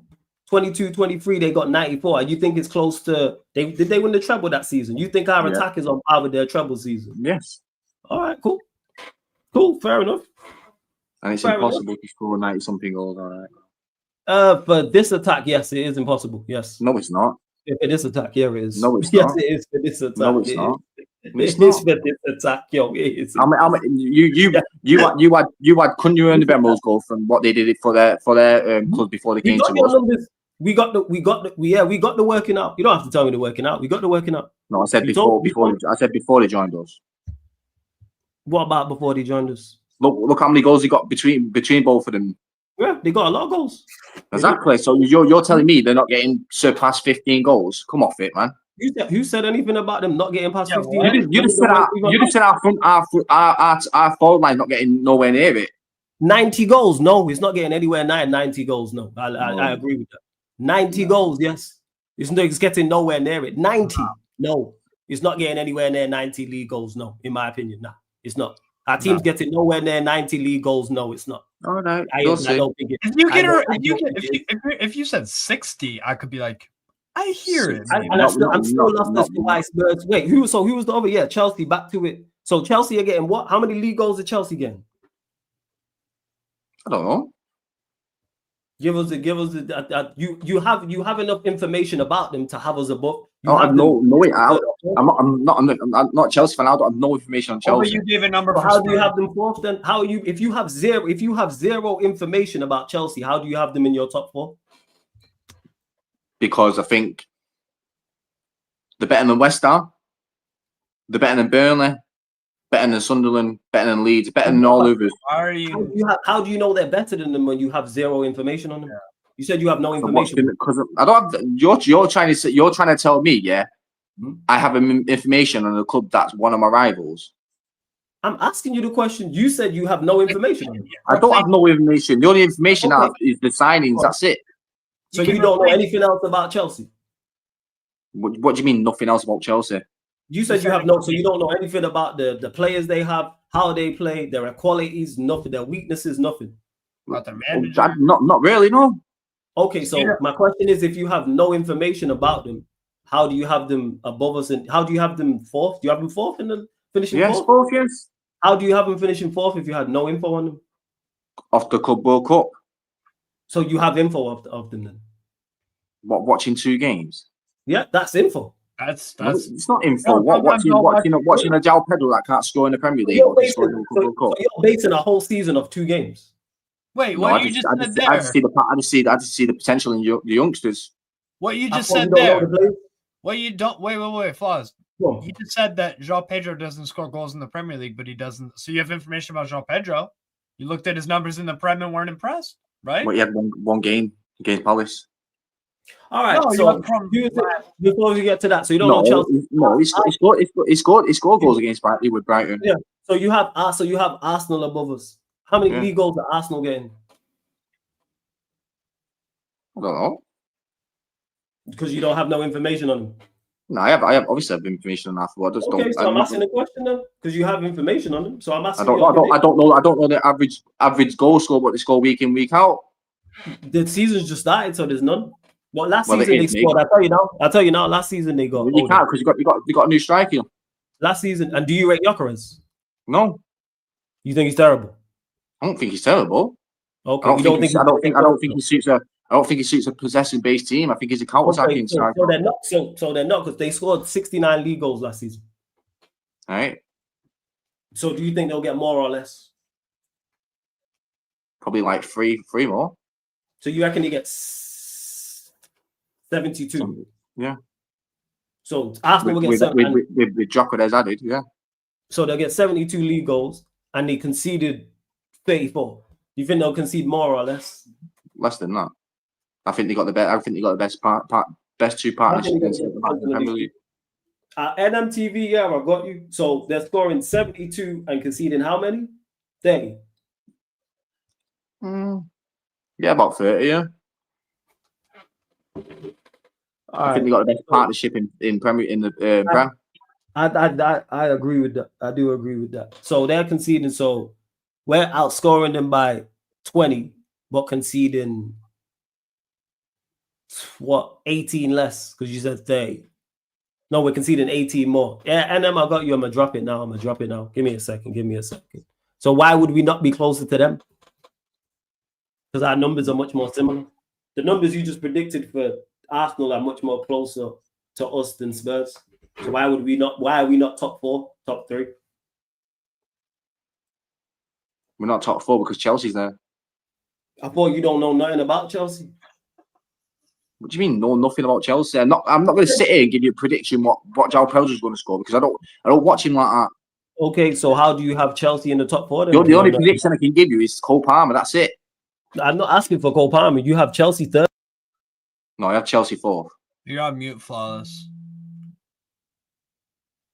Flawless. Oh, never mind. Give me a sec. Yeah. All right. Well, cool. You got a channel and you can. Me, yeah. Yeah. Shout out your channel, man. That's just my name, innit? Shout out. Let them know what you got. It's Kenny MUFC 98. All right. Cool. So we'll be here. Well, so when we don't score 92 league goals, I want my apologies. Yeah. No, when we do, when Amarin does prove you wrong, I want to apologize. Cool. Got you. When we listen, my prediction for the game against Fulham is 4-0 battery. So we're beating Fulham 4-0 and finishing top 5. No, top 6. You're cutting out, can't you? Yeah, your mic. Yeah. You might crackle. Now you're good, yeah. It's good. You're muted now. It's mad. You can hear me. So top 6, you want an apology for, and the 92 league goals you want an apology for. No, I'm not saying what apology for Ruben, innit? Prove you wrong. Yeah, yes, but that's adding into it. I'm apologizing to him via you. So that's what I'm saying. So 92. We're scoring 92 league goals. We're conceding 48. We're finishing 6. And we're packing up Fulham 4-0. Only thing I agree with is on the Fulham victory. I don't think we win 4-0, but I think we pack them up. His channel is Ken UFC. Let him know what you do on your channel, what's coming up, all that good stuff. Nothing. I do FPLs for people in it. I've got an FPL league, obviously. I'm doing a cash prize for the top 3 people. So obviously you have to join the league, and obviously at the end of the season, the top 3 get obviously cash money. Okay, I'm doing at the end of this month, I'm doing a giveaway for 2 tickets for. I'm doing a ticket for City away, and then obviously I'll be doing a vlog for Chelsea away. I love that. Love that. And before you go as well, what was your prediction for the Arsenal game? I said 1-1. Okay. Cool. I actually did too. All right, give me I one said, second. I said, well, to be honest, I Cool. thought a draw at best was I know you have. I've missed you. Was pushing it, but like I said, the fact of the matter is the keeper's not like people say this is a foul on the keeper. It's not a foul on the keeper. The keeper's flapped at it. Yeah, because we did 20 minutes after we did the same. Delete did the same, and Ryan only got it cleared. We moved. I think it's a penalty on Cunha though. I think it's 100% pen. Yeah, I hear it, but we should have performed better. But hey, this manager puts out bad lineup, so we move Mount out there, Delo out there. Like What do you expect? Anywhere else on the pitch is a foul if he does that. I know. I agree with you. Like I said, big up the Reds in it, big up Ambrin. Like I said, he's going to turn us around and bring the glory days again. So we're all here for it. Yeah, I remember we're here for it. I'm here. Hey, if it's 92 league goals we're scoring, we are in for one hell of a season. We the most entertaining team. I can't wait for it. 92 league goals. I cannot wait. So listen, bro. When it comes to realization, bro, you be saying sorry to me, bro. I'm gonna be cheesing. You know what I'm saying? I'm gonna be off the over. Someone told me the team's got 92 league goals. When we score it, I don't want to hear. I want no negative. I'll be cheesing. I won't. No, you know what I'm saying? But I will be negative with a 25% win rate, yes, because the performances are negative. The results are negative. Don't forget. When we get that key for me, it's over. Okay, cool. Well, like I said, I will be. I'm going to criticize. If you win 5 games in 5 months, yes, I'm going to criticize. All right, but what if we win 6 straight now? You can't criticize nothing. No, if he wins 6 straight, I go great. But I am going to criticize. We haven't done that. But if he wins 6 straight and then loses 1, you're still criticizing. It makes no sense. I won't. I go. That's a fantastic turnaround. 6 straight. That's a fantastic turnaround. The fact, I see all you do. You win. If he goes on a run now and wins 6 straight and he loses 1, I'll praise. Oh, this manager, get him out. I'll praise. No, I won't. If he wins 6 straight and we perform well, no, I will not. You don't know me well enough to say that. If he wins 6 straight, I seen you all last season. Have you seen us win 6 straight? Did we win 6 straight last season? No. Okay, then. So how can you comment on something that's not happening? On me personally? No, you don't know that. Ten Hag when he went on the run. What run did Ten Hag go on? When he won 3 straight. What he went and what was the performances like? It was dead, but he still won 3 straight. Okay, so the performance was dead. I expect. Right, but you still didn't give the guy the credit. I expect both. Right, I expect both, but if he's okay, winning, then so we on the same wavelength. Then you expect both. I expect. Yeah, but both. I give him praise. I gave him credit too. You didn't watch me enough then. Yeah, I did. I mean, I've been watching. You like didn't watch me years. enough because you would hear me say countless times, "Great result, terrible performance," or "Good result, right, terrible performance." Right, but that's not giving him credit. That is giving him credit, because then I will go into it further. What are we talking about here? How about you just deliver both? Well, how about you deliver good performances and good results? How about we start there? So we can talk. If he wins 6 straight, I will be over the moon. I will be happy. But if you win 5 6 straight, including Grimsby as well, yeah? 6 straight. We're gonna beat Grimsby. No. Don't discredit. If we 6 straight, including Grimsby. Actually, before you go, let's do that. Let's get your predictions for the next time. Let's go. Come on, then. Let's do this. This is gonna be good. This is a great troll, by the way. I'm gonna watch it. Listen, when we come back, I'll come back every day. Yeah, after we win. Yeah, and watch the prediction. Tick. Ken, where have you been before this? This is crazy work. How you been watching and not been in the chat? I work too much, brother. All right, first, it's good to have you here, though. I do night shifts, so I've got just literally in the stream doing earphones. No, first. Like I said, I'll be here more, man. Listen, all you can call me in the chat all you want, but the fact of the matter is, mate, I'm probably the biggest United supporter you'll ever see in your life. Don't do that. I'm a massive United supporter too. No, I'm not saying that, but what I'm saying is, I wear my heart on my sleeve, man. I wear my heart on my sleeve too. Same. I'm Manc born and bred as well, just like you are. Just like you, M postcode, just like you. Family, I'm guessing your family, Manc born. I mean, Manchester United, just like you. I'm the same. Manc born and bred, just like you. 5 minutes from the stadium, brother. Manc born and bred, just like you. 20 minutes from the stadium. Manc born and bred, just like you. Like, same difference. Like, this is what it is. You can't no. So yeah, anyway, Fulham away. Scoreline prediction. 4-0. Okay, Burnley at home. Wait, you missed Grimsby. Oh, Grimsby away them. We won't beat Grimsby. Not 6-0. Battering. 6-0 Grimsby. Where Grimsby? What? Hey, Steve, what league are they in? Just out of interest. Burnley at home. They are League 2. Okay, so it's a League 2 side. Yeah, we should batter them. Burnley at home. Tottenham put 3 past them. I'll give it 2-0 United. City away. 1-0 United. Chelsea at home. 2-1 United. Brentford away. Oh, tricky that. I think they lost most of the players. I think we get it done 2-0. Sunderland at home. At home, it's we have enough. We have enough to beat them. I'll scrape it at 2-1 United. Liverpool away. I'll give that Liverpool 2-1 Liverpool. Okay, I think is that 10. Let me just double check that. 1, 2. So Yeah, Fulham 2, 3, 4, 5, 6, 7, 8. No. Brighton at home. Brighton. Brighton always do it. Mitoma, they got that Minto. 2-1 United. Forest away. Oh, that's an hard game, that, you know. I love Forest away as well.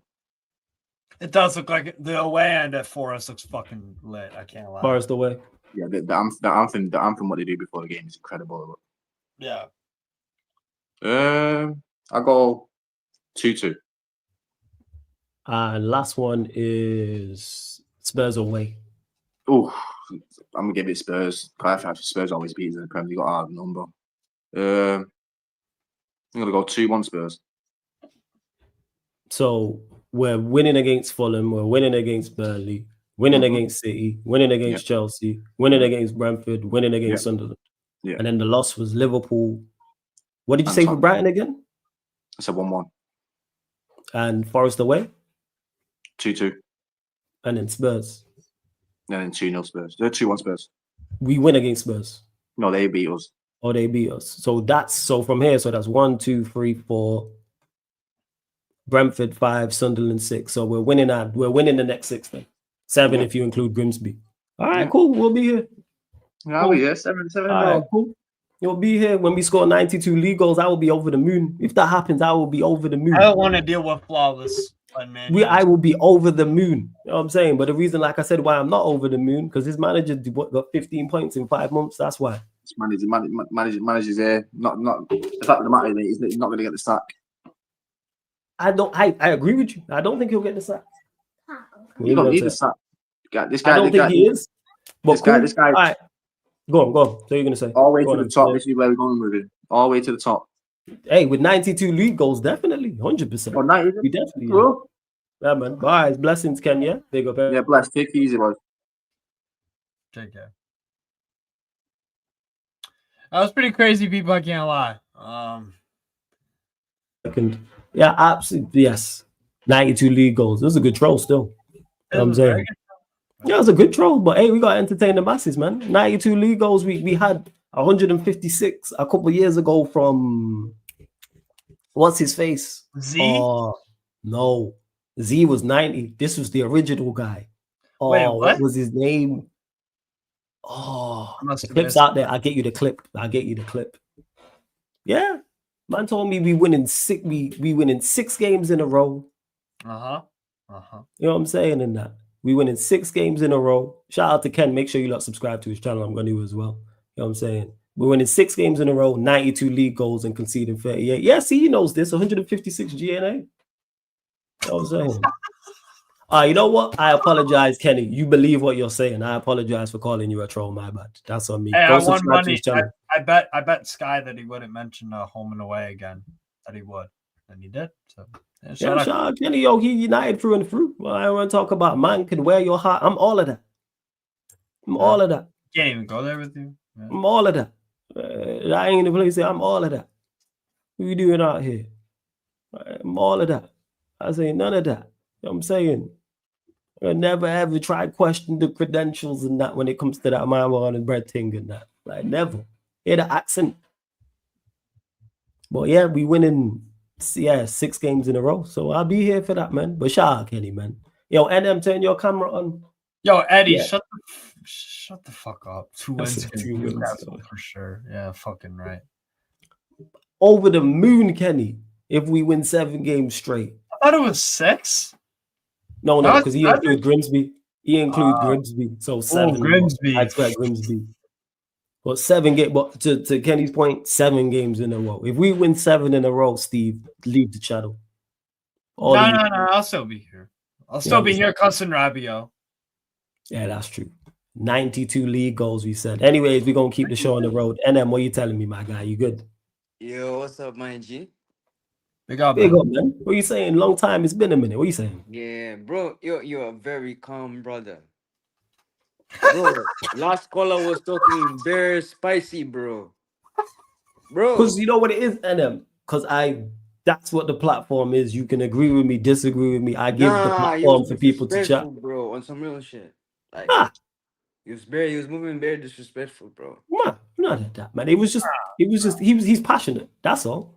He's passionate. I'm passionate. He's passionate. Maybe. Yeah, but he's passionate. That's all that is. There was if there was anything that I would have been like, nah, we ain't doing that. He's passionate. He disagrees with me strongly. I disagree with him strongly. That's all that is. There was none of that. Okay. But I get what you're saying from the outside, how it can look that. But I'm just telling you now, it was all football and it was passionate. You know what I'm saying? He wasn't, but I can see how it can look. Yeah, but yeah, the 156 GNA was what was his name? You know what I'm saying? Keanu or some Kenya. I forgot his name. I forget it too. I remember it though. But anyways, then talk to me, man. What are you saying, man? Yo, United Arsenal. Tears in my eyes, bro. I'm so happy, bro. Yo, I'm actually looking forward to us playing again, bro. Mbembo and Cunha. Oh my days. Yo, we were moving crazy, bro. Hey, yo. I was like, oh my days, bro. Hey man, you get 92 league goals. No, you should be moving Nacho. crazy. Huh? You get 92 league goals, you should be moving crazy, man. Hey, if we get 92 league goals, over the moon. 7 straight. We haven't won 2 in a row all season long. In 12 months, we haven't won 2 games in a row. Like, what about the chemistry, bro? We were seeing tiki taka. We were seeing. I was so happy, bro. Yo, you know, I have to wake up at 7 a.m. to watch games, bro. So, yo. Wait, in the U.S.? Are you in the West Coast? No, I'm in Canada. Kenya? Wait, Kenya? You have to wake up? Canada. Canada, where? Montreal. Bro, I'm in New Hampshire. I'm not far from you. I'm bordering. Where's that? Like that's like states, right? Yeah. It's a 4-hour drive. I go to Montreal. That was it. Oh, okay. So like that was his name. My bad. Denton, man. Yeah, I'm saying Denton was the guy, the 156 GNA guy. He was the original. We had Denton. Sorry to cut you off, NM. So taking you lot down memory lane. We had Denton, who said one season United were gonna get 156 GNA combined. Then we had Z, what? 156? Who said, we had Z who said 90 plus league goals last season, and then we had I thought we were on 60 goals. And then 50. We had what's it called? Then we had Kenny today, who has us at 92 league goals and only conceding 48. But last season I thought we scored 60. But we're finishing 60 6 goals. Well, you lot carry on. Give me 1 second. Sorry, my bad. Then no, I was saying last season didn't we score only 60 goals? You didn't score 60 goals last year. You scored like 40, dude. Yeah, it was even lower. Yeah. You scored 44. Imagine. And you conceded 54? Bro, we were in the trenches. Yeah. Don't worry, though. You're going to double that and then add 4 this season. Bro, even like in the game, Mount played well. Like, for real. Like, that's one of my favorite Mount performances. Like, he was moving the ball quick. Like, I didn't. Wait, was he good for Mount standards? Because his bar is on the floor. Let's be real. I didn't watch the game. I chose not to watch that fucking game. I was like, not them. Like, I think he was good for Mount standards because, like, I've also accepted, like, we just have to take the L on Mount, and like, he's shit. He's shit. But like, I think like there's no way we can offload Mount, so we just have to take the L. Like, if Mount has us like a 6 out of 10, we have to make it an 8 out of 10. You know? Yeah. Yeah. But I liked his cameo. I liked his cameo. He was moving the ball. He was playing well. Even Bruno was balling, and I hate Bruno so much. He was balling. He was balling, bro. I hate Bruno, but Bruno. Bro, I hate Bruno Fernandez, bro. Like, what do you hate about Bruno? Talk to me. the thing is, like, I feel like I just have, like, I have a bad opinion from him that whole season when he was hoofing the ball. But Yeah, like, it's just I'm annoying. really. If I was a Man United fan, I'd be annoyed as fuck about that. Sorry? Too. If I was a Man United fan, I'd be annoyed about that too. Why are we scoring 82? We scoring 92 league goals. We got nothing to worry about. Oh yeah, well yeah. The we in for a hell of a season, man. Yeah, man, you should be excited. I mean, you winning 4-0 on the weekend. Yeah, and Spurs are not going to score this weekend either because they're not obviously. You got to catch up to.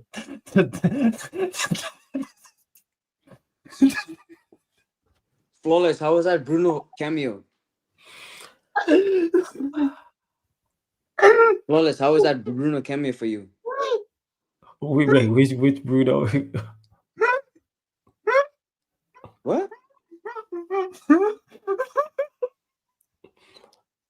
No, are you laughing at like what I said? Or? No. Because you know what it is. What? That I'm gonna share it again. The 92 league goals is gonna stick the same way 156 GNA stuck. Bro, you guys are still on the 92 league goals, bro. Just like 16 out of 10 sticks. Yes. Just yes. 100%. By the way, can I just say the two girls below us are looking 16 out of 10s today, both of them.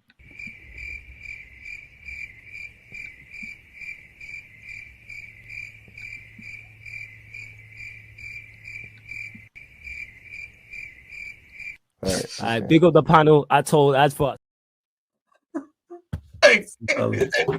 yo, and then my bad. I'm just the last call is just completely. My head was spinning and it's spinning even further now. So bro, that clip was too funny though. The 16 out of 10 clip is crazy. Let me get this back together. NM, my bad. Let me start this off correctly. My bad. Terrible of me. First and foremost, NM, how you doing, man? You good? Everything bless you. Let me start this again. Everything good? Family all good? Yeah. Okay, cool. Your thoughts on the game, man? Talk to me. Start over again.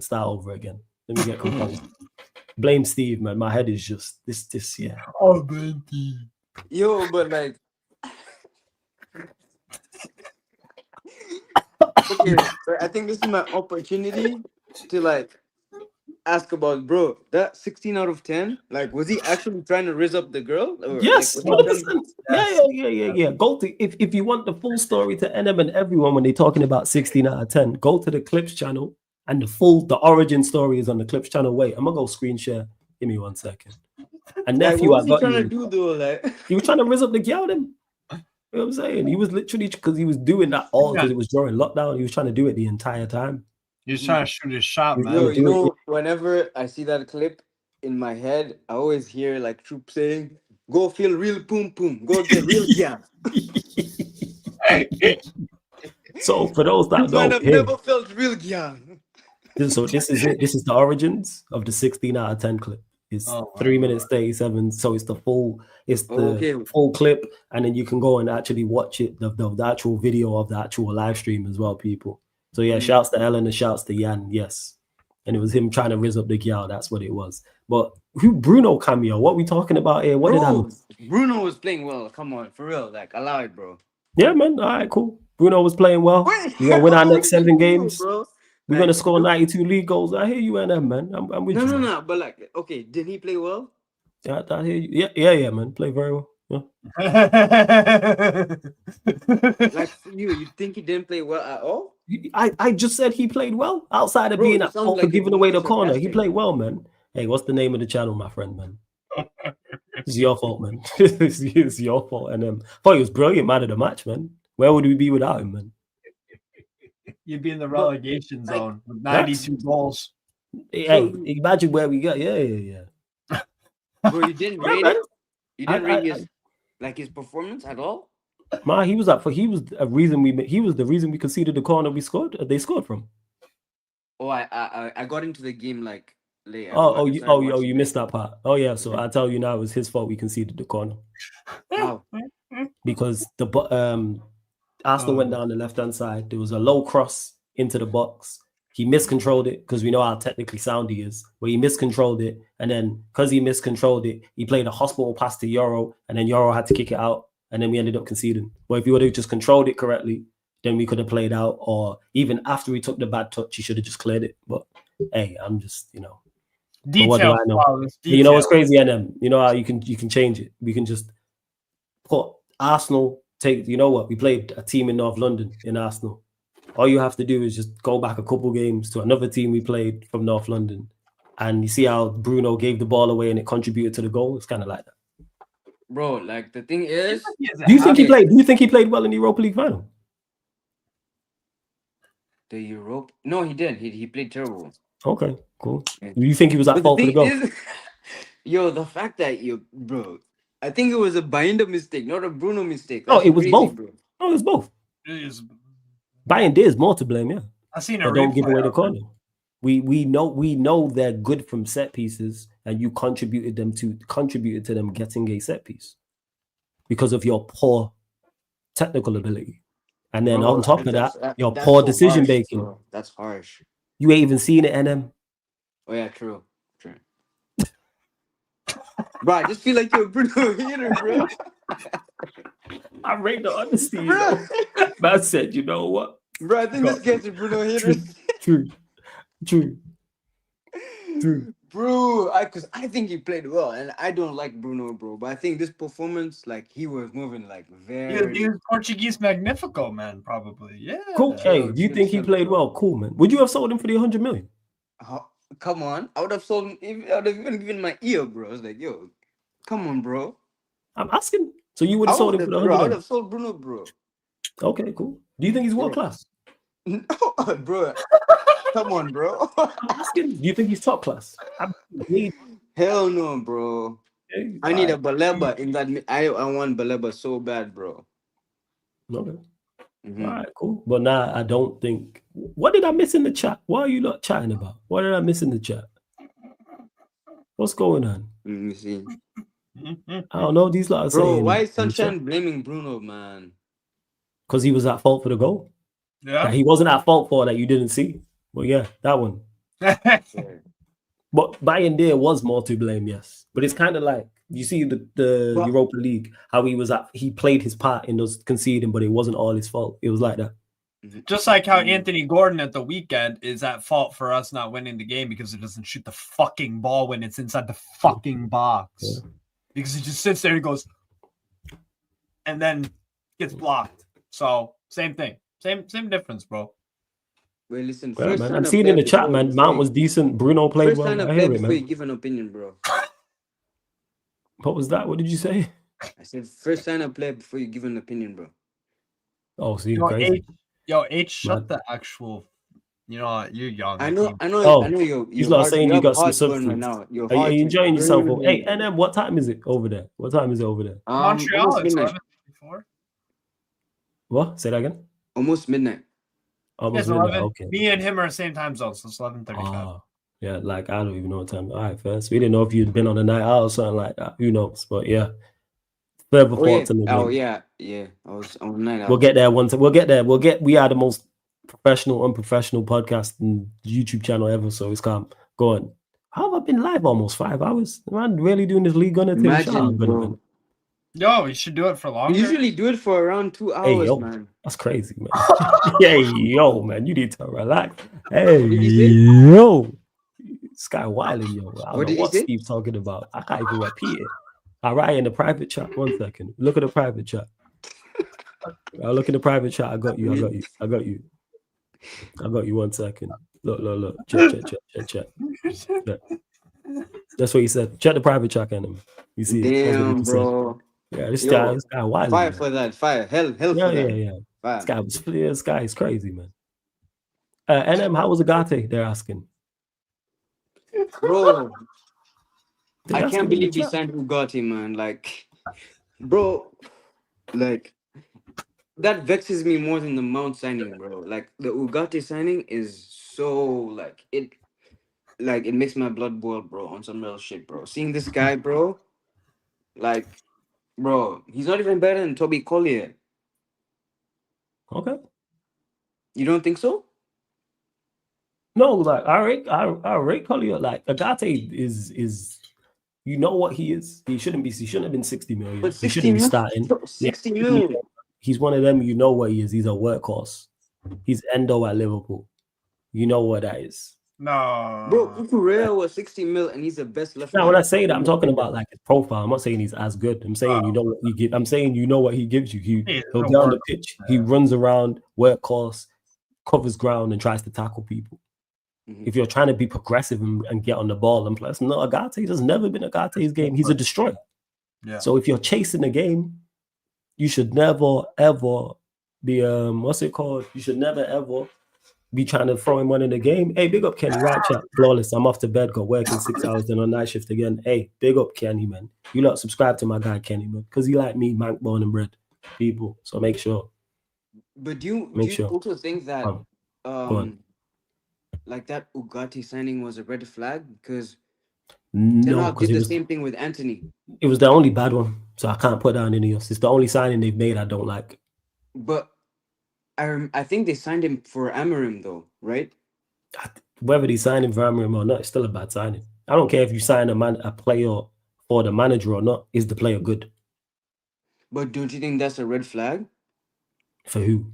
Because why isn't he not a mainstay in the team? And because he's not good enough.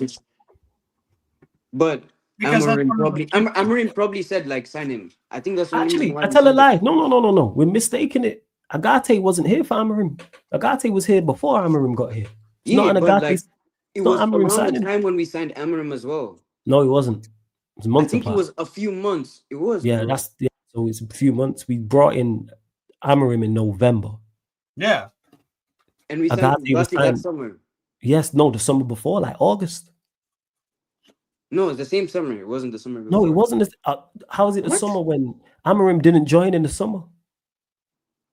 Oh yeah, he joined in like September. Yes, he joined in November. And it just feels like he's been here that long. So he did. Agate is not an Amorim signing.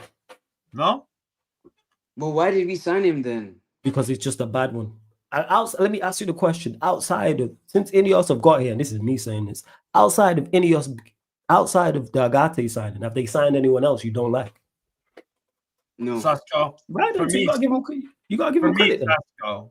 Yeah, Sasko. Why did we sign like Lee Kang? Like we went and we got Ugarte. Like, why are we talking about Agate? Like we made the mistake. We know this. I let Ryan on the channel. Shit happens, man. Mistakes happen. You just gotta let things be gone, man.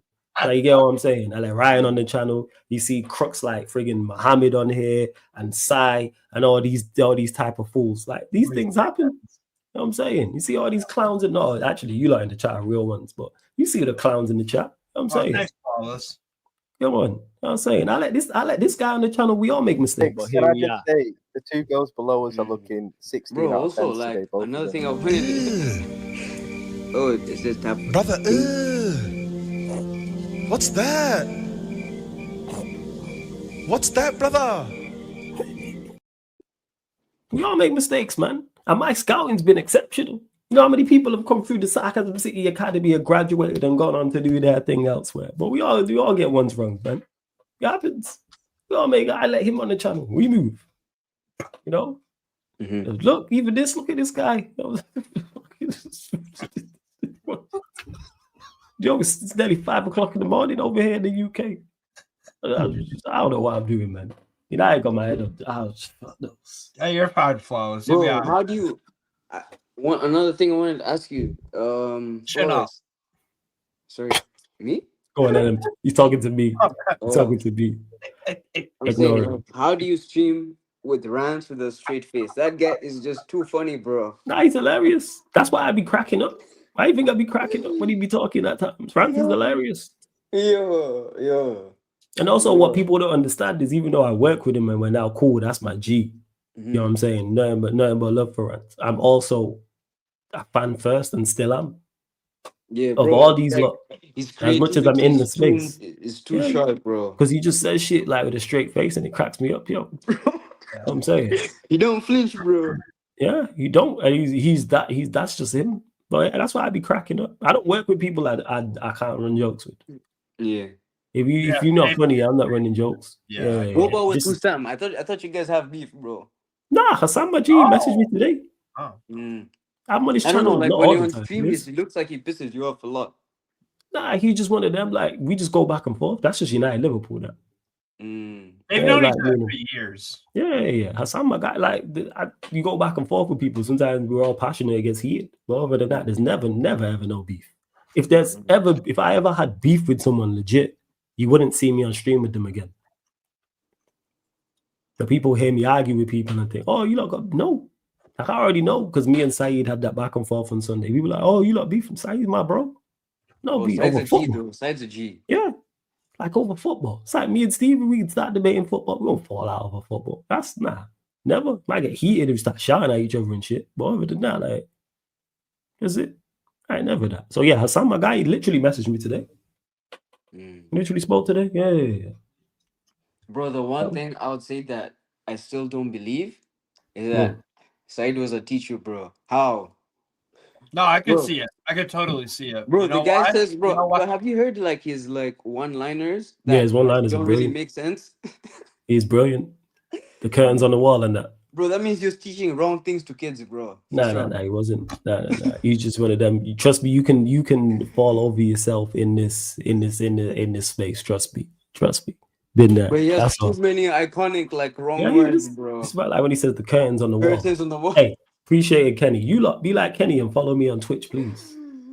Curtains on the wall, right? What's up, bro? Like, there's so many, man. Like, yo. Yeah. The only person I genuinely can't stand, this one. That's it. I was like, Steve? No, not Steve. Sunshine. But you lot subscribe to her channel. He's the only one who, like, genuinely at times I'm just like, Yo, shout out Sunshine, man. Nah, don't shout her out. You know what I'm saying? Subscribe to her channel, for but real, don't shout like her out. that? Yeah. Subscribe to her channel, but don't shout her out. I was saying, see, look, she's saying I can't stand flawless. Let's talk about that. How about you go to sleep, mate? Huh? How about that? Okay. Yeah, go nighty night. Yeah. Go make a sandwich or something. I don't fucking This know. guy is great. What's wrong? Yo, that's crazy. This guy is crazy. Yo. This guy is crazy. Yo, that's how man's get cancelled, man. Yo, flawless, where you? Yo, flawless, where do you go, bro? Come back, bro. Hey, me and that man are not involved, man.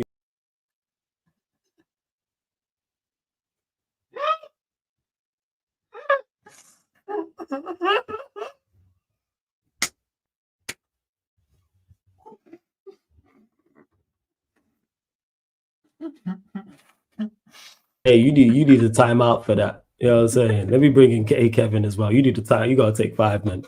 You know what I'm saying? That you gotta take 5. I don't know what this show's ascended into. I'm not gonna lie. Lost control, man. You know what I'm saying? The curtain is well and truly on the wall with this one. We saying it, Kevin. What's good, bro? What's good, people? What's happening? This guy just taking us back to the 1960s, you know. This guy really said go. This guy. Yeah, exactly, Barrio. Newcastle are broken. Exactly. Newcastle are broken this I mean, yeah, but bro, first sign player, man. First sign player. Look, it was an alley oop that I did. No, it wasn't. It was a slam dunk. It was no slam dunk, yo. It was in garbage time, and you went down the court. You know what I'm saying? And I did a 360 dunk between the legs for no reason, and then hung on the rim. You know what I'm saying? And then flipped off the crowd for no reason, yo. Low-key signed, yo, these guys low-key signed the I last. broke the glass, yo. No reason, you know. You were up by 92 points. You know what I'm saying? And you did all that. Yo, these guys low-key signed the last gal in the club, bro. Who did you guys sign at Aston Villa? Oh shit! Oh my god! Hey Who did you Kevin, sign what you from saying? Aston Villa? Oh, they signed Ramsey, Jacob Ramsey. Yeah, the Jacob last Ramsey. gal in the club, eh? Just that's crazy work, yo. Oh no, that's mad. That's Yo, crazy I work. wish he was. I'm good. Bro, that signing was so swift, man. Was anyone trying to sign him? Absolutely not. United should have. We would have got him easily. Hey, Kevin, don't do Doesn't that. We make your scored. Hey, squad. we're good. We're scoring 92 league goals this season, man. Yeah, We're that's blessed. true. You're fine. Yeah, man. We You know fine. what, Flo? We can score 92 goals in somebody's dream. 92, yeah. Sunshine just said I'll dream about 92 goals, you know. That's crazy. Exactly. Steve, Yo, don't say nothing. I think we Don't will. say I nothing, think we Steve. will. You don't Yeah, say anything. Mbeumo, Yo. Xerxes. Do not say nothing, Steve. Yo. I can see why you was gonna say don't say no. You think you go at you think we're gonna score 92 goals? Maybe Bro, 93, Cunha, maybe 91. Mbemo, Zexi. Yeah, man, 92 Ahmad. league goals easy in him. Easy. Yeah. Okay, Bruno, no, not easy. Like we're long gonna be struggling, but I think we will. What scored 92 league goals? Yo, 92 is heavy, yo. That's like You think so? yo, yo, that's heavy, yo. 92. That's what he said. Man, the scored thing, let me 92 always league scoring goals. 15 goals. No, How he we said gonna make 92. it? Because we totaled it up. We did the player by player. And when we got through all the attackers, it was like 84. Steve did the maths. Yeah. Wait, so Oh, shit, I should have timed. wait, so how many Yeah. are the defenders scoring then? I think it was only like between them, it was like 10 between them. So it was 8 years. 84. So Casemiro. Oh, shit. Hey, one of you lot in the chat, can you timestamp that? 'Cause I need to send that to Prime still, because that's going to be a clip that United Wait, someone scored in the 92 chat, league put the goals. math. Put the math. Essentially, put the math. No, we'll give you the math. Go on. What is it? What do you need? Okay, so the midfield, how many goals? No, combined. So I tell you now, the attackers and everything was 84 or something like that. It was like 85.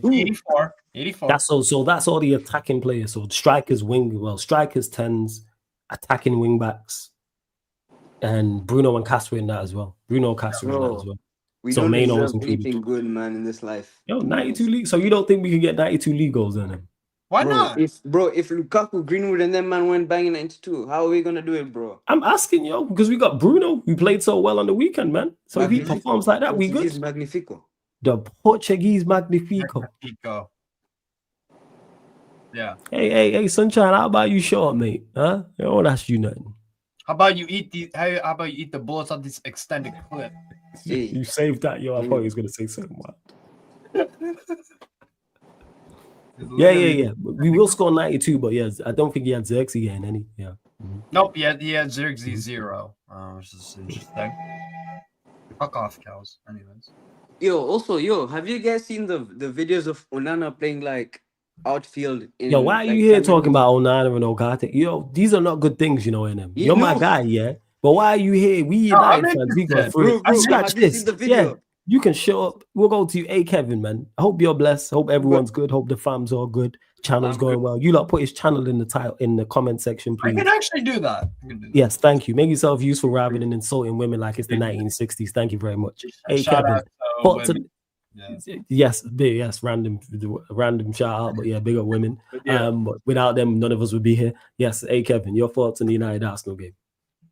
I just want to say a shout out to everyone in the chat. If anyone's tuning into my channel, I've passed 400 subs already. But let's go. Big up, man. Let's keep going to 500.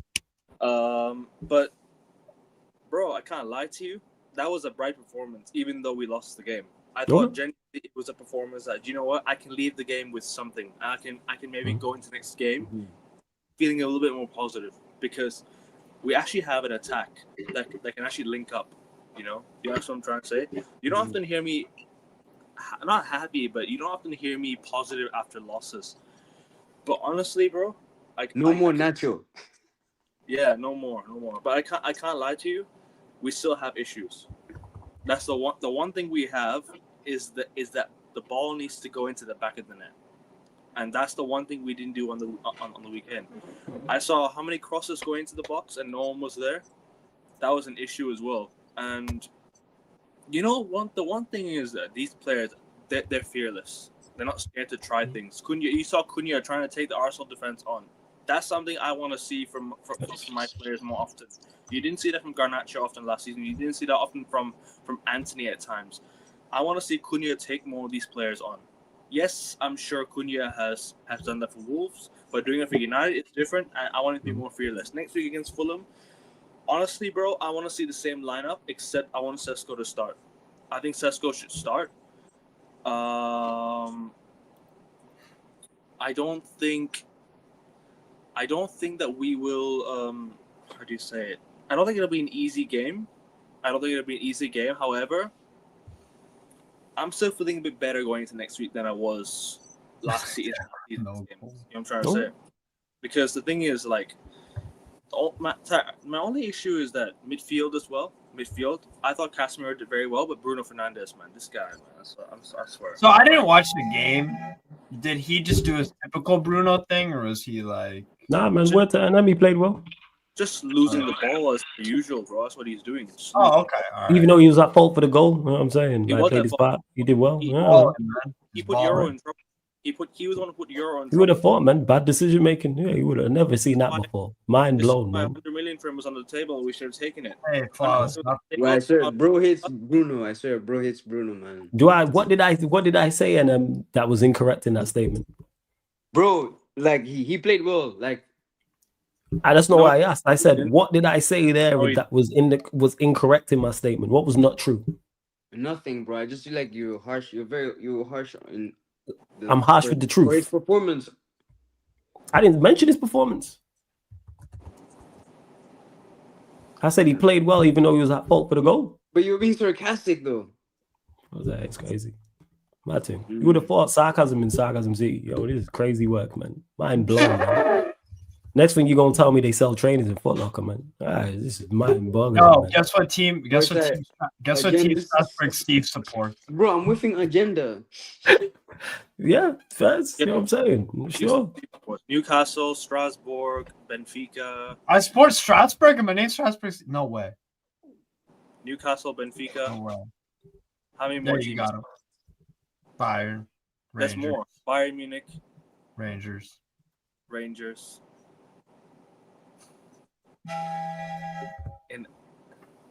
But anyways, as I was saying, like Yeah, I think we've officially at Sarcasm City TV.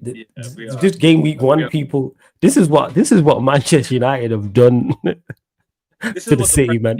This is Premier what League has done. the Premier. This I is am. This is what Liverpool have done. This is what Liverpool winning the league has done to us United fans as well. Honestly, I am.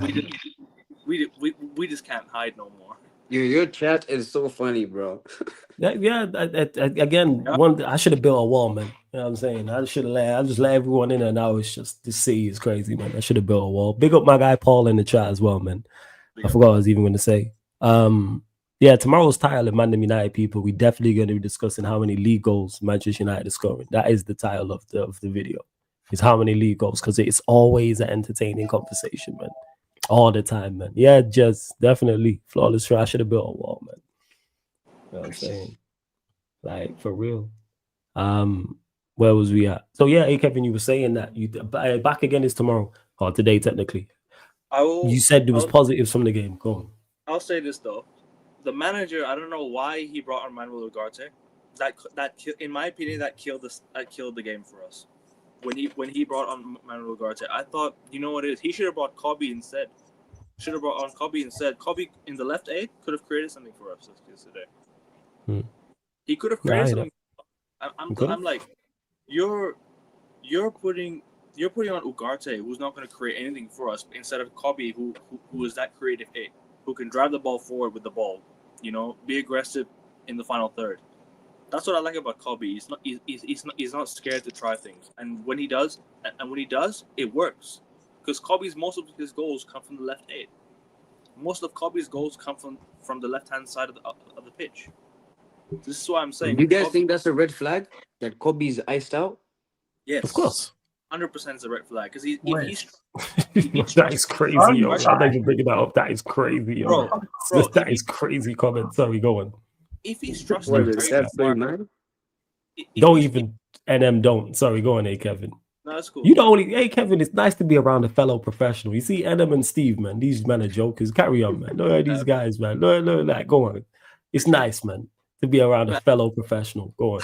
As I was saying, the fact that he's trusting Ugarte over Harry Maguire over Kobe Mainoo late on in the game, it just tells you everything you need to know. That he doesn't that he's just worried. Oh yeah, we know this. And to NM's point, is it a worrying problem? Yes, and but what infuriates me about it is we knew this going in. We know he doesn't like Mainoo. We know he's not a fan of Xerxes for whatever reason. Xerxes was injured, I think. He was. No, he was, but I'm just saying. I go one further. I think if Xerxes fully fit, he still plays Mount. I hear that. The fact that you hear that is great. Hear what the conversation just me and you just had there, Kevin. Yeah. That is absolute crazy. That is the norm. 100%, bro. But to be fair to you, I thought Mount was okay in the weekend. I don't think he was bad. I don't think he was the worst player on the pitch. That's what I would say. But he still shouldn't play for my club. And wearing the number 7, and what a sentence, yo. And wearing the number 7, bro. Sorry, nah. Yeah, I seen people giving him rating 7 out of 10. I said the only 7 he got was on the back of his shirt. 7 out of 10. Imagine replacing Cristiano Ronaldo with Mason Mount, number 7. That's crazy. That's crazy work. It's an upgrade in my eyes. Steve says upgrade. Bro, the only way we get our leg back if Nacho goes for 60 mil. That's the only way we get it back. I'm not 30 million. I'm selling it for how much ever the other club wants to offer. How much ever they want to offer, get him out of here. Please. I don't want to see him at my club no more. I do not want to see him at my club anymore. I'm tired of Garnacho, man. Garnacho should be gone. But enough about that scrub. We have better things to talk about. Cunha and Buemo, very decent debut. Yeah. Decent debut. I thought they linked up very, very well. I thought I'm starting to see an attack that's actually starting to link up together. So hopefully Sesko can start next game and maybe he can bag. Maybe he can bag. And the only thing is, need to create space for him in the box. Need to find him. Need to create for him. And I'm more worried about our our wing backs that can create, because they're so deep. You know what I'm trying to say? That they're so deep on the pitch. You know what I'm trying to say? Like the halfway line. They're, how do you say it? They're not so far up. Dallow's job is not to underlap. Not like what he used to do in the back 4 system. In the back 3, it's harder for wing backs to overlap, because in the Everton game, was it Everton game? It was preseason. No, it was the Fiorentina game actually. My bad. Fiorentina game. I looked at Ahmad and Weber. They didn't do well together. That was my one concern. So this is what I would do. I would bring Ahmad off the bench. And I would start Mbeumo. But in the cup game against Grimsby Town, I think we need to start Ahmad, or just need to change it up, because there's so many players we can give opportunities to that day. Kobe can get a run out that day. You know what I'm trying to say? So there's still some things I want him to try and the manager to try, and hopefully it does work. Say the midfield 2, and the front 3. Because I want to see Sesko start. If Sesko doesn't start next week, then you have to find a solution. Who will be a striker? I think we need a backup striker, in my opinion. I still think we need a backup striker. Sesko, if he gets injured, who's our backup striker? Hoyland's gonna go out on loan. Obi's not gonna get minutes. Nah, nines are Sesko and Xerxes. They're the 2 9s. I think he sees Xerxes as more of a 10. To be honest with you, than maybe. But let's say we don't have it. It's Sesko and Xerxes. To me, it's but again he has Mount. It's fuck. Big up Zero in the cut as well. What do you guys think when Xerxes touches his team? Like, he's not playing. The chemistry is gonna be if he's not playing. His team. He's not playing in him. Yeah, but like, what do you think? Do you think he can? Like, it will be better, the chemistry? He's the perfect profile for Mbeumo and Cunha. Yeah.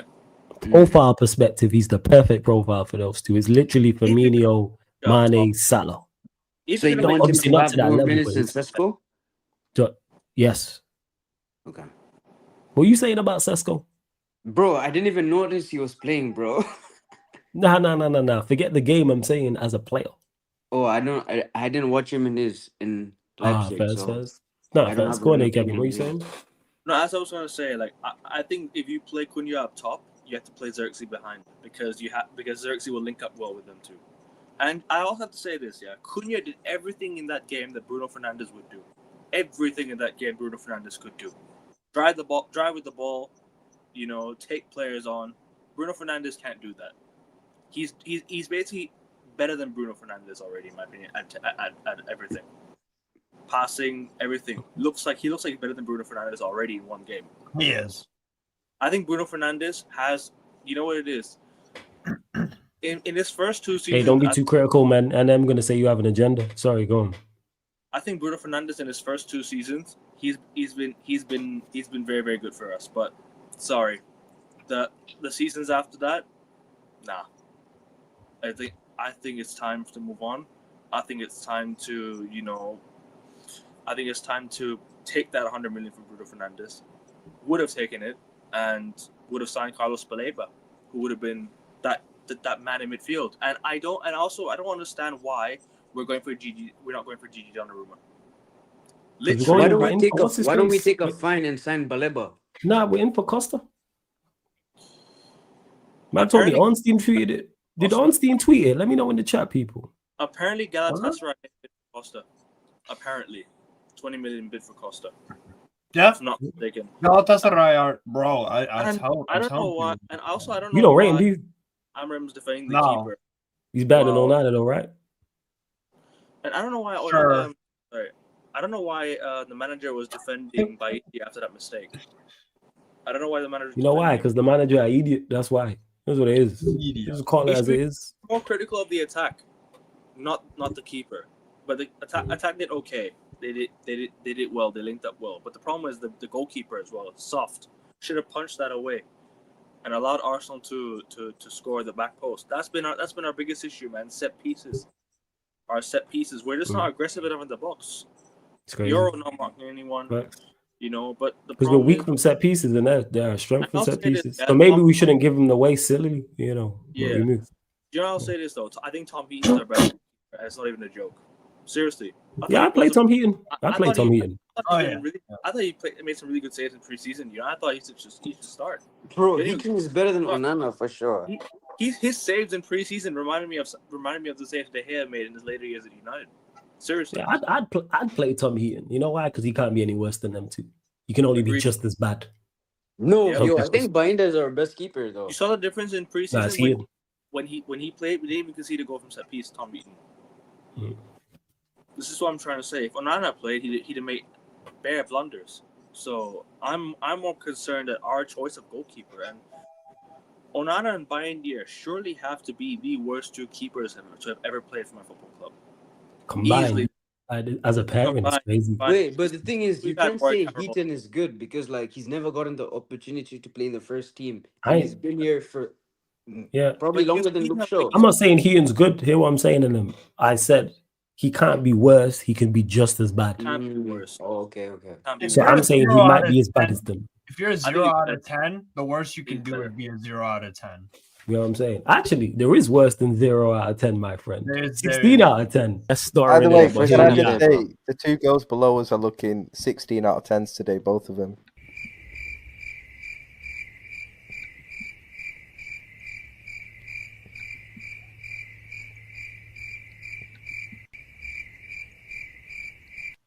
I big up the panel. I told as for hey, that is worse than 0 out of 10. You know what I'm saying? 16 out of 10. That's great. I love that clip, yo. That clip is great. But I don't think the guy's real, bro. Is he real? Have you met him in person? Yeah, man. Ryan's real, man. Like, that's bro. Like, people like, oh, you always beefing him. Ryan's like, bro, he's been to my house. Like, Ryan's bro. That's my G, man. Like, that's family. Yeah, idiot, but you know what I'm saying? He's real. Yeah. He says that foolishness in person, in real life. you probably, bro, you had to have had a chat with him and told him, yo, like, what one for that, bro? If you didn't tell him, bro, no, there's no helping people. It's like sitting down with Amram and going, hey, you know what you should do. Like, there's no helping some people, man. Not everyone can be helped. Some people you have to let drown, man. You know what I'm saying? You have to let some people drown. Bro, do you think he can get at least a date? I think. Nah, the thing is, he can't get girl. You know what I'm saying? He's out in the club and, you know, it's loud and noise. Bro. And, you know what I'm saying? And she's been drinking and he's got a chance. Feel me? She got hella distractions. Well, yeah. It's cold. Yeah. It's cold. It's cold world, man. Yeah, Benny, because every time he chats, you lot just time him out all the time. That's why. The guy comments once and then you lot just time him out straight away. We be careful there. Be careful. Tag team him. You know what I'm saying? This guy's crazy, yo, man. What? All right, yo, hey Kevin, shout out your channel, man. Let them know where they can find you, what you got coming up, man. It is AO, you're right. I got man said kind of, you know. I have Premier League review tonight because the Leeds game happened last night. So the Premier League review has been delayed to another day today. So it'll be tonight. Because of the Leeds game, unfortunately, they won with that penalty. Hopefully, Leeds get relegated in the season. But Fuck Everton. no, fuck Leeds. Fuck Everton. Fuck Everton more. I hate Leeds more than I hate Arsenal. Seriously, No, I get it. That's how much I hate Leeds, bro. I hate Leeds, bro. I hate Yeah. I hate That's Yorkshire. Leeds. Even Flores would say he's been through the rivalry, man. He knows. Oh yeah. Fuck Leeds, man. You know what I'm saying? I 100%. hate Leeds so much, bro. Honestly. So yeah, But shout out anyway- your channel. Go on. But anyways, in sports, obviously, I have the Premier League review tonight. I have NBA shows coming back this week because I have the fixtures just came out for the season, so just going to talk about that.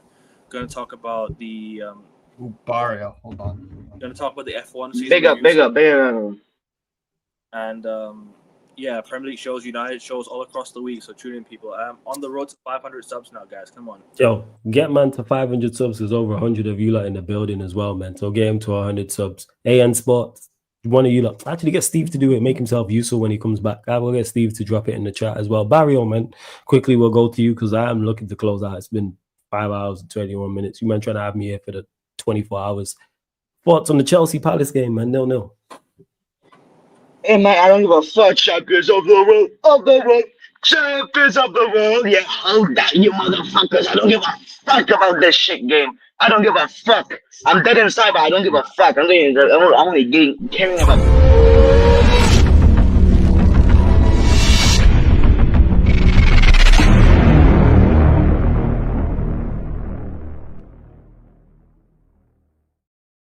Everybody got fucking jokes, haven't they? Get it? Everyone's funny, ha, in it. Everyone got jokes. Comedians everywhere. Stand-up comedy. Go on, Barrio. What happened? In reality, for some reason, England fans don't like that we're champions of the world, even though we're representing your country, right? Nah. Hold on, I went to Cartagena, right? Trust me, it's the opposite of Las Vegas. What stays in Las Vegas stays in Las Vegas. Am I right? What happens in Cartagena comes with you back to where you go from.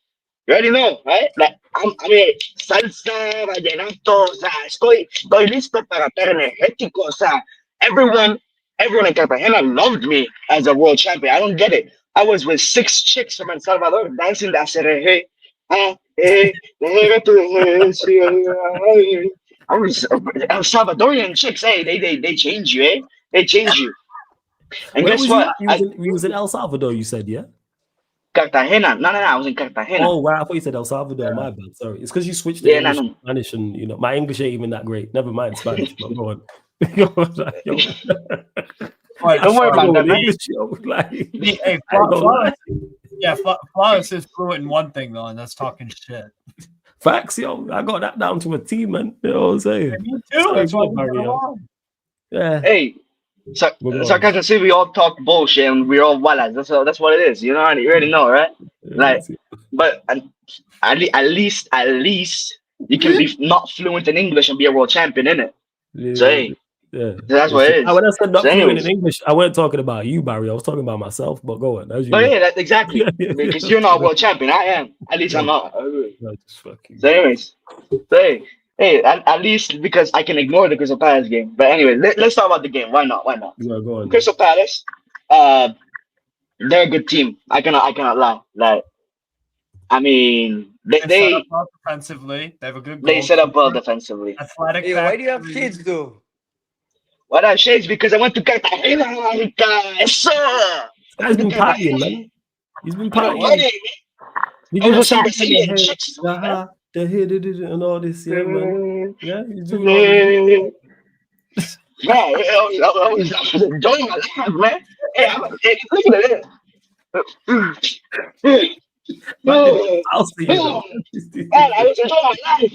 I was there, you know. Hey, they wanted some of the Chelsea part, you know. They want some Chelsea in them. I don't know. You already know. Never ever, man. Never ever, Jazio. Never, ever. Hey, what time is it in your location, bro? Like you have bare energy. 5:10. It's 5:10. Him. Oh, yeah. What time is it over there? Actually, it's 11:10. 11:10. Bro, you ain't sleeping tonight, man. I'm 12 hours. We ain't sleeping. Why? What time 12 is it? hours. Hey, Kevin?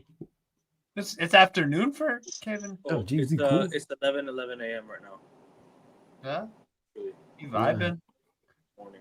Cool. Hey, nice shades there. Nice shades. I get the vibe. I get the vibe. Yeah. Right. Hey, Anyway, Colombia is so rica. It's so.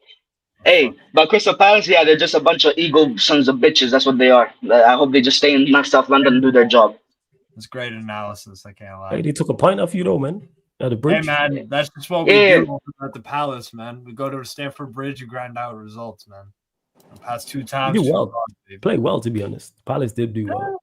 Steve, are you a Palace fan now or what? Yeah, he's Palace. He's always singing the song. Side bitch. Yeah. Oh, he loves the Steve. song. I just give my side bitches a lot of attention, you know. Go on, Steve. I know you want to, so go on, sing the Palace song. What? Yeah, go ahead and sing it. Which one? Whoa.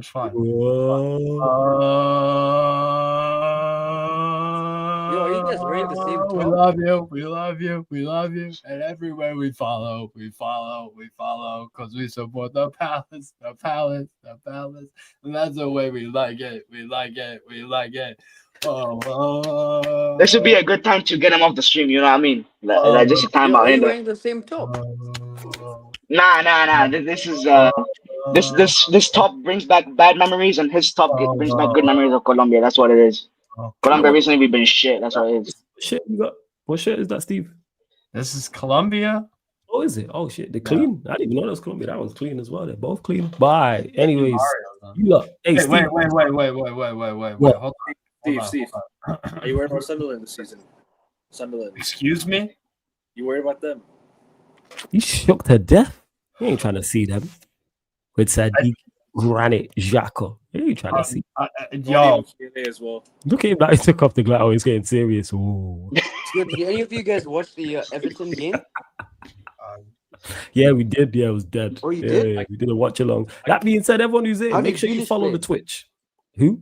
How did Grealish play? When he got on, not really too well. Really? He's not good anymore. I don't know why people expect anything of him. All right, we're waiting to be seen. But anyways, people, subscribe to Steve's channel. Subscribe to AN Sport. Man, subscribe to Sarcasm City TV. Go follow the Twitch because that's where all the watch-alongs will be going down, people. So all the playback watch-alongs from last season, Premier League, Champions League, Europa League, FA Cup, League Cup, UFC, boxing, all those watch-alongs are on the Sarcasm City TV Twitch. So just download the Twitch app from your app store or go to twitch.tv/Sarcasm City TV. That's www.twitch.tv/Sarcasm City TV. Like I say, you download the app for free, create an account for free, follow Sarcasm City TV. Say that again, Kevin. Are you no longer doing playback? Or you Yeah, just the NBA. Just NBA on the playback. That's it.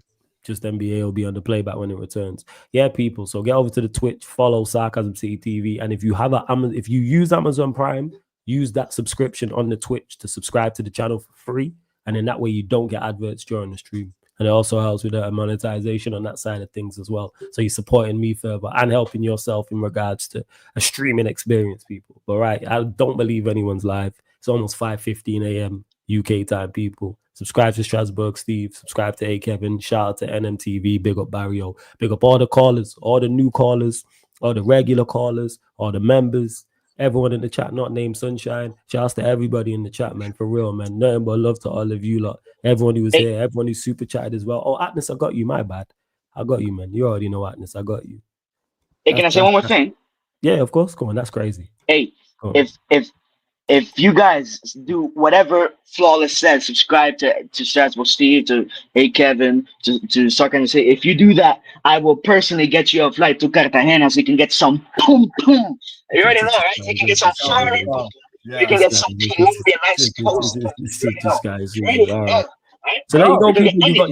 You got your Colombian tour guide right there, people. Atnas, I did read this, but you said you fell asleep. So he says, remember this clip?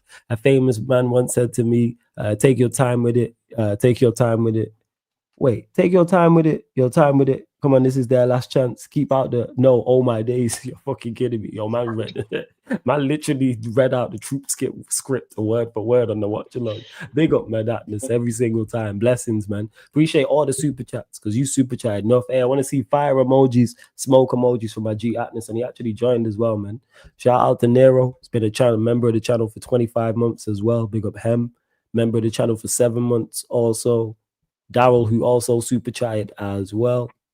And he's also been a member of the channel for 13 months. This AO username, which is crazy. He says, I'm enjoying the stream. Big up to you, man.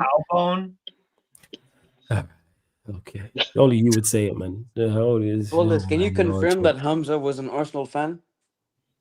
I don't know. If Hamza was an Arsenal fan, I don't know. I've Man, heard the rumor. Bro, he's Kenyan, bro. Like, yo. I've heard the rumor, but I don't know. But people try that all the time. No, in this space, when people are loyal. No, he's saying because they supported Arsenal are big in Africa, is what he's saying.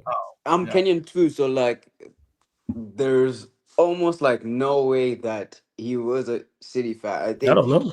Like I say, people try that. The reason why I take it with a pinch of salt, because people try that in the space all the time. People always try and say, oh, people ain't from like they don't support such and such. They try it and stuff. I'm saying they don't try it with me because they hear me cursing and they hear the man accent and like, nah, you're definitely Manchester. But is what because also the way he hates Arsenal, bro, has a vendetta, man. I can tell he was suffering. Nah, I hate Arsenal. You're supposed to hate Arsenal. You know what I'm saying? Fuck him. Fuck Arsenal. What do you mean? Small fucking club couldn't get out of London. Are you a United fan or what? Bro. There are our sons, you know. Hey, appreciate it, man. See that Atnas. You're a man of class in the city. You feel me? And that, like the rest of you lot take notes. The Camry says justice for sunshine. Absolutely not. So I say it again. Big up to all the regulars, all the members, everybody in the chat. Not called sunshine, but yeah, make sure you lot subscribe to Karma's channel as well. But right, people, we closing out. Why are you lot talking about? All right, this is getting too crazy. Well, no one's live, right? Right, we closing out. Fan calling show, and people, this is not going to be a regular. They're not going to be 5 hours and 30 odd minutes like in a regular basis. But fan calling shows, you get them here every Monday, 11 p.m. UK time, and then the ones on Fridays at 10:30. No, the ones on Fridays at 9:30 p.m. UK time. But members only. They're the members only ones as well. 100%. Yeah, why are you here when you're in the chat? You know what I'm saying? And that she can hold that. Hella strays, right out. But make sure you subscribe to Sunshine FD as well. You know what? Oh, Actually, I'll grab a fucking bow and arrow. Boom. Right in Sunshine's fucking face. You're a dodo bird. Don't ever call me no dodo bird. You're a dodo bird woman. But anyways, we closing out. You're a woman. Talk Your Ish fan calling show live on the most unserious series, the most professional, unprofessional YouTube channel in the history. Sarcasm City TV. Thank you very much for tuning in. Wait, is anyone live? Is no one live? Yo, I'll do a stream right now. Hold on. I'll redirect you. If you're doing a stream, I'll redirect you because there's 95 people in there. Set it up quick. I'll do a random stream. If all is for 16 out of 10 day, you should do a 5-hour stream. That's what you do. Nah, you know I'm gonna do 16 out of 10. I relaunched the merch for a month. All right, there you go. I might relaunch it for like 16 days. It's called Random Stream. In the 10th month. I'll go live until like I've. Hey, Karma, you hurt my feelings, man. I'm heartbroken. How you gonna unsub? That is crazy work, man. You know what I'm saying? Don't let my vendetta and sheer dislike, disdain, and just complete detest of Sunshine get in the way of you subbing to my channel. But hey, she ain't getting no Cartagena shit over here. She ain't getting none of that shit, bro. All right, yo, Steve, you going live, yeah? Yeah. All right, cool. I'm just literally saying I'll just crash out on Rabio again. I can't lie. Okay, cool. I'm setting it up right now as you speak. 1 second. How are the lads? So you lot, they're getting Strasbourg Steve / Sarcasm City Part 2. All right. Just set it up. We're going to send you lot over there. But hey, we move. Fan calling show, Talk Your Ish live on the Sarcasm City TV YouTube. Thank you very much for tuning in. Champions of the world. Where you lot getting a fan calling show?